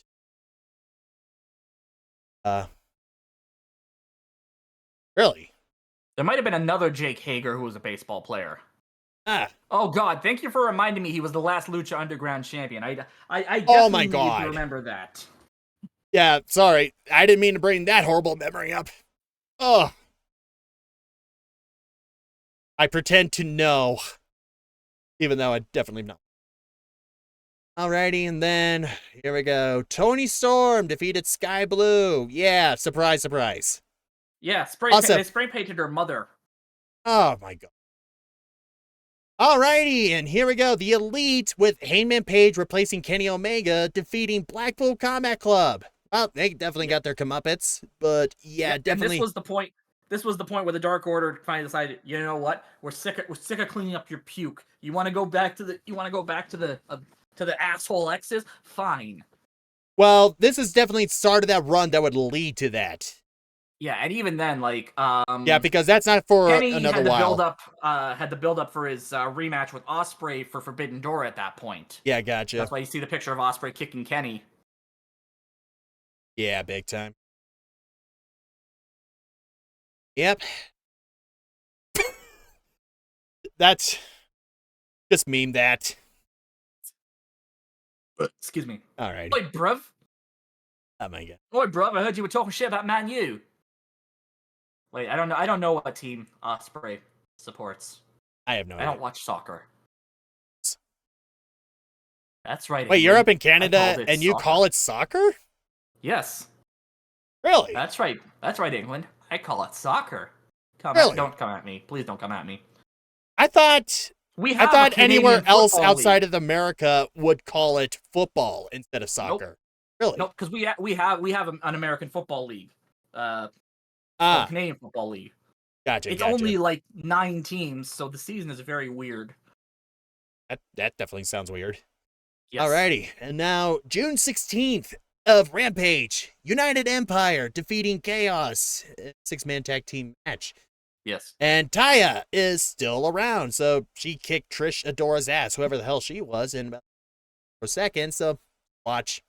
They're now like, God, what are we supposed to do with her now? Yes. And this was kind of leading up to a heel turn. Oh, God, and this one, oh my God. Yep. Yeah, we have Papa Radio.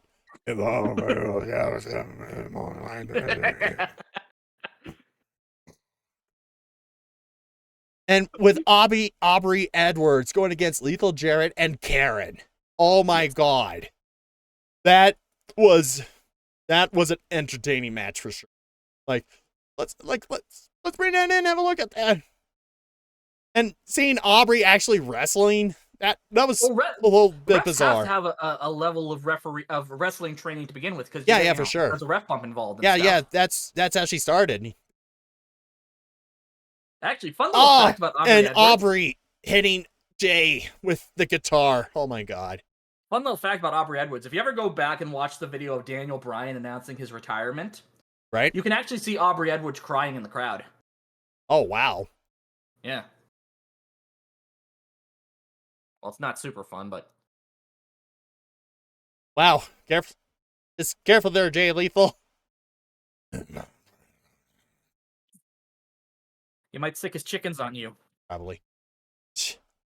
Alrighty, and then we had Konosuke Takeshita defeating Bandito. Wow, because we definitely love the whole thing that happened with Konosuke teaming up with Don Callis. Definitely love that a lot. Yeah, definitely don't want a whole family of that. Yeah, for sure. Definitely not. Ugh. Then June 21st, which, yeah, this is Forbidden Door week right here. Yes. Chicago. Oh, boy. Nothing bad could happen in Chicago. Yeah, for sure. Nobody... except for the Guns defeating the Hardys. God damn it. We don't talk about the concession stand brawl either. That was fucking stupid. Mario defeating Jeff Jarrett. Yeah, well, if anything... Except here's the thing. The concession stand brawl ended in the ring. Yeah, of course. Why not? Then we had Chris Jericho and Sammy Guevara and Minoru Suzuki. That's right. Chris called him Minoru. Gods. Yeah. Called him Minoru to defeat pretty much Top Flight. Just with AR Fox in action. Yes. I'm going to call it Top Flight. I call that Express Flight. Yes. That's what I would call them. Yes. And then the next match was what set up for the Fatal 4-Way for the International Championship at Forbidden Door. Right. Daniel Garcia and Zack Sabre Jr. defeating Orange Cassidy and Katsuyori Shibata. Right. Yes. Because Garcia was trying to get a shot at Orange Cassidy's International Championship, Right. And Orange Cassidy and Shibata were friends. Right, and then they're like they're too Saber- respectful. Yeah. Saber was just a shit disturber. He was like, no, Orange Cassidy can't wrestle. I can wrestle. I'm the greatest technical wrestler in the world, bruv. You dickhead. What? Sorry, no, Ospreay says bruv. Zack Sabre Jr. says dickhead. Because Zack Sabre Jr. is a classy motherfucker. Yeah, no. And, well, there we have it. Chris Statlander defeated Taya Valkyrie, retained the TBS championship. Taya, you're definitely not the TBS champ. Yes. Yeah. So, and that is pretty much the last we're going to probably see of her for a good while. Yes. If at all. And then just by the way, just simply sideswipe her to Ring of Honor. We missed the first collision. Oh, yeah, that's right. That was 17th. Thank you. Yeah. We have now officially entered that era. And guess who's back? Yep. They had announced this ahead of time. Oh my god. But he had done a promo with the infamous counterfeit Bucks line, which honestly I accept that as a receipt because when the Elite came back, like their second match back, you could see Kenny biting Phoenix's arm, which was a direct shot at the allegations of Ace Steel biting Kenny. You had them flooding the buckshot lariat, which Punk did in the match where he won the title from Hangman. It was a receipt basically. The Bucks and Kenny had been clowning on Punk after they came back. They were in Chicago. They were being heels, and then Punk just did the counterfeit Bucks line as a receipt, and you could have just ended it at that. But someone decided, no, I gotta continue being a dick. Yeah. Wow. Now, I will say this. Yeah. Punk is not entirely blameless. Punk is not entirely to blame here. The Elite. No. The Elite, as EVPs, should have at least tried to entertain the idea of sitting down and talking. Like any other situation, I'd be like, no, if you don't want to talk to him, that's fine. Punk and the Elite are EVPs. They have certain responsibilities they need to follow through on. And then Tony Khan should have tried harder to, manage the situation so we don't end up with a potential brawl out again. Yeah, I can't imagine that happening a second time. Yeah, for sure. Just like, oh my god. Yeah, this definitely is one of the worst decisions Tony Khan has ever ultimately made. And especially since CM Punk has failed to deliver through to keep his shit together. Yep. Supposedly, the reason the Elite didn't meet up with Punk was because they had a condition. Punk had to go 6 months without being Punk. Huh. Without any kind of major incident. And they started banning people from Collision, including the head of talent relations. Wow. How do you do if I walked into work tomorrow and said, "Oh, by the way, HR, you're not allowed to come talk to me." They'd look at me like, "What the fuck is wrong with you?" Now, granted, I'm not a big draw like Punk is, but still. That was it, though. The company thinks he is a draw, but I'm pretty sure let's just go back to when Tony Khan first announced CM Punk is coming back and is going to be on the starting roster for the first episode of Collision. He announced that, where did he announce that? Like, anywhere else outside of Chicago? LA? It was LA. Once he announced that, the entire audience lost their shit and booed the hell out of it. Yeah, because LA is Young Bucks country. Yeah, and plus also, they know well enough that, like, dude, Punk is problematic. And here's the thing as well. He only did that for ticket sales because Collision wasn't selling super well. They didn't want to announce the first show until I assumed I don't know. Like they knew the second they announced the first show was going to be in Collision. Yeah, at Chicago especially, which is Punk's territory, they know for sure that is always going to be a guaranteed sold out crowd. Yes. Which, by God, Chicago, you got to learn to Gonna have to send Chicago to a serious citywide timeout. Suspend Chicago from the United States of America for 6 months. Chicago is banned from Collision. For sure. But, oh my god. Yeah. And then, yeah. And here's the funny thing, they too. had this whole when thing Punk set was up. Cutting that promo, Ryan Nemeth, he had tweeted, he had called Punk literally the softest man in the room when he made the Counterfeit Bucks promo. And that was the first case of someone being banned from Collision. Because Punk got up in his face afterwards like, yo, we're gonna have a fucking problem? Yeah. Which Punk that's Punk's biggest problem, was that he him getting it up in people's faces. That was what caused this problem in the first place. This kind of attitude, this is perfect for wrestling. But only when you're like actually on camera, not outside of it.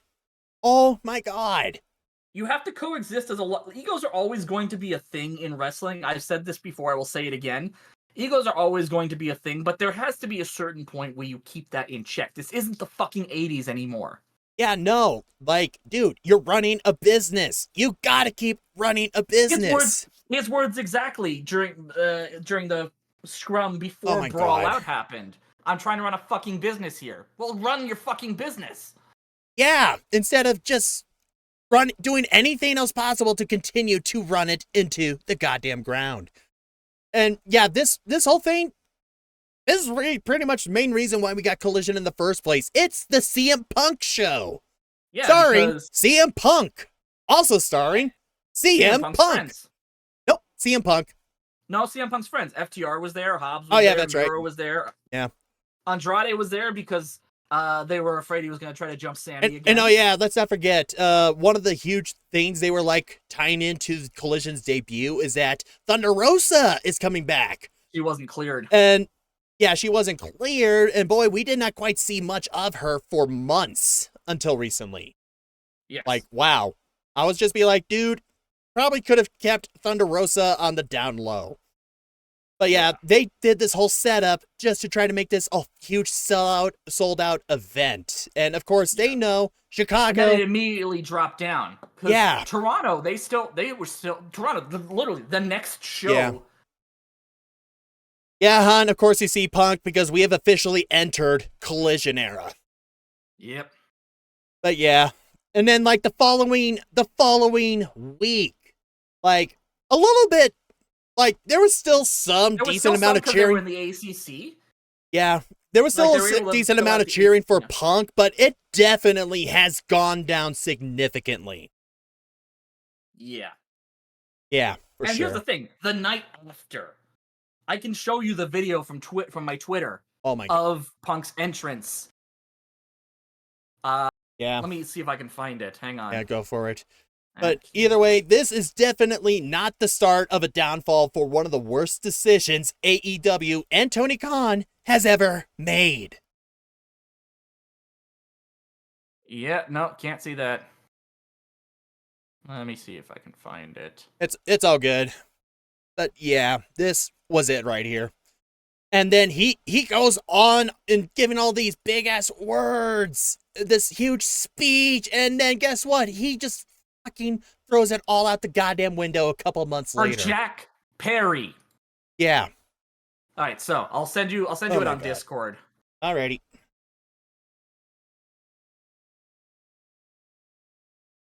And you can see how far off I was from the ring. Like I was in the nosebleeds. And I ordered my tickets the day they went on sale.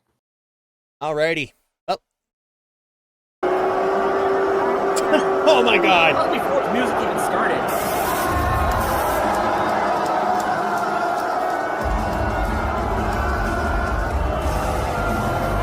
Well, I was singing along. Yeah. Because Cult of Personality is a banger. That, yeah, it definitely is.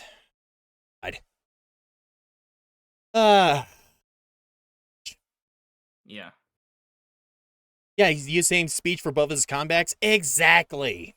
Yeah, and this was also when Luchasaurus had beaten... Oh, yeah, and became TNT champ. Great start to a new show, to the CM Punk show. I mean, Luchasaurus is at least cool, but yeah. Yeah, but the problem is he's freaking with...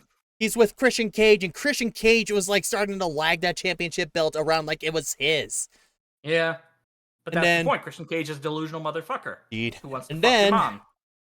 We had Andrade defeat Buddy Matthews, right? This was his major return because he got caught up in that whole thing with Punk, right? The Sammy Guevara tornado. Yeah, that one. Yeah, that one. And also, this led to a feud between Andrade and the House of Black. Right. Because House of Black wanted to be exclusive to Collision. Right. And they needed a reason to tie into Andrade, so they're like, mask. There. Just mask. Yeah. Okay. Yeah, great. Yeah, that's great, Malachi Black. Here, continue writing in your journal. Can't wait to hear what you have for show and tell next week. Journal. Motherfucker has a live journal. Oh, yeah. And then Miro returning, defeating Tony Nese. Oh, boy. Yep. Definitely. Dude, Miro Day just doesn't have the same ring as Rusev Day. Miro's his real name, though. Yeah, I know. It just doesn't have the same ring as Rusev Day. Anyhow, and Sky Blue and Willow Nightingale defeating the Outcast, defeating Tony and Ruby. Okay, yep, gotcha. And then CM Punk and FTR defeating Samoa Joe, Jay White, and Juice Robinson. Oh yeah, that's right. Because Joe was one of the people. Joe and Jay were two of the people Punk said he wanted to work with, allegedly. Oh, cool. Well, Samoa Joe I got, but Jay White, really? Really? He sees potential in Jay. Yeah. Look, as much shit as I talk about Jay, I can at least agree he's got a good character to him. Just because I don't like the character doesn't mean I don't like the guy. Right. Anyhow. Oh yeah. I just like to argue with TWK about it on Twitter. Alrighty, and we have entered that. And now we're actually in the Forbidden Door. Kickoff week.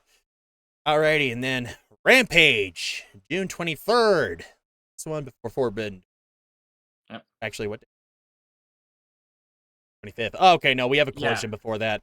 Right. Yeah. Alrighty, so June 23rd, Rampage, Chicago. We got Swerve Strickland and United Empire. Okay. Defeating Chaos, which was Rocky, Chuck, Trent, and YOH? Yo. Yohei Komatsu, right. Yes. He used to be in a tag team with a current member of Bullet Club's House of Torture, Sho Tanaka. They used to be known as Roppongi 3K, and before that, in Ring of Honor, they were the Teriyaki Boys. Alrighty, and then we had the Acclaim defeating, oh boy, Squash match. Yep, Axel Rico, Darius Luttrell, Coda Hernandez. Axel Rico. Yep. Don't like that. And then this has been when they started the Owen Hart tournament. Oh yeah, that's right. The whole thing was it was supposed to be done all across Canada because Owen Hart's from Alberta. Right. But they decided to start Sky Blues in her hometown. Yeah. Well, Sky Blue defeating Anna Jay for that first round match. Alrighty. And then we had Jungle Boy defeating Doki. Yeah, he's a member of Just Five Guys. Yeah, right, that dude. Yeah. Wow. He has a unique look. I'll give him that for sure. Yes. Just, boy. But that's literally the tag team. That was literally the stable's name. Just Five Guys. Just Five. Oh, yeah, that's right. Originally, they were just four guys. And then Sonata joined. Right.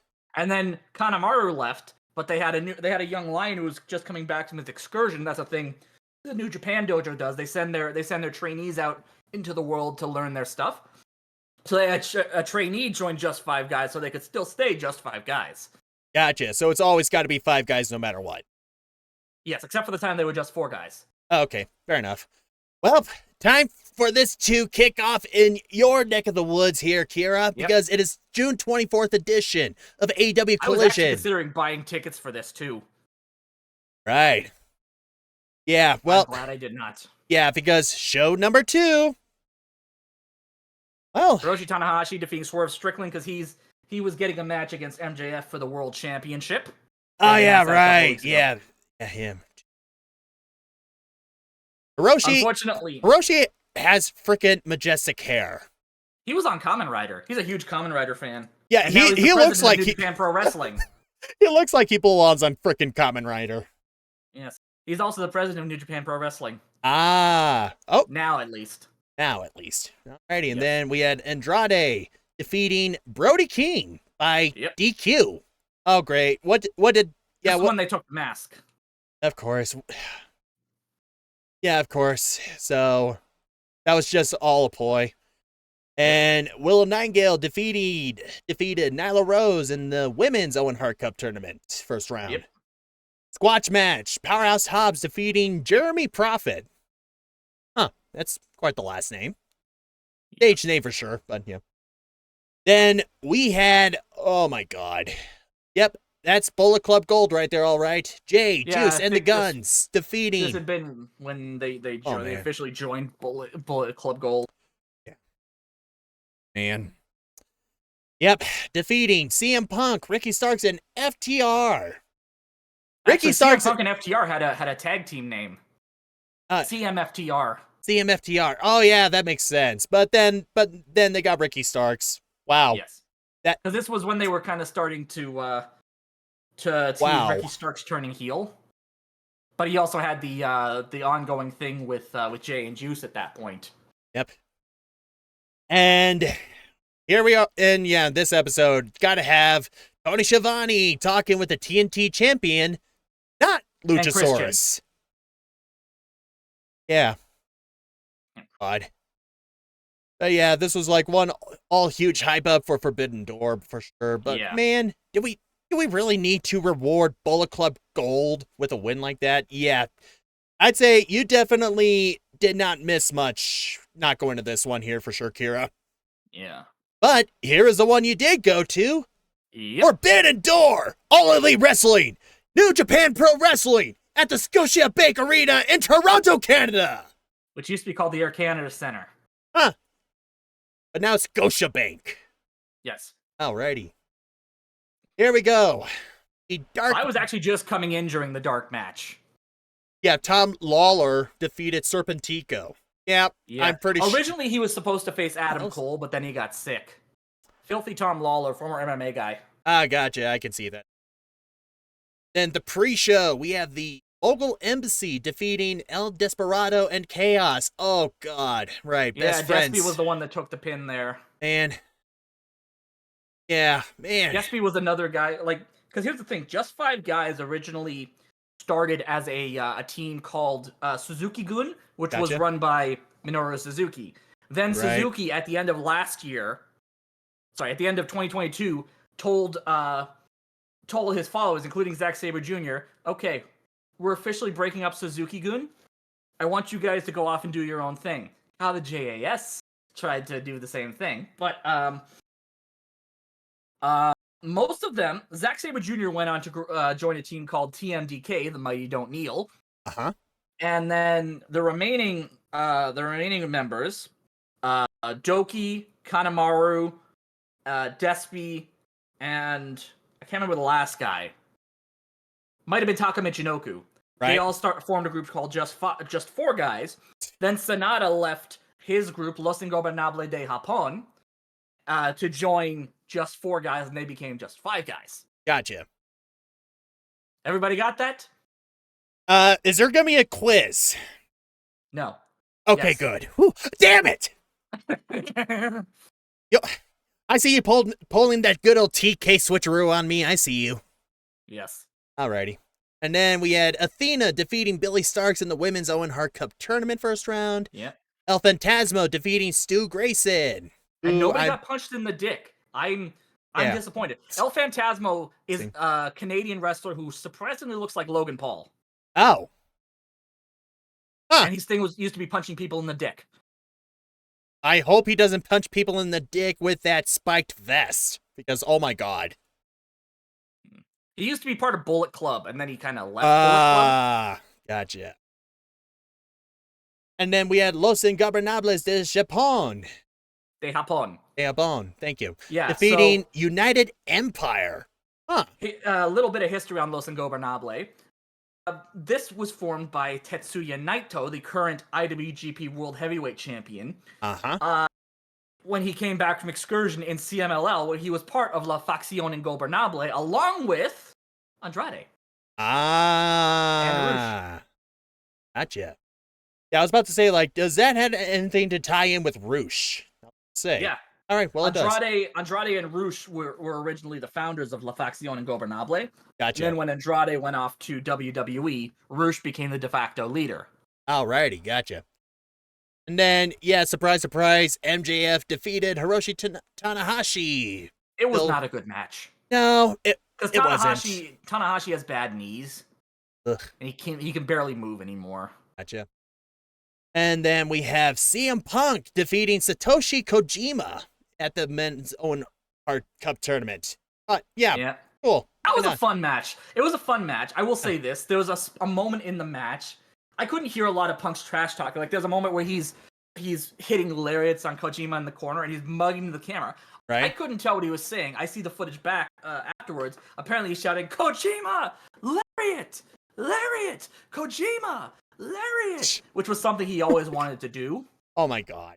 And then there's the moment where he's taking the piss out of Kojima doing, like, a peck pop spot for the camera, where he's just kind of walking around the ring with this just incredibly dead vacant expression, just popping his pecs, like, you like this?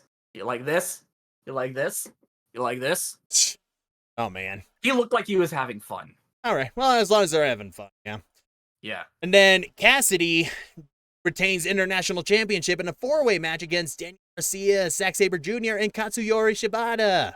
Yes. With a big FU to Daniel and Zack, but of course, Katsuyori Shibata gets the orange glasses.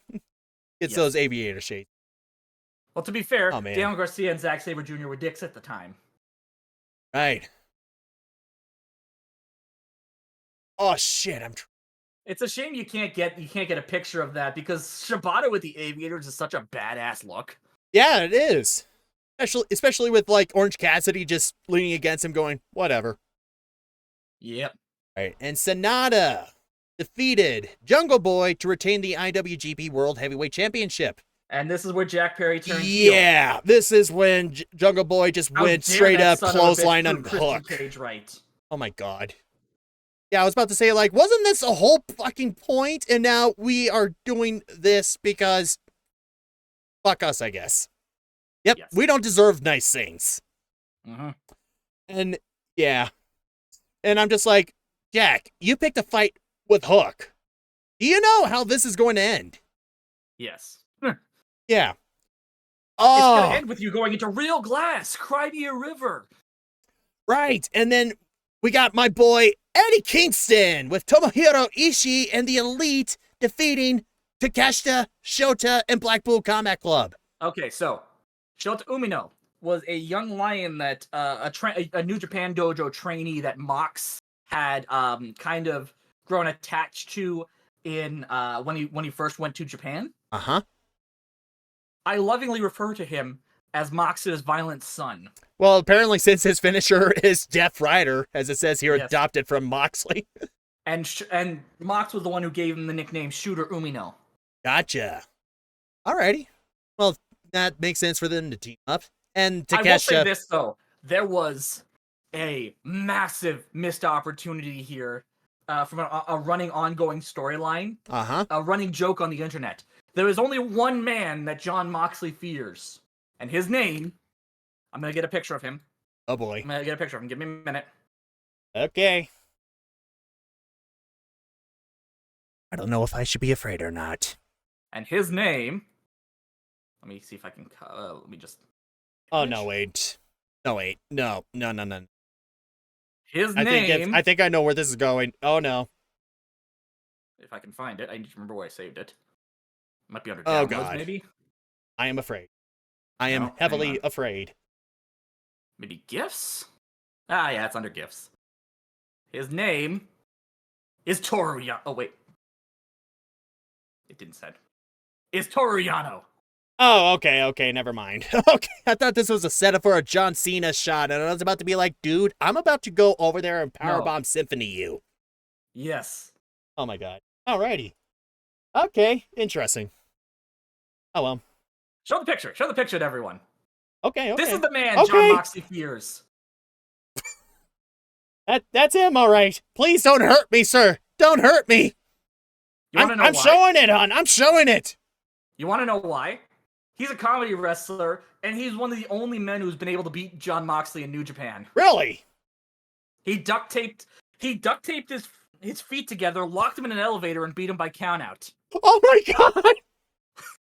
god! That is John Moxley's true weakness. He tape his feet together. That is John. Taped John Moxley to Shota, and then locked him in the elevator. Oh my god, dude! That is John Moxley's ultimate weakness. Comedy. And the fact that Eddie Kingston did not chose Tomohiro Ishii over Toru Yano just proves that John Moxley is a fucking coward. And please don't hurt me, Mr. Moxley.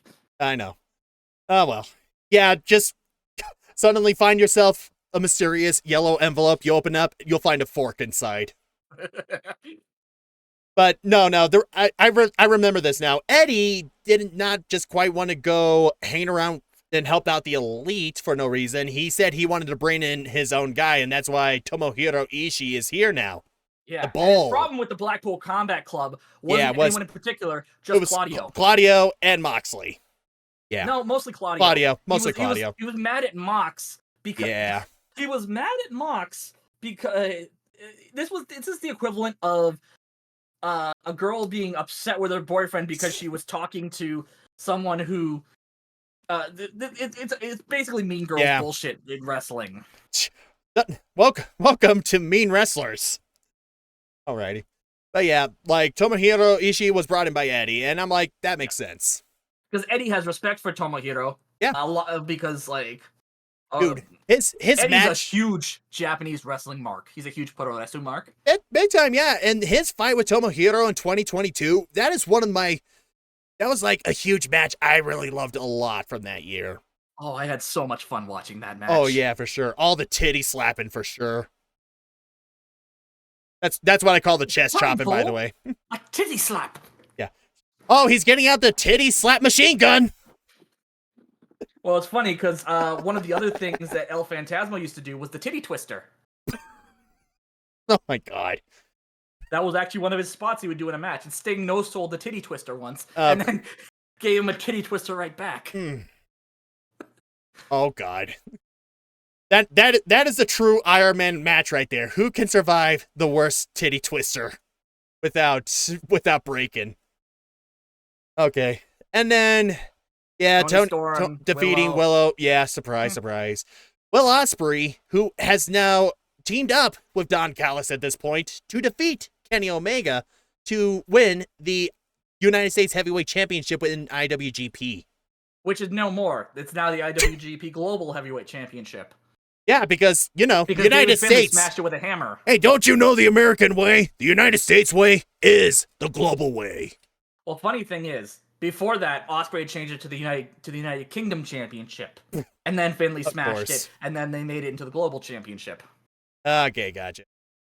Alrighty, and then, Sting, Darby Allin, and Tetsuya Naito defeated... This match scared me. Defeated Minoru Suzuki and the Jericho Appreciation Society. This match scared me, mostly because of there's a spot in the match where Sammy goes for a 630 onto Sting through the table. Sting was supposed to get out of the way. And I remember, towards the end of that match, I see Sting slumped in the corner. I look at my dad like, oh yeah, because he did a spot on a ladder that was supposed to be for Darby Allin. But Sting, at the last second, decided, you know what? I want to do this. And fucked up his mouth on Sammy's knee. Yeah. But true showmanship, he was able to stick through that afterwards. Yeah, although Naito basically said, no, get the fuck out of the ring. You are not dying on my watch. Oh yeah. But yeah, he totally botched that one up a bit. Yeah. Dude, I got to cross one thing off my bucket list. I have two things off my bucket list here. Yeah, there you go. Because during the match, number one, whenever Minoru Suzuki makes his entrance, he encourages the crowd to sing along with the hook of his theme song, Kaze ni Nare. Oh yeah. So I got to do that. Nice. And I was the one who started the Murder Grandpa chant. If you go back and watch that match, oh my people refer to Suzuki as the Murder Grandpa. I was the one who started that chant. Yes, my boy. Nice job. I Then asked people who were watching the show after, and they were like, did anyone hear a murder grandpa chant? I'm like, yeah, no. Oh, cool. That was me. I was the one who started that. And then Bryan Danielson defeated Kazuchika Okada, the Rainmaker. And the last 10 minutes of this match he did with a broken arm. Yeah, he fucked himself up and just starts part. This is the start of a trend where Bryan Danielson meeting Okada is never going to end well for Danielson. Yes. This is never going to end well for him. I will say this. This was another thing I got to cross off my bucket list. Nobody knew he was going to come out to his old indie theme song, which was the Final Countdown by Europe. Oh, man, right. Here's the thing. Yeah. The licensing fees for that are ridiculous. Ridiculous. It's like at least $500,000 and just only to use it 20 times. Well, it comes along with a per play, but also like allows you to use it like about 20 times per license, and that is a huge ass budget. Yeah. So yeah. So I remember when the music was starting up for this, I'm thinking like, okay, here comes Flight of the Valkyries. Yeah. And then I don't hear anything. I tilt my head, I hear I'm thinking like, no, they didn't. The second time I heard I actually fucking blew my lungs out. Screaming. My dad just looks at me like, I take it you know this song. Yes. Yes, of course. Oh, it is happening. Yes. Oh, yes. Yeah!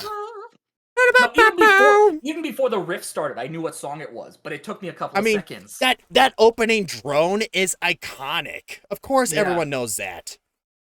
But the pop usually comes when the main riff starts, right? Yeah, exactly. The synth trumpet with the. Oh man. Oh god, it's Brian's kryptonite. Yeah. Yeah, a little bit. Well, overall, that was definitely a top pay-per-view. Yeah, that was definitely a good one. Eventually get his win back at Wrestle Kingdom. We don't think there's going to be a third match because Brian says he probably wants to retire after All In next year. Probably. Or this year. I just hope he gets his match with Nigel McGuinness. Oh man, I do not like Nigel McGuinness. I really hope Bryan Danielson just puts him through the commentator's table. Nigel to me is the British Corey Graves, and I'm just like, oh my god. Nigel is a shit disturbing treasure, and I will accept no substitutes. Oh my god. I'm just like, oh my god, he's doing the Corey Graves moves, and yet somehow it just it's not as intolerable as Corey Graves, but it definitely really makes me want to do a hurricane to his vocals. Yes. Shut up, Nigel. But yeah. But either way, 2023 Forbidden Door between AEW and JPW, definitely a very, very good pay-per-view. Definitely, yes, that's definitely got to be like in my top 3. And I was live for it. I was so happy to have gone. Oh man, my wife and I really can't wait to go to Revolution ourselves in about a month and a half. Stain's last match, man. Be very interesting too, because that's gonna be a Southern wrestling crowd too. A little bit, yeah. We're kind of wondering how things are gonna be like with a Southern crowd, like in North Carolina. But either way, we're all coming together just to watch people just kick each other's ass in the rain. I'm sure we're all gonna have some great fun one way or another. And plus, also, good chance to just get the hell out of Colorado for a bit. Yeah. Would I pick to go to North Carolina over anywhere else? Definitely not, but that's where they decided to have it. And at least, they decided to... Tony Khan, of course... There's precedent there. Yeah, like Tony Khan showing his huge Mark side and making it, let's do this at the place where Stain had one of his first major matches. This was essentially his coronation, even though he didn't win the world championship there from Flair. Yeah. It was kind of the match that made him. Yeah. Alrighty, so that is definitely going to be interesting. Anyhow, time for post Forbidden Door. And we're starting on the road to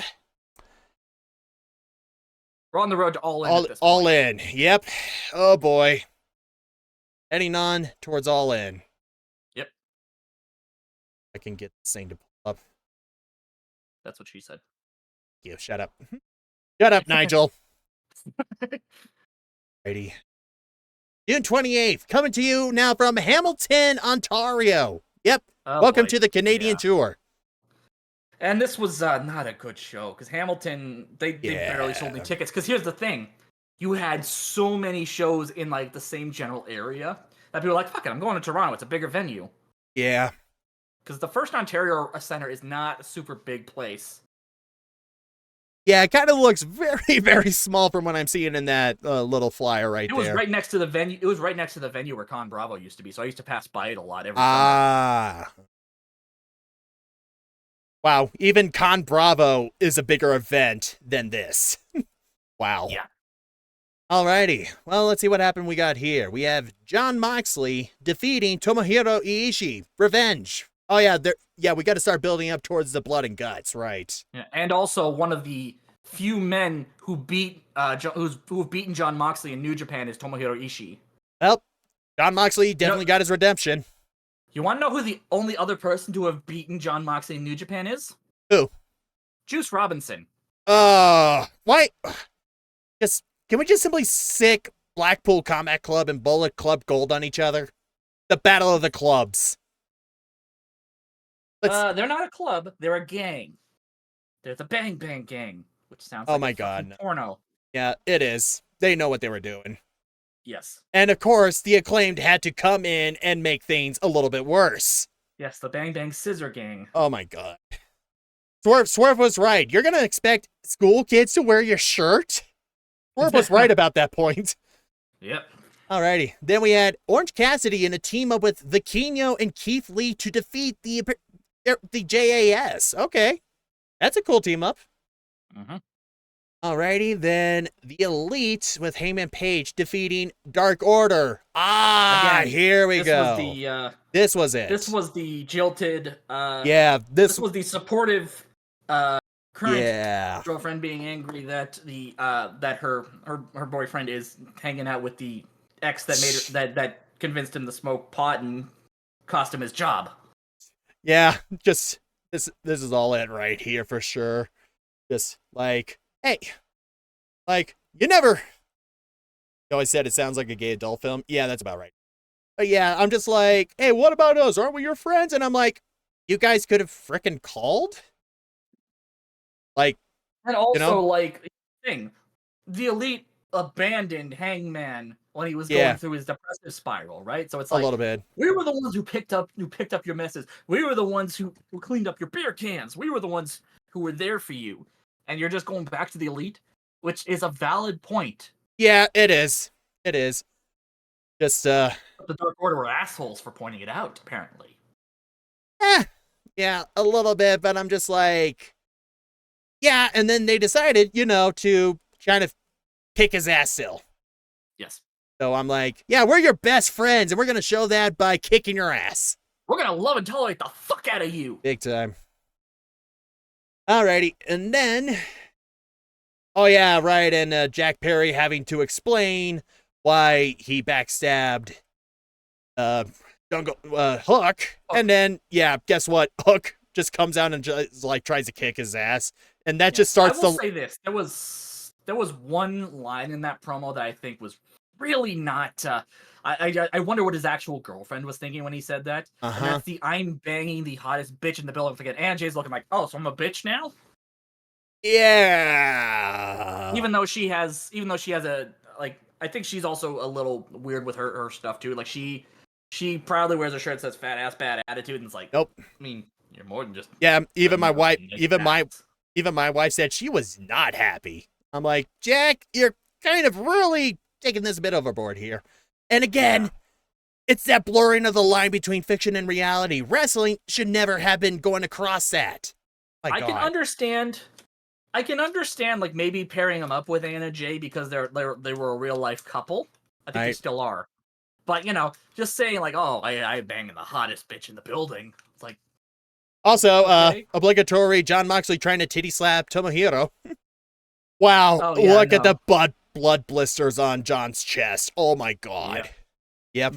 Ishii and Suzuki are two of the hardest choppers in New Japan, besides maybe Tama Tonga. And Eddie Kingston, he chops hard too. Yeah. If anything, if I was a wrestler, that would be my dream match, to just get in that kind of chest chopping contest with Eddie Kingston. That would be my dream match. Anyhow. Like, yeah, I said that would clock him 6 ways from Sunday for sure. Yeah, I'm like, have fun with that, Jack.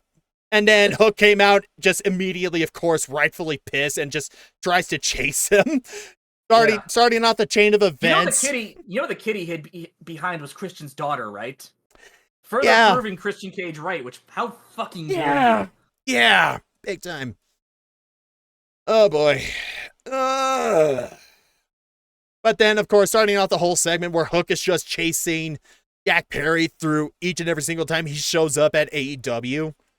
Yep. Like, tries to get in the car, runs away. And I would just love to imagine between each AEW show, when they're like, of course, moving to the next city over, Jack is running for his life in the car, and Hook is just Forrest Gump running after his ass. Like Robert Patrick in Terminator, just a little bit. You know, apparently he just going from state to state. Well, he actually outran the chase car. Yeah. Alrighty. And then Ruby Soho defeating Alexia Nicole. That's definitely a squash local match. Talent. Yep. Yeah, she's from Toronto. Actually, I think she's from Barrie. And then we had Darby Allin and Sting defeating Chris Jericho and Sammy Guevara in a tornado tag team match, because we still needed strategy to have Sting still wrestle after almost being killed by a bot. Yeah. Boy, I hope that dental work is pretty solid. Well, you know, Lisa needs braces. Yeah. Also, God damn it, Tony Khan. Yeah. And plus, also great leftovers here. It's not like we could have probably brought in like their freaking partner from Suzuki? Suzuki. We could have fucking brought in Suzuki. Yeah. Probably went back to Japan by then. Yeah. Yeah, because like none of the New Japan talent besides Yeah. Ishii stayed, because I think Ishii had some commitments at another show. Yeah. Yeah, for sure. Might have been Ring of Honor, to be honest, but And- yeah, because Ring of Honor tapes the same day as Collision. I wonder what it must be like to be able to have access to a whole bunch of like wrestling dojos and shit that can teach you this shit. There is one here around in the Denver area for sure. It's for Rocky Mountain Pro Wrestling, and it's a school. The problem is, it's run by Al Snow. Al Snow's a surprisingly good teacher. Right. It's just that There's a reason why he was head of talent development in OVW when WWE was using them as their development territory. Yeah. One moment here. Because I'm trying to remember something. Oh, they were trained by Rocky Mountain Pro Academy. It's just that, unfortunately, Abaddon came from the Rocky Mountain Pro Academy. That's it. Yeah, that's Al Snow's school in Denver. Right. But apparently, they had a teacher there who told them they would never amount to anything in the ring. Oh, that's an unfortunate old school tactic. Yeah. Where you would have trainers try to verbally berate the trainees to try to get them used to. Yeah, and I'm like, yeah, cool, great, encouraging. Yeah. And now and here we are. But I'm just like, wow. I would just be like, I want that teacher. Yeah, no. Like, Jesus. Oh my god. Anyhow. So, yeah, that happened. Just the leftovers from Forbidden Door, and we're going to move on from that. Alrighty, and then June 30th, still in Ontario, in Hamilton. Yep. We have Claudio defeat Commander, who retained the Ring of Honor World Championship. John Spears defeats The Blade. Just to clarify, Johnny TV, that's John Morrison. He has a thing where he changes his name to... But of all the name changes he's had, Johnny TV is the stupidest fucking name. I wish I would have just kept it Johnny Elite. Yeah, and especially nowadays, the only Johnny I like to refer to is Gargano. Yeah, Johnny Wrestling. Yeah, because, he's good. He's good. Yeah. But yeah, and just, I have no idea what they were trying to do with Sean Spears here exactly. Yeah. Then we have QTV defeat Matt Hardy and Brother Zay. Mhm. Yeah, why not? Oh yeah, and this is when Matt has started to have Ethan Page hanging around. Right, yeah, because they had that whole like match and stipulation where like Ethan Page would be like sort of like kind of hanging around with Matt Hardy, kind of like being their backup support. And then thankfully over time Ethan Page seemed to have like gone into it. Yeah. And oh yeah, Taya Valkyrie showing up probably one more time to be defeated by Hikaru Shida. Yep. Yeah, before she decided to relegate herself to Ring of Honor where she could actually do stuff. Yeah. With Johnny TV. Yes, her husband. Yeah, her husband. Alrighty, and that's that. Collision. Yep. I keep forgetting we're still in that. God damn it. Right, now 3 shows. July 1st. This Alrighty. was the show. Oh yeah, okay. Yeah, we're still in Hamilton. Wow. Ugh. And here's the thing, this was taped on a Thursday. Yeah, it was. And right, we had a pretty good match here because Ethan Page went up to MJF because, Because he's from Hamilton. Yeah, we got a local talent, and they actually gave him a pretty good match. Yeah. Like, of course, MJF retained, but you know what? Sure. Like, I would definitely believe Ethan Page would be world champion contender one day. Yep. And then Powerhouse Hobbs defeat Dustin Rhodes. Oof. Yeah, gonna send him to the retirement home a bit early. Miro beat Anthony Henry. It was a squash. Yeah. Ricky Starks beating Juice Robinson at the Owen Hart. Yep, Yeah. and Chris Statlander defeating Lady Frost to S, and Samoa Joe defeating Roderick Strong by referee decision. Yeah, this was what led to Strong with the neck brace. Yeah, I was gonna say, isn't this where Roderick got his neck all fucked up? Yep. Well, here's the thing: Roddy's always had neck problems because he was one of the many victims of the Styles Clash, where he decided to tuck his chin in on the Styles Clash instead of sticking it back. Yep, and CM Punk had to run out here to check on Roderick. Even wow, that's right. Well, yeah, because this was leading to the build-up between them for All In. Right, yeah, because of him and Samoa Joe. Right. Yeah, like we're starting to build up towards that. Man. Yeah. So. And Roderick Strong gets taken out for a while. Roderick Strong, you could say, was definitely not headstrong. No, but he is neck strong. Yep. Which, well, yeah, we're going to have fun with that when we talk about it. Alrighty, now July 5th. We are now moving on to Edmonton in Alberta. Because this was the Canadian tour, so yeah. Yep, we're on the Canadian tour. This is their first time in Alberta. Which part of Canada is the Frenchest part? Quebec. Okay, Quebec, thank you. Call them not Quebec. Quebec. Quebec. Alrighty, we have Darby Allin and Orange Cassidy defeating Swerve Strickland and Keith Lee. Oh, right. Yeah, that's part of the Blind Lamera tag team tournament. Right, and Adam Cole and MJF got teamed up together. Right. Yeah. Here's the thing.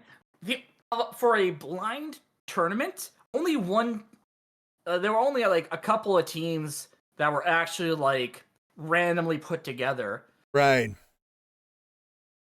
It was supposed to be like the old TNA Joker's Wild idea. Yeah.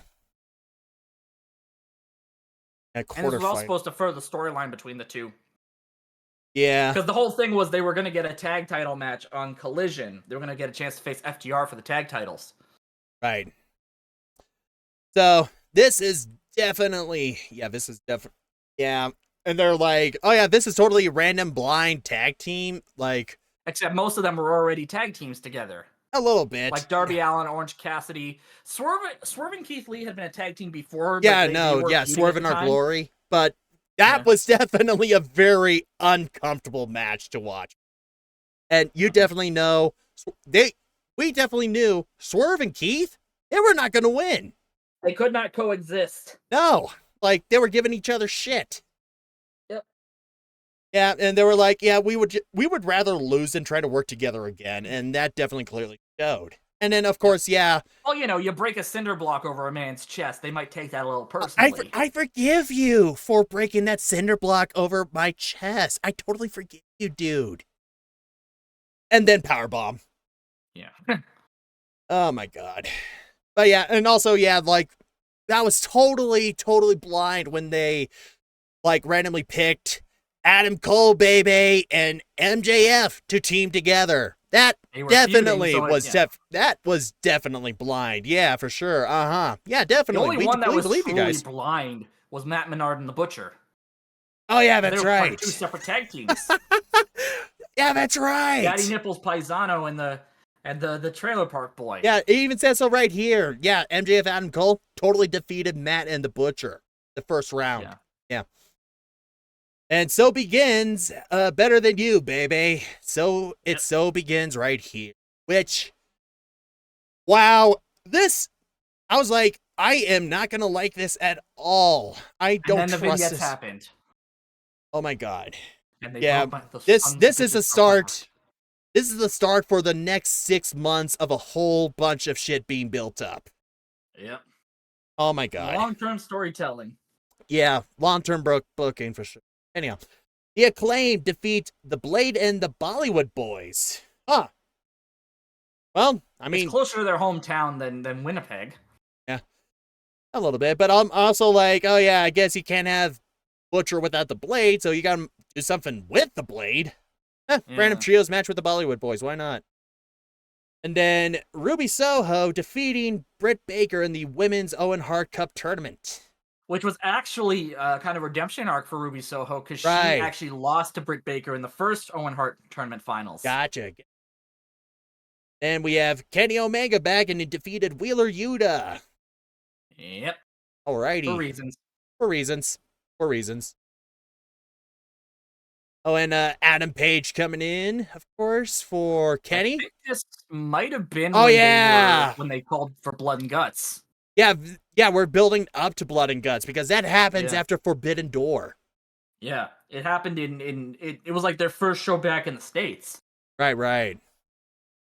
So yeah, right. Of course, Kenny Omega defeats Wheeler Yuta. Claudio can't take that line down. Well, no, nobody beats up his nephew in front of him. Takesha's like, I'm under contract to continue to kick Kenny's ass. Might as well.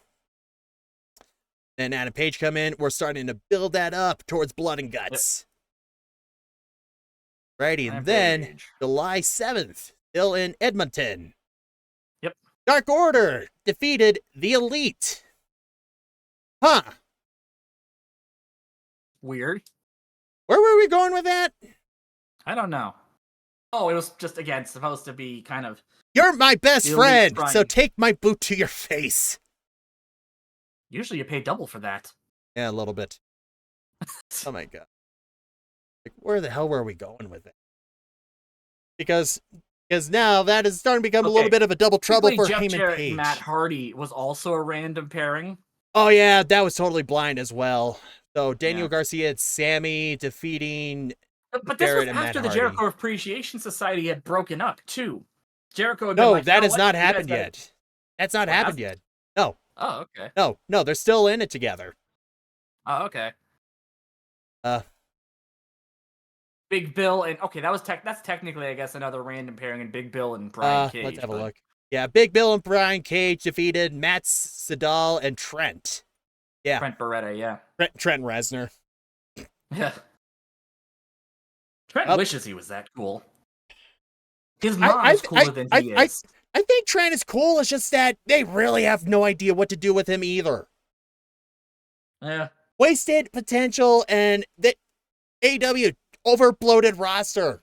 And they just run through like the same 20 people each and every week. Yeah, well. Oh, well. Anyhow, but yeah. Yeah. Alrighty, and moving on to Collision. Where we're coming from? I am not going to say this. You say it. Regina, Saskatchewan. You know what they say about that place? It rhymes with fun. Dude, why does Regina smell like fish? Oh my god. Why did the screen go yellow for a second? Oh wait. Wait, for me or for on your screen? There's a weird yellow tint on the stream actual page. Everything seems fine. Oh, That's weird. oh no, it's past 8 o'clock. It's probably my blue light filter coming in because Okay. yeah. Fair enough. Here, let me see. I thought you were doing that as a meme thing, like the record scratch. Like, I'm not saying that. No, not at all.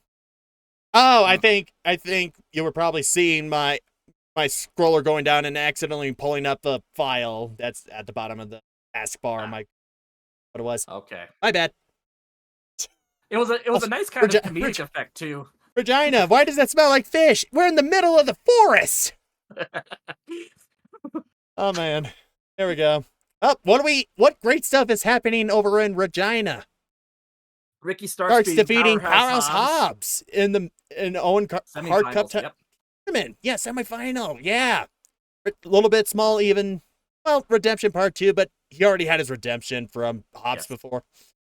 And then we had Julia Hart defeat Bambi Hall. Yep. This is when they were starting to build up Julia Hart's moonsault as devastating because she was going to feud with Chris Statlander at All Out. Right. And then, squash match, but more than likely submission. Bullet Club Gold defeated FTR. Okay, so that means led to a great series of matches between FTR and the Pyramid Scheme. Of course. And Scorpio Sky. Yeah, that's right. He came back and defeated Action Andretti. Wow. And then he got injured when he got hit by a car trying to save a cat. Scorpio? Yeah. Wow. What a legend. What a Chad. And Scorpio was an absolute oh boy. Chad. Yep. CM Punk beat Samoa Joe by roll up. Yeah, in the CM Punk show. Because it's a CM Punk show. CM Punk always wins. Unless if you're not CM Punk, then you don't win. CM Punk always wins. Yes. Except when he is no longer in charge. But yeah, look at that. And yeah, right there. Boy, that definitely doesn't look suggestive at all. Boy, I hope it's wrestling. Everything looks suggestive. I hope that spandex is really very secure. Alrighty. So yeah, that's that. Let me introduce you to a little move called the Tombstone Pile Driver. Oh, please no. Standing 69. Yeah, no. I need to make sure my neck is ready for that.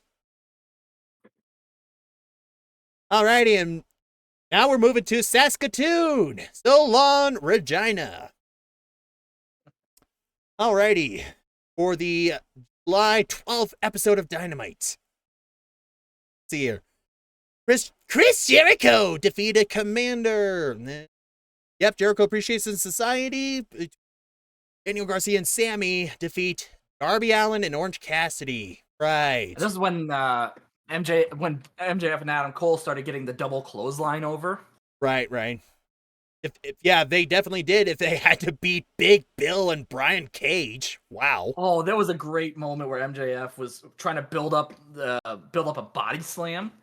Such a simple move, and the crowd was like, "Oh my god, this is amazing!" And then just freaking biting Bill's hand. Called finger food. Oh my god. And all right, bare knee to the back of the head. Oh. Yeah, but they won with the double clothesline. Yeah, of course. Because that was their tag team finisher. Here we go then. And Ruby defeated Sky Blue in the Owen Hart Cup Tournament semifinal. And Swerve. And then this was Nick Wayne's debut. Oh, that's right. Oh my god. Because they originally gave him a contract when he was 16. And were like, as soon as you're 18, you're coming to AEW. And now he's here, and wow. Nick was like Darby's little brother, essentially, because his father, Buddy, had actually trained Darby. Yeah. Yeah, well, yeah, I have quite a bit to say about Nick Wayne over this. And also, welcome to AEW. Your debut, you lose. Yep. But welcome to the company. If there was anyone you could have put him against that to make him look really good, Swerve was the choice. And I remember saying that to my dad. Like, there was some points where he's obviously still green, but Swerve made him look good in defeat. Or Swerve made him, Yeah, it's just that if only Nick Wayne's character wasn't a bit of a whiny bitch bag. again, I have things to say about that and get to them We'll get to as it. we hit them up. Anyhow, that was July 12th Rampage Dynamite. Moving on to July 14th Rampage. Still in Saskatoon. Well, Naturally Limitless defeated Jericho Appreciation Society because definitely needed fill in time. Yep. Oh, Taya is still here. He defeated Izzy McQueen in 24 seconds. Yep. Wow. That was a surprise. This next one was surprisingly longer than I expected. Yeah. Lance Archer defeated Trent in 8 minutes. Yeah, a little bit. Mhm. Like, yeah, Trent has that great potential here. They just don't know how to bring it out. Put his mom in And the crowd. yeah, his mom is Or have there. his mom driving the work. Oh, I love his mom. Thank She you, was Miss. amazing. Thank you, Miss Beretta. It's Miss Marichulo. Oh, okay. Oh, Beretta is Trent's stage name. Okay. Yep. Then Konosuke Takeshita in action defeated Mentalo. Yeah, because Jobber. and Willow Nightingale defeating Athena in the semifinal for the Owen Hart Cup tournament. Okay. That's definitely awesome. It was kind of redemption from Supercard of Honor too, because Willow had come so close to been one of the people who came so close to defeating Athena for the Ring of Honor Women's Championship. Right. Okay then. Well, you almost had it. Almost had it. And 15th. Where is this collision coming at? Calgary. Calgary. This is the finals of the Owen Hart Classics. Yep, this is it right here. FTR defeats Bullet Club Gold in a best 2 out of 3 falls tag team match. Oh, which was half the show. Yeah, that's an hour long. Oh my god.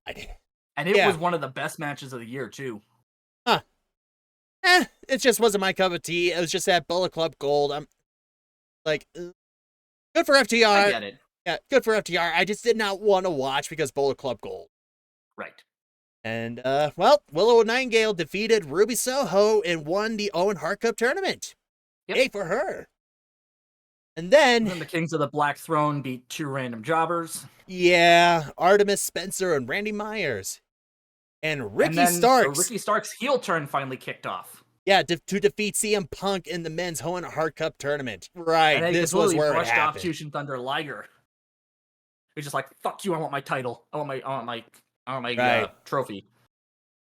That's the hilarious thing. They had Liger put on red here, and he was out there for 2 seconds. Oh, that's right. Cross body slam. They cross body slammed each other. That's right. Oh, that's a classic one right there. Big time. Oh, dude, even Bryce over here was just like, thank God that's not me. Yeah, but Bryce is also one of their most animated refs too. He's one of my favorite refs in AEW. He is. I love him a lot. I love Bryce a lot. Yeah. So Ricky won with a cheap roll up. I think he had the tights too. And I think he did cheat too. Yeah.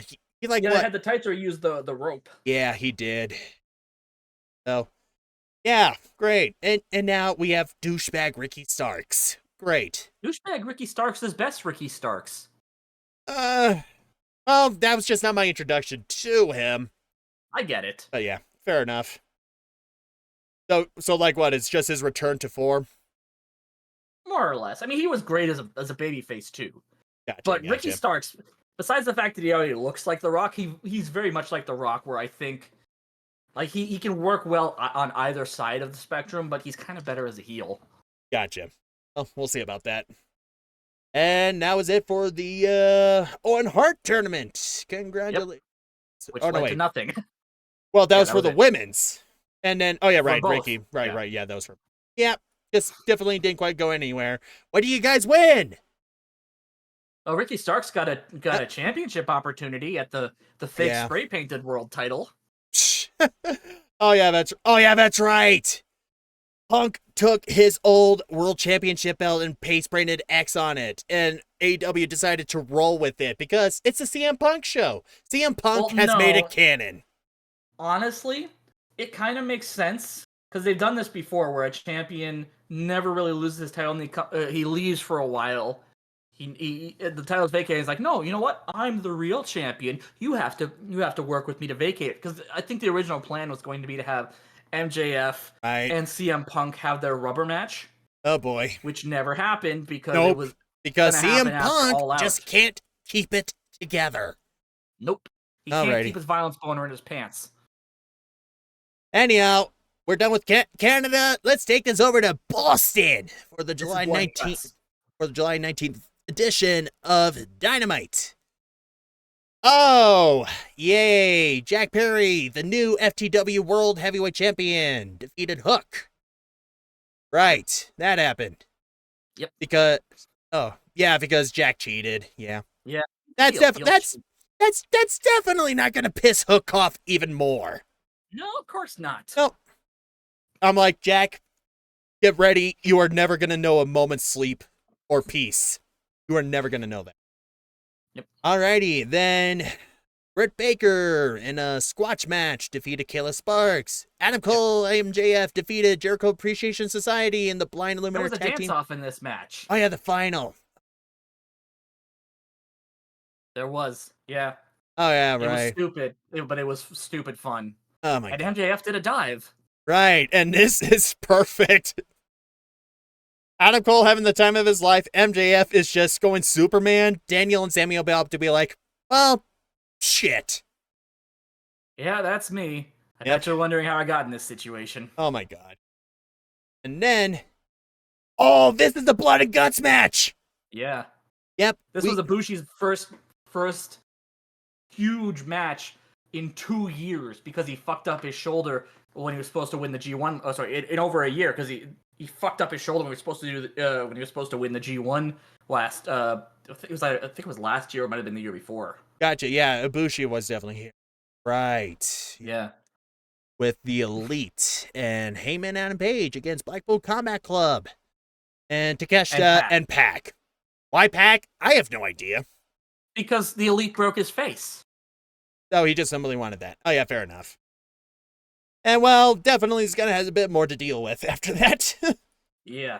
But man, because then he walked out on the Blackpool Combat Club, which led to Claudio saying, "Okay, no, you're gonna have to face me now." But if anything, goddamn, Takeshita definitely had quite the first year in AEW for sure. Yes. Because by this point, he is fighting with Blackpool Combat Club in blood and guts. Like, goddamn. Also, the broken glass and the nail board. Yeah. There was so much stuff here that was like... Yeah, a lot. Oh, well. And I'm pretty sure Jericho and Sammy may have missed this a lot. And they didn't. No. Nope. They're like, oh, thank goodness it's not us this year. I'm like, wait till next year. Who knows? I always find it funny that the heels in the last match wound up being the face. Oh, sorry, the face in one match wound up being the heels in the next match. A little bit, with yeah. blood and guts. Because you had the Inner Circle facing off against the Pinnacle. The Inner Circle were the faces. Then the Jericho Appreciation Society, which had members of the Inner Circle. Yep. Were, I guess technically there were also Santana and Ortiz who were in the Inner Circle, Yeah, but now they were a playing little against. bit. But yeah. Oh well. I always found that was kind of a cool through line there. And now we're gonna be interesting to see who's gonna be up for blood and guts later this year. Yeah. We'll see about that.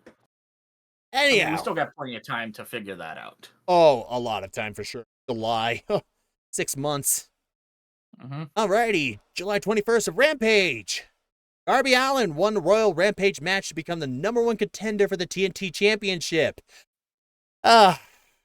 Darby, honey, go find something else to do. Mm-hmm. And the Acclaimed defeat QTV. Of course. And Chris Statlander defeated Marina, retained TBS Championship. That was definitely a squash match. This is just nothing but squash matches. Yeah. Well, except for Royal Rampage. And by God, I love me a good Rumble. Mm-hmm. Oh, man. Also, yeah, can't wait exactly. I've, of course, been way far out and see what was happening in WWE, but I cannot wait to watch this year's Royal Rumble for sure. Well, the invite's still up if you're able to join in. Yeah, that's if I'm not working, which I think I am.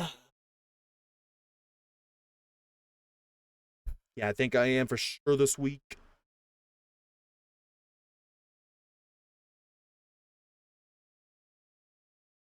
Yes, I am, for sure. Apologies about that. Oh, well. It's all good.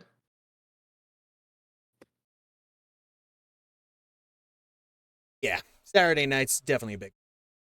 But yeah, this was definitely kind of a bit of an overall squash, with the exception of the Royal Rampage. Yeah. Then, July 22nd, Collision.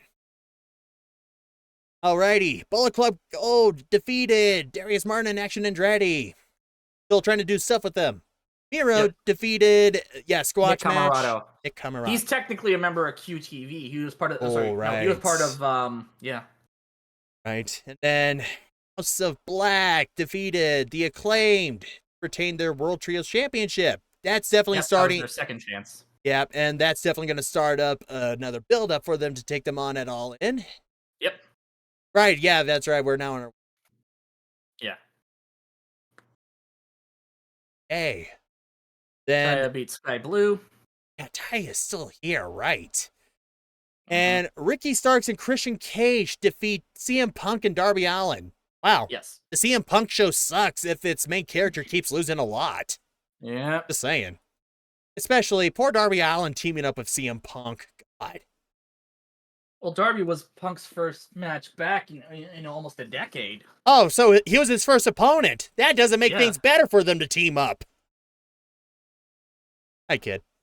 Alrighty. So, nothing much going on there. Oh, yeah, and this is happening in New Jersey. Yes. I find it's a weird certain pattern. Like, whenever there's a show in New Jersey, people gotta mention proud that about something when it comes to New Jersey. Yes. I have no idea why they do that. Anyhow, July 26th, Dynamite, coming to us from Albany. Alrighty. This is when AR Fox turned heel. Oh, yeah, right, because he was trying to join, what?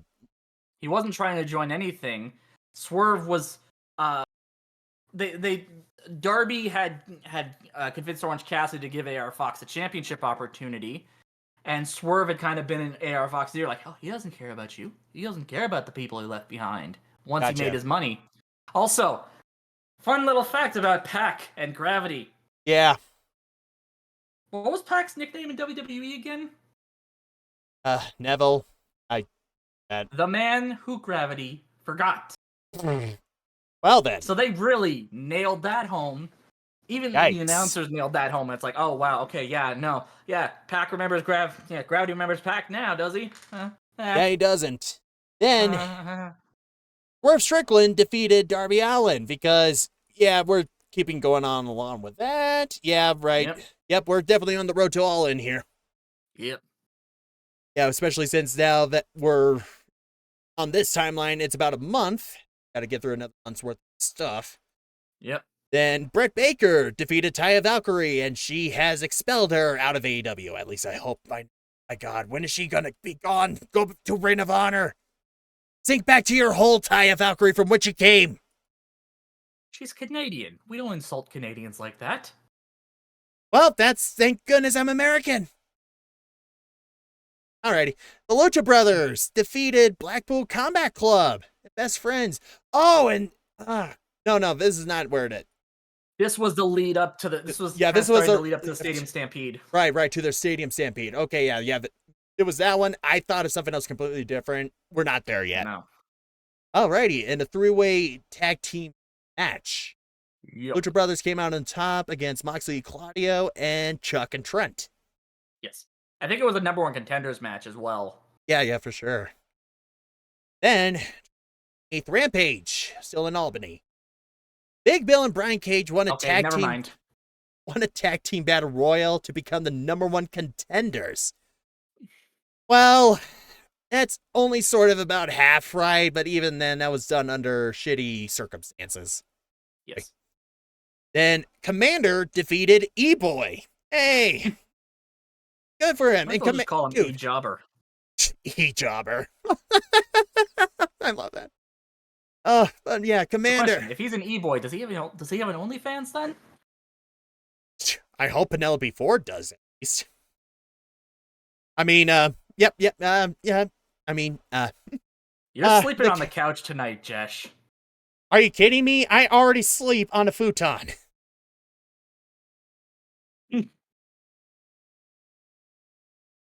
Well, Alrighty. squash match.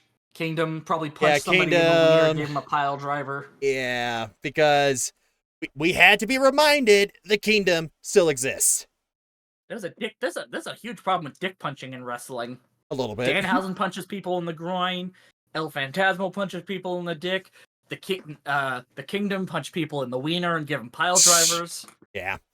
And Hikaru Shida defeated Nyla Rose because, yeah, right, we're starting to build up steam for her to take on Toni Storm for the championship. This is literally, I think, the last match she has before she wins the championship. Right. Well, let's find out about that, shall we? And July 29th, Collision, which was done in Hartford, Connecticut. Andrade defeated Buddy in the ladder match. He got his mask back. He did, that's right. And Darby defeated Minoru Suzuki. And he didn't die. Kudos. Wow. Kudos indeed. And well, Samoa Joe definitely conquered gravity. And Bullet Club. Gravity is Bandito's brother, right? Ah, okay, that makes sense. That's cool. Mm-hmm. And Dralistico is Rush's brother. Oh yeah, that's right. And isn't Dragon Lee? Yeah, that's what I thought. Mexican wrestling is a lot of times they'll run in the family. Yeah, especially also with like the Samoans too, to a decent amount.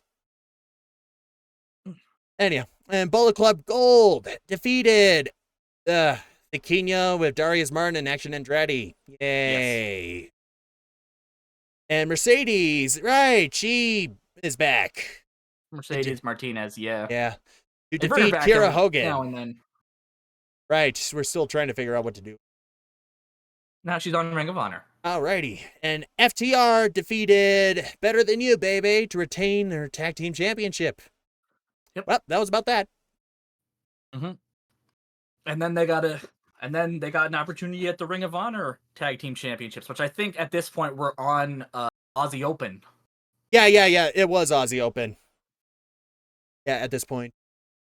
So yeah, August. We are now in All In month. Yep, and this is when they started building up for the Jericho Ospreay match. Exactly. Big time. Even though we didn't know it was going to be Ospreay at the time, unless you follow the dirt sheets. Yeah, a little bit. And then, let's see here, August 2nd, coming from Tampa, Florida, for Dynamite. Yep. Chris Jericho and Takeshita defeated the Jericho Appreciation Society, right? Because they were going like, hey, Jericho, you want to join up with the Don Callis family? Because we both started in Winnipeg. Yeah, exactly. Like, that will totally be fine. Oh, right, and this was episode 200 for Dynamite. Yeah, so this is where Shida won the title for the second time. Right. The first ever two-time women's champ, sorry. And Trent defeated Jon Moxley and Penta in a three-way Anything Goes match. Wait, Trent won a match? He actually won a match. Good for him. He could put that up on the fridge. And then the Elite defeated Lethal Jarrett and Satnam. Yep, that sounds about right. Yeah. And it's the lead with Kenny back, of course. Yeah. Then Aussie Open defeated Vikingo and Commander to retain their Ring of Honor World Tag Team Championships. Yep, there we go. And then Shida defeated Toni Storm to win the Women's World Championship. And thus starts... She did the old Bulldog Brett spot from SummerSlam 92. Where she counters a roll-up by just sitting down. Oh, man. And unfortunately, this was a transitional championship reign, which led to another transitional championship reign. It's a bit of a weird time for the women's championship. A little bit, but thus begins the downward spiral for Toni Storm. This was only the beginning. Yes. This was the catalyst. Before she became truly timeless. Oh, that is certainly. Then, August 4th, Rampage. Keith Lee and the Hardys defeated the Trailer Park Boys. Yeah, that's about right. Okay, cool. Yep. Yeah, also Keith Lee team up with the Hardys with Matt and Jeff. Yeah, that definitely sounds pretty cool. Mhm. Anna Jay defeated Sky Blue. It just simply says Anna Jay. Yes. Because Yeah, they finally we dropped have officially JAS. we've officially entered. We are out of the Jericho Appreciation Society era. The JAS is no more. Yep, parking lot. And Yeah, that was at Daly's place. yep. Oh yeah. Blackpool Combat Club versus Best Friends. They Right. broke Trent's mom's van. They broke the van. No. Oh, no, this ain't at Daly's place. This is Wayne Lean Center in Tampa No, still. it is, but the parking lot brawl was in the parking lot of Daly's place. Huh. Interesting. Because they'd had a parking lot brawl with Proud and Powerful back when they were in the pandemic era. Gotcha. And it was in the parking lot of Daly's place. Right. It was funny because there was a moment where Sue actually flips them off as she's driving away at the end of the show. Also, hi Big Show. Oh, he goes by his real name. Yeah, I know, Paul. I just can't help but to call him Big Show at times. Yeah, he's Captain Insano. Alrighty. But yeah, that's the parking lot of Daly's place. Gotcha. Alrighty, and then Collision, August 5th. Well, we're in Greenville, South Carolina. Definitely not to be confused with Greensboro, North Carolina, where Revolution 2024 is going to take place. Yes. Yep. South Carolina just had their own Greentown or something. Yes. FTR defeats Bryan and Big Bill to retain their World Tag Team Championship. Chris Statlander defeats Mercedes Martinez. But this is of course where Mercedes, of course, is stirring up shit with Chris, right? I guess. Yeah. Because gotta have someone stirring up shit in each division, no matter what. Mm-hmm. Samoa Joe defeated Serpentico in 14 seconds. Wow, Serpentico. I'll give him something. That's 10 seconds longer than I expected. Well, Serpentico, that is a new record for you for the shortest match ever. I bet you feel proud.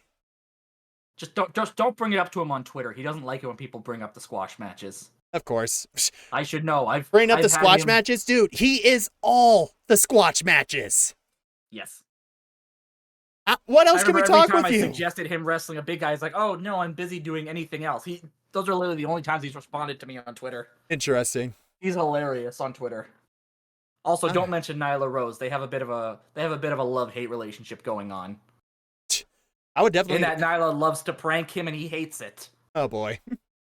That Nyla Rose. Then we have House of Black defeat Lee Johnson, Darius Martin, and Action Andretti to retain their trios. Right. Mm-hmm. That happened. Jay White defeated Metallic. Yeah, Metallic. My wife knows, of course, about Serpentico and Nyla Rose on. Yes. And they're now reluctant tag team champs. Yeah, I think it's for Evil Uno's Mystery Vortex promotion. Well, and then CM Punk defeats Ricky Starks to retain the real AEW World Championship. Yes, Ricky Starks beat up Ricky Steamboat. Yeah, he freaking whips him, right. All Out. Because originally, CM Punk and Ricky Starks were supposed to main event All Out in a strap match. And then, somebody decided to let Wish.com Drew McIntyre piss him off a bit with a comment about real glass. Oh boy. Yeah, and wow. I'm just like, I know this is still a wrestling show and everything and all that, but I'm like, could Ricky Starks still be charged with abuse of the elderly? Here's the thing. The whole thing was Steamboat's idea. Yeah, that's what I thought. Wow. Well, no, because he was like, he originally he was supposed to get the better of Starks, but Steamboat was like, no, what's that going to do? That's going to kill his momentum. Let him beat the shit out of me. A little bit, yeah. Oh, boy. And then, moving on to August 9th, Dynamite in Columbus, Ohio. Mm-hmm. Because nothing else exciting happens in Ohio, especially in the middle of August, when it's not even yet college football season. Right. Young Bucks defeat the Hardys. Yeah, this is definitely going to be the start of a string of losses for the Hardys, and makes me question, what the hell are they going to do? Well, we definitely don't want to put him in some kind of sponsored street fight with Yeah, Jeff Jarrett. That might not be a good idea. who knows? Even if the money went to charity. Yeah. Oh, yeah, that's right. And then Rob Van Dam is here. And yeah, Jack Perry fought him, defeated him to retain FTW championship. Yep. Right, that's right. Rob Rob Van Dam's a Dam's friend here. of Taz. Of course he is. In ECW together. Of course. Rob Van Dam played a fun game with Taz. It was called Pick a Hand. Oh, You know boy. what happened when you pick the right hand? What happens? He slaps you. You want to happen when you pick the wrong hand? Oh, boy. He slaps you. That is not even a game at all, but I guess that is, of course, the point. Yeah. Alrighty, well, and then the thing. RVD thought Taz was big leaguing him. So allegedly he went up to Taz backstage, told him to pick a hand. Taz picked one hand. He slapped him with that hand. Taz picked the other hand. He slapped him with that hand. And Taz never big leagued RVD ever again. There we go. Then we have Blackpool Combat Club defeat the Lucha Brothers. Yep, we're starting off that. And, yep, and again, this was about when I think Eddie joined in to call for Stadium Stampede. Stadium at Stampede Wembley. for sure. Yeah, I don't think that's going to happen until like either the week or the before or the week leading 2 weeks up. before. Yeah, 2 weeks. Yeah, we're not there just.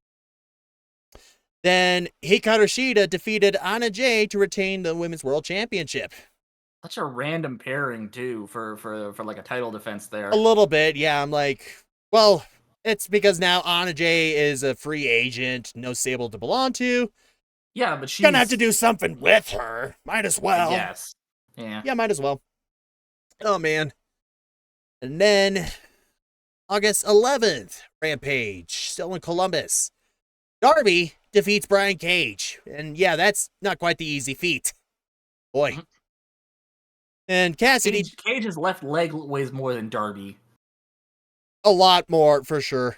Yes. It's the steroids. steroids. Look at this. Brian Cage is trying to fold Darby up like an accordion. Yes. Look at that. I will say this: when I went to the Rampage tapings in Toronto, the exit I was coming out was right next to where the gorilla position is. Uh-huh. So I got to see Cage. He's a bulky dude, but he is short. Gotcha. But he's got to be under 5'8". Probably. But he could probably bench press me, but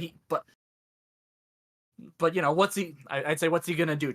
He tries to swing at me. I could just hold my arm out and put him back, but he would probably then rip that arm out of my socket and beat me over the head with it. Dude, just looking at this here, though, Brian Cage is bench pressing Darby Allin so hard, he is able to pull him down beneath him and is about to turn him into pancakes. It's called a reverse curl. Oh, yeah. Well, I'm just saying that's how impressive he was bench pressing. Oh, Darby Allin, that is just... Lesper, I'm sorry. I know you like Darby. I have my issues with him. I don't quite like him. I think he's going to kill himself one day. And I think that kind of affects how I feel about him. Darby Allin, the Steve-O of the AEW. Yes. Just very, very... he's a very emo Steve-O. Yes. Alrighty. Okay. But yeah, careful there. That is my wife's most favorite wrestler, right? Alright. Alrighty. And then I'll try not to piss them off too much. I've seen what they said about when you insult their favorite band. Yeah.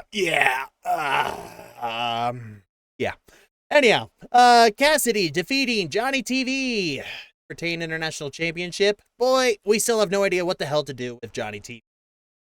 Aussie Open. Yep. Aussie Open. Squash match against the Outrunners.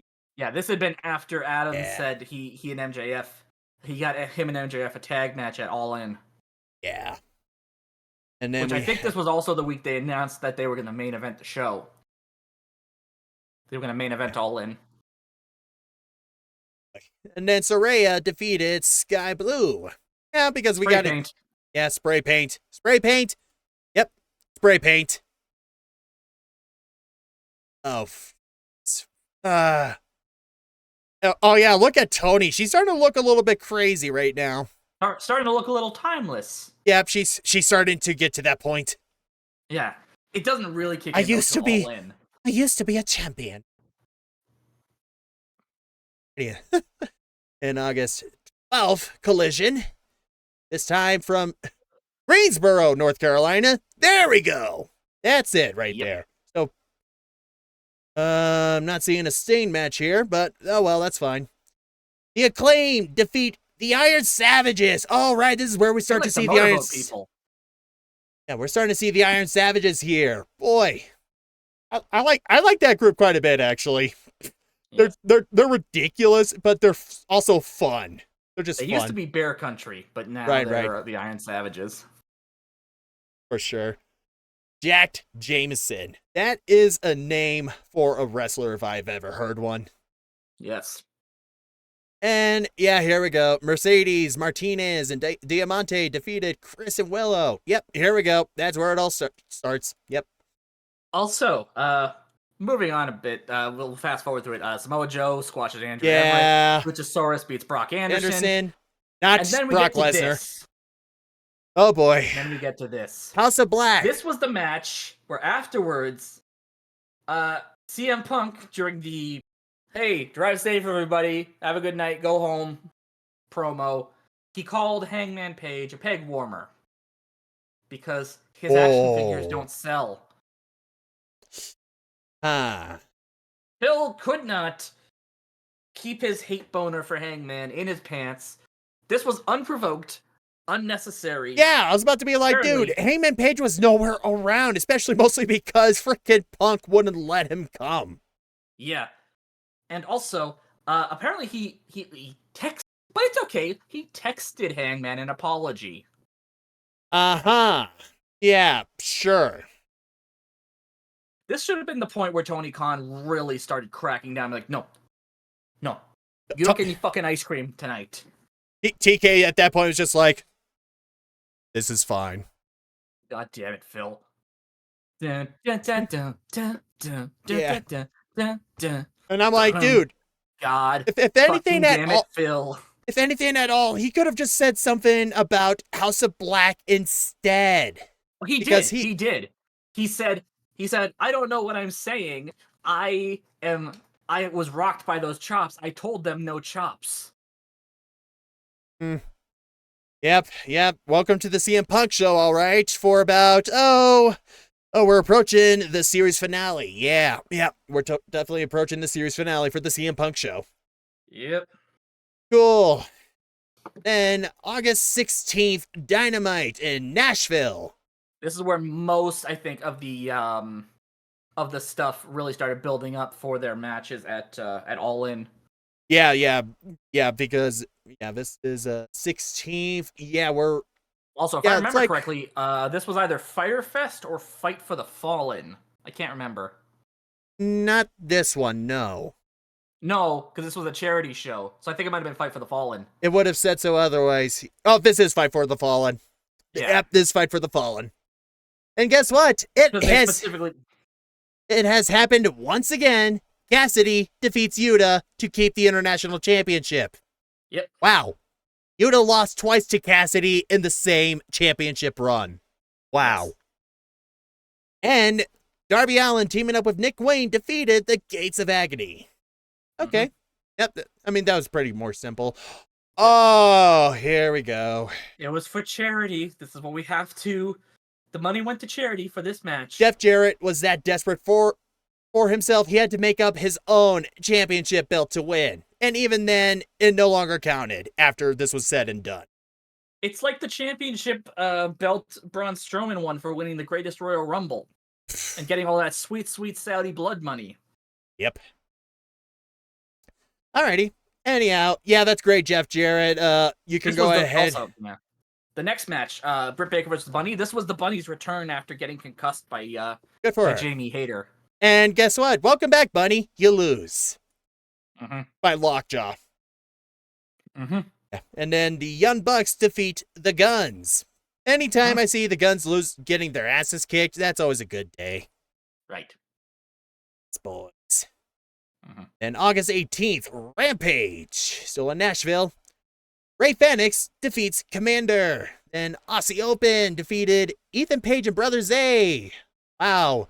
Yeah, we're just not letting Hardy Party have a really good time with this, are we? No. Nope. To be fair, they don't really start winning. Isaiah doesn't really start winning matches again until Quinn comes back from injury. Yeah, which we're going to probably start seeing very soon here. Oh no, Quinn's already back. He doesn't come back until he comes back in the new year. No, I know he's back, but I'm like, well, we're going to start to see them win then very soon. That's what I meant. Okay. Right. Oh. Yeah. My bad. It's all good. And Sammy Guevara, squash match. Hikaru Shida and Sky Blue defeated the Outcasts. I'm trying to remember, I'm trying to think, was this where... This had been, I think, about the time they had announced that there was going to be a fatal four-way. Yeah, this was it. This was when Tony Storm finally betrays the Outcasts. Nope. Or I guess not. No, wait, what? Oh, no, wait, yeah, Ruby. It was, never mind. Ruby and Tony Storm still team up. Right. My bad. Damn it. I want to get to that part. Alrighty, then August 19th, Collision in Lexington, Kentucky. I came up with a word that just rhymed with Kentucky. Oh, well. Jay White defeats Dalton Castle. Oh boy, Dalton. We wish you better in Ring of Honor, dude. And Bullet Club Gold, because, yeah, everyone loves Bullet Club Gold, right? No. Well, they're winning. No. Yep, they're winning because they defeated the Iron Savages. What? Yeah, great, fun group, and we put them against a non-fun group. AEW doesn't believe in fun. So this is when they finally started pairing Ricky Starks with Big Bill, because he'd been suspended after beating up Ricky Starks. So there were consequences for beating up that old man. There you go. But he decided to get around his suspension by saying, well, I'm a manager now. I got my managerial license. I can still appear on these shows. Yeah, can I see your managerial license? Ricky, this is a Buffalo Wild Wings receipt. No, he had a legit managerial license. Yeah, I get it. Anyhow. And Powerhouse Hobbs squash match. And Darby Allin defeats Christian Cage. Here, yep. Oh man. Yeah, right. We're going. Yep, this is where it all starts. Oh god. Oh no. This is when it starts. No, don't want. And then, yeah, of course, Darby Allin gets his shit kicked, and Tony is ready to prepare Christian Cage's murder.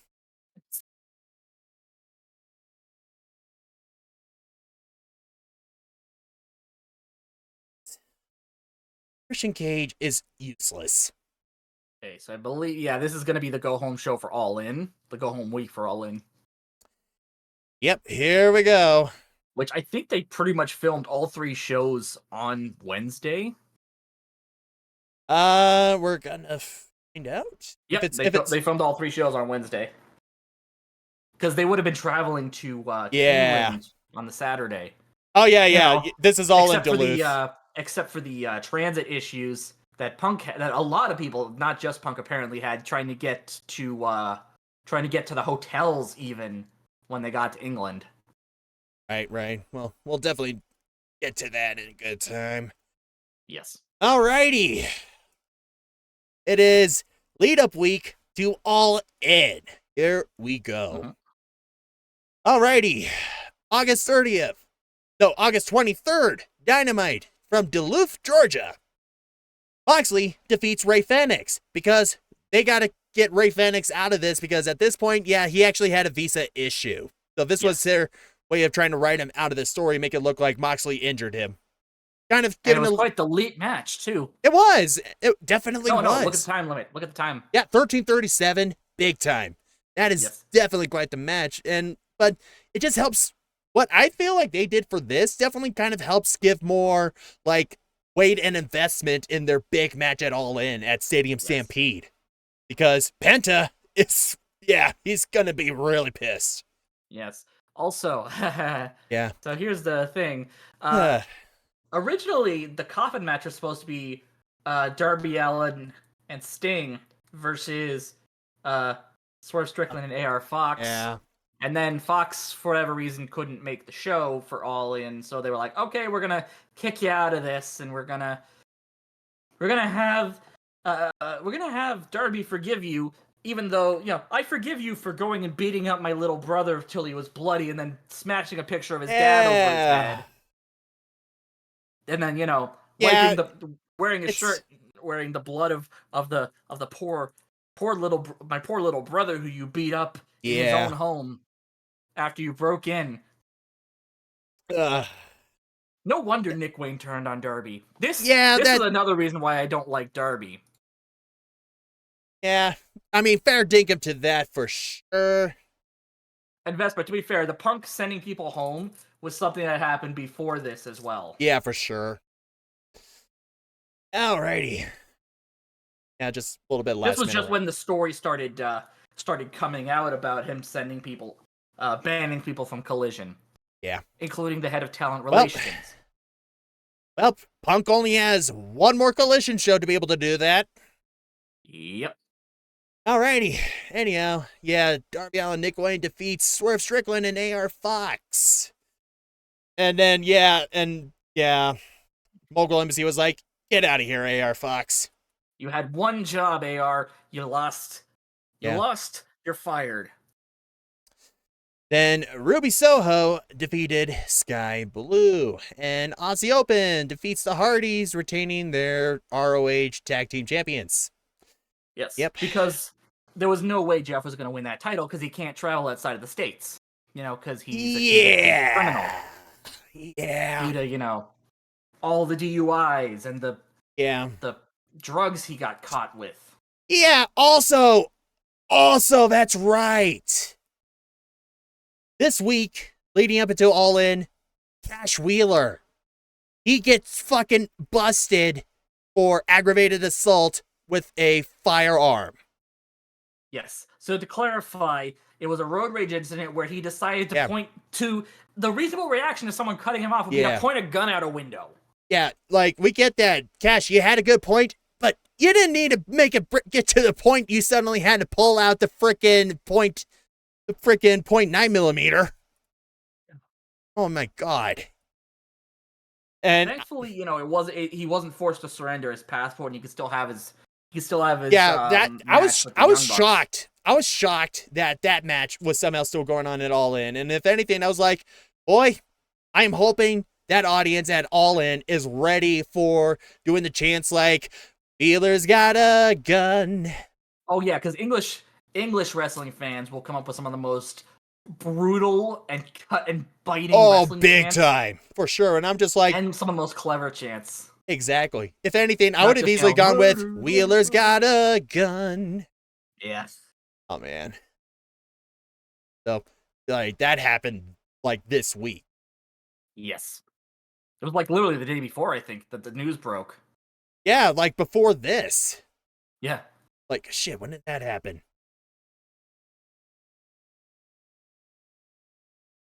August 18th. So that was definitely during the weekend. 5 days before. That was during the weekend before this.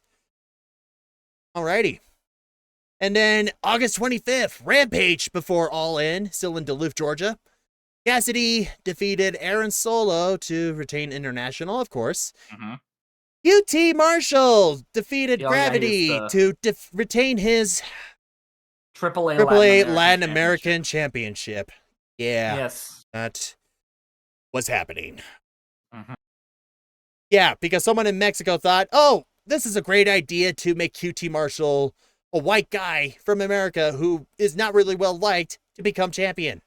This was a great idea. AAA is one of those promotions where they have a very old school mentality. They think, oh, people don't like him, we'll put the title on him so they can boo him. They can boo the fact that he has the title. They don't care why they boo him, they just care that they're booing him. And Luchasaurus, squash match, yep. We just pretty much sent Ren Jones to be fed to just feed Luchasaurus. Yes. Then the Outcast, Saraya and Tony Storm defeats half of the Fatal 4-Way. Yep, taking on the other half of the Fatal 4-Way. Pretty much. Can they coexist? Never. And we're still focusing on these same 5 goddamn women. each and every single week. It's always the same 5. Oh yeah, now this is Fighter Fest. Yes. Yep, here we go. Then Collision. Funny August. thing was, do you know where the Fighter Fest name came from? Where from? When they were first booking shows for AEW before they got their TV deal, Kenny got a chance to book a show at the big game tournament thing. I think it was fucking whatever it is. And on Being the Elite, they made a joke that Kenny had watched the documentary, or had gotten the idea to call it Fighter Fest after Fyre Fest. It was a running joke when people said, Kenny, you need to watch the documentary. Because it was originally supposed to be a parody of Fyre Fest. Oh yeah, that's right. Gotcha. That makes sense. And now we're getting freaking Fyre Fest too. And people are buying tickets for that because they're idiots. Yes. Alrighty, anyhow. August 26th, Collision. The day before All In. Welcome. The very last episode of the CM Punk Show. Starring Deadweight. Alrighty, we have Eddie Kingston, Cassidy, and Penta take on the E-Trailer Boys, and they win because, of course. Yes. Dark Order defeating Action Andretti and Darius Martin. Wow, we still really have no idea what to do with those two. Just, well, they had done at this point. Stu had already left to join the cult, the other cult, and they had a match at Death Before Dishonor, which involved them dropping Stu onto Legos. That is horrendous. The only thing worse would have been D-Force. Oh my god. Those were like caltrops. Yeah. Those are straight up caltrops, especially if you have metal D-Force. Yeah. Oh god. Well, Big Bill squash match defeated Vari Morales. Or is it Vari? I have no idea. Probably Vari. Probably. And Willow Nightingale defeated Robin Renegade. At this point, I don't think Willow is no longer NJPW strong women's strong. No, she had lost it to Julia, who's Uh, a Stardom wrestler. Gotcha. Then we have Keith Lee in a squash match as well, defeating Zicky Dice. Zicky. Yes. That is quite the name. And then we have CM Punk, Darby Allin, Hook, and Steen defeat Jay White, Brian Cage, Swerve, and Luchasaurus. Yes. And I'm pretty sure, knowing this was before the pay-per-view, the end of this match had to be like one huge brawl out in the middle of the goddamn arena. And oh yeah, that's right. Sometime in Reich, this also the same week, Terry Funk passed away as well. And Bray Wyatt. Oh my god. Yeah, that was... It was all in the same week. My god, that's right. Yeah. Man. Terry Funk just made sense. Bray Wyatt was the one that came out of nowhere. Honestly, I kind of saw it coming. Because I was getting flashbacks to Brody Lee when he died. Because we didn't hear anything from him for months at a time. And I was like, okay, what the fuck is going on here? And then Boxing Day, just all of a sudden, oh yeah, we want to send our condolences to the family of John Huber, aka Brody Lee. It's like, fuck. Wow, yeah. And then I was thinking that with Bray Wyatt, and then suddenly I'm on Twitter, or on TikTok, I look and it's like, we want to send our condolences out to the family of Bray Wyatt. I'm like, no. My exact reaction to my dad was, I think I kind of saw this coming, but Bray Wyatt died. Oh boy. Yeah, definitely a bit of a week. Yeah. Definitely felt that in AEW as well. Yeah. Also, of course, like Brawl. all-out brawl at the end of the last main show before the pay-per-view. Yeah, I've got to have frickin' Samoa Joe coming in to kick CM Punk's ass, of course. Yes. Alrighty. Which means it is time for the big one. Mm-hmm. All In 2023, major debut in London. at God Yep. motherfucking damn Wembley Stadium. Sold Damn out. near Yeah. 90,000 tickets. Sold Or 80,000. out. Sold out. Breaking Yep. the world record for like the largest attendance for a live wrestling event. Paid attendance. Paid attendance. Paid attendance. Okay, thank you very much for that. So, wow. Because here's the thing. There were 2 shows WCW and New Japan did in North Korea in the 90s that had mandatory attendance because it's North Korea. Huh? And those were 100,000 between both, 100,000 for both shows. 100,000 people forced to show up or told to mandatory attendance. Gotcha. Mm-hmm. Well, before we really dig into this one, I definitely need a bathroom break and a little something to eat. So, time to take another 5 here, Kira? Yeah, sure. I mean, unless you probably think we should probably turn this into a 2-parter review. I'm thinking, yeah. Wow. Because there was a lot of things for us to cover here for sure. Yeah, like this alone, like, oh my god, there's a big incident that happened before the show even started. Yeah, that's for sure. Man, yeah. So let's see here. It is 9:05, which means been streaming for almost 6 hours, just talking about pretty much the first 2/3 of AEW in 2023. Wow. Actually, we're past the halfway point at this point. Well, 2/3. That's what I said. Yeah. Sure. I swear I know how to math. Actually, we're about to go into September. Yeah, 2/3. It's my math. Like, So yeah, this is definitely quite the dive we've been doing, and just looking back at everything that happened, remembering some great decisions that were made, some really awesome matches, yes. And definitely remembering the worst things to ever come out AEW. Yeah. I'm looking at you, Punk. Fucking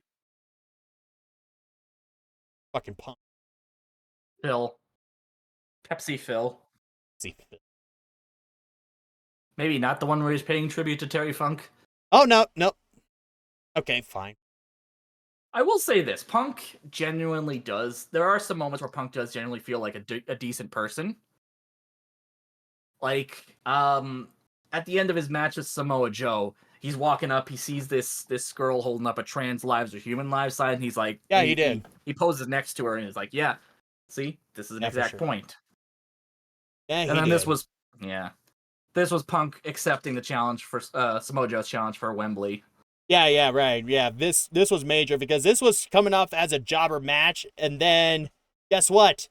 It was Punk underneath the mask the entire time. Yep. God fucking damn it, CM Punk. You are a disgrace to punks everywhere, especially me. Ah! Oh, my fucking God. Okay, let that out of my system. Well, that's that there for sure. Yep.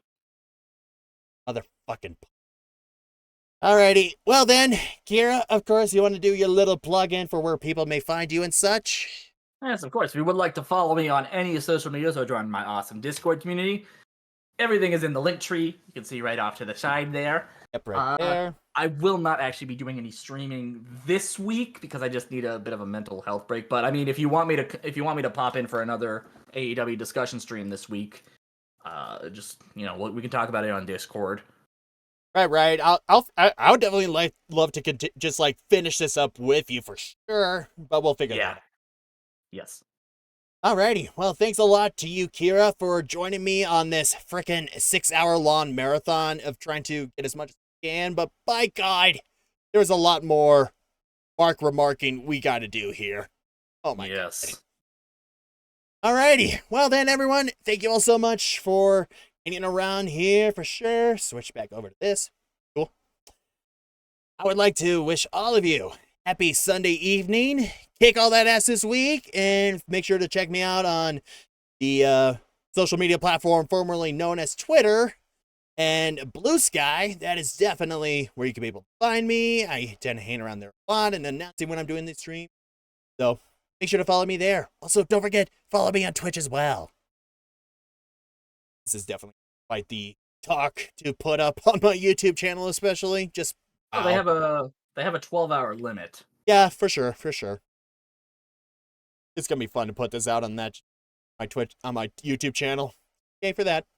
Yes. Alrighty. Well, either way, everyone, have a good night. And boy, we'll see you when we're ready to take on the showdown that is between me and Kira here against the rest that is AEW 2023. Oh God. Yes, and unpacking the situation that was Brawl In. Oh, boy. Have a lot to discuss. A lot. So much. A whole bunch of shit. But yeah. Well then, everyone, have a good night. Take care. This is Kira and JeshNyx signing off. Bye-bye. Peace.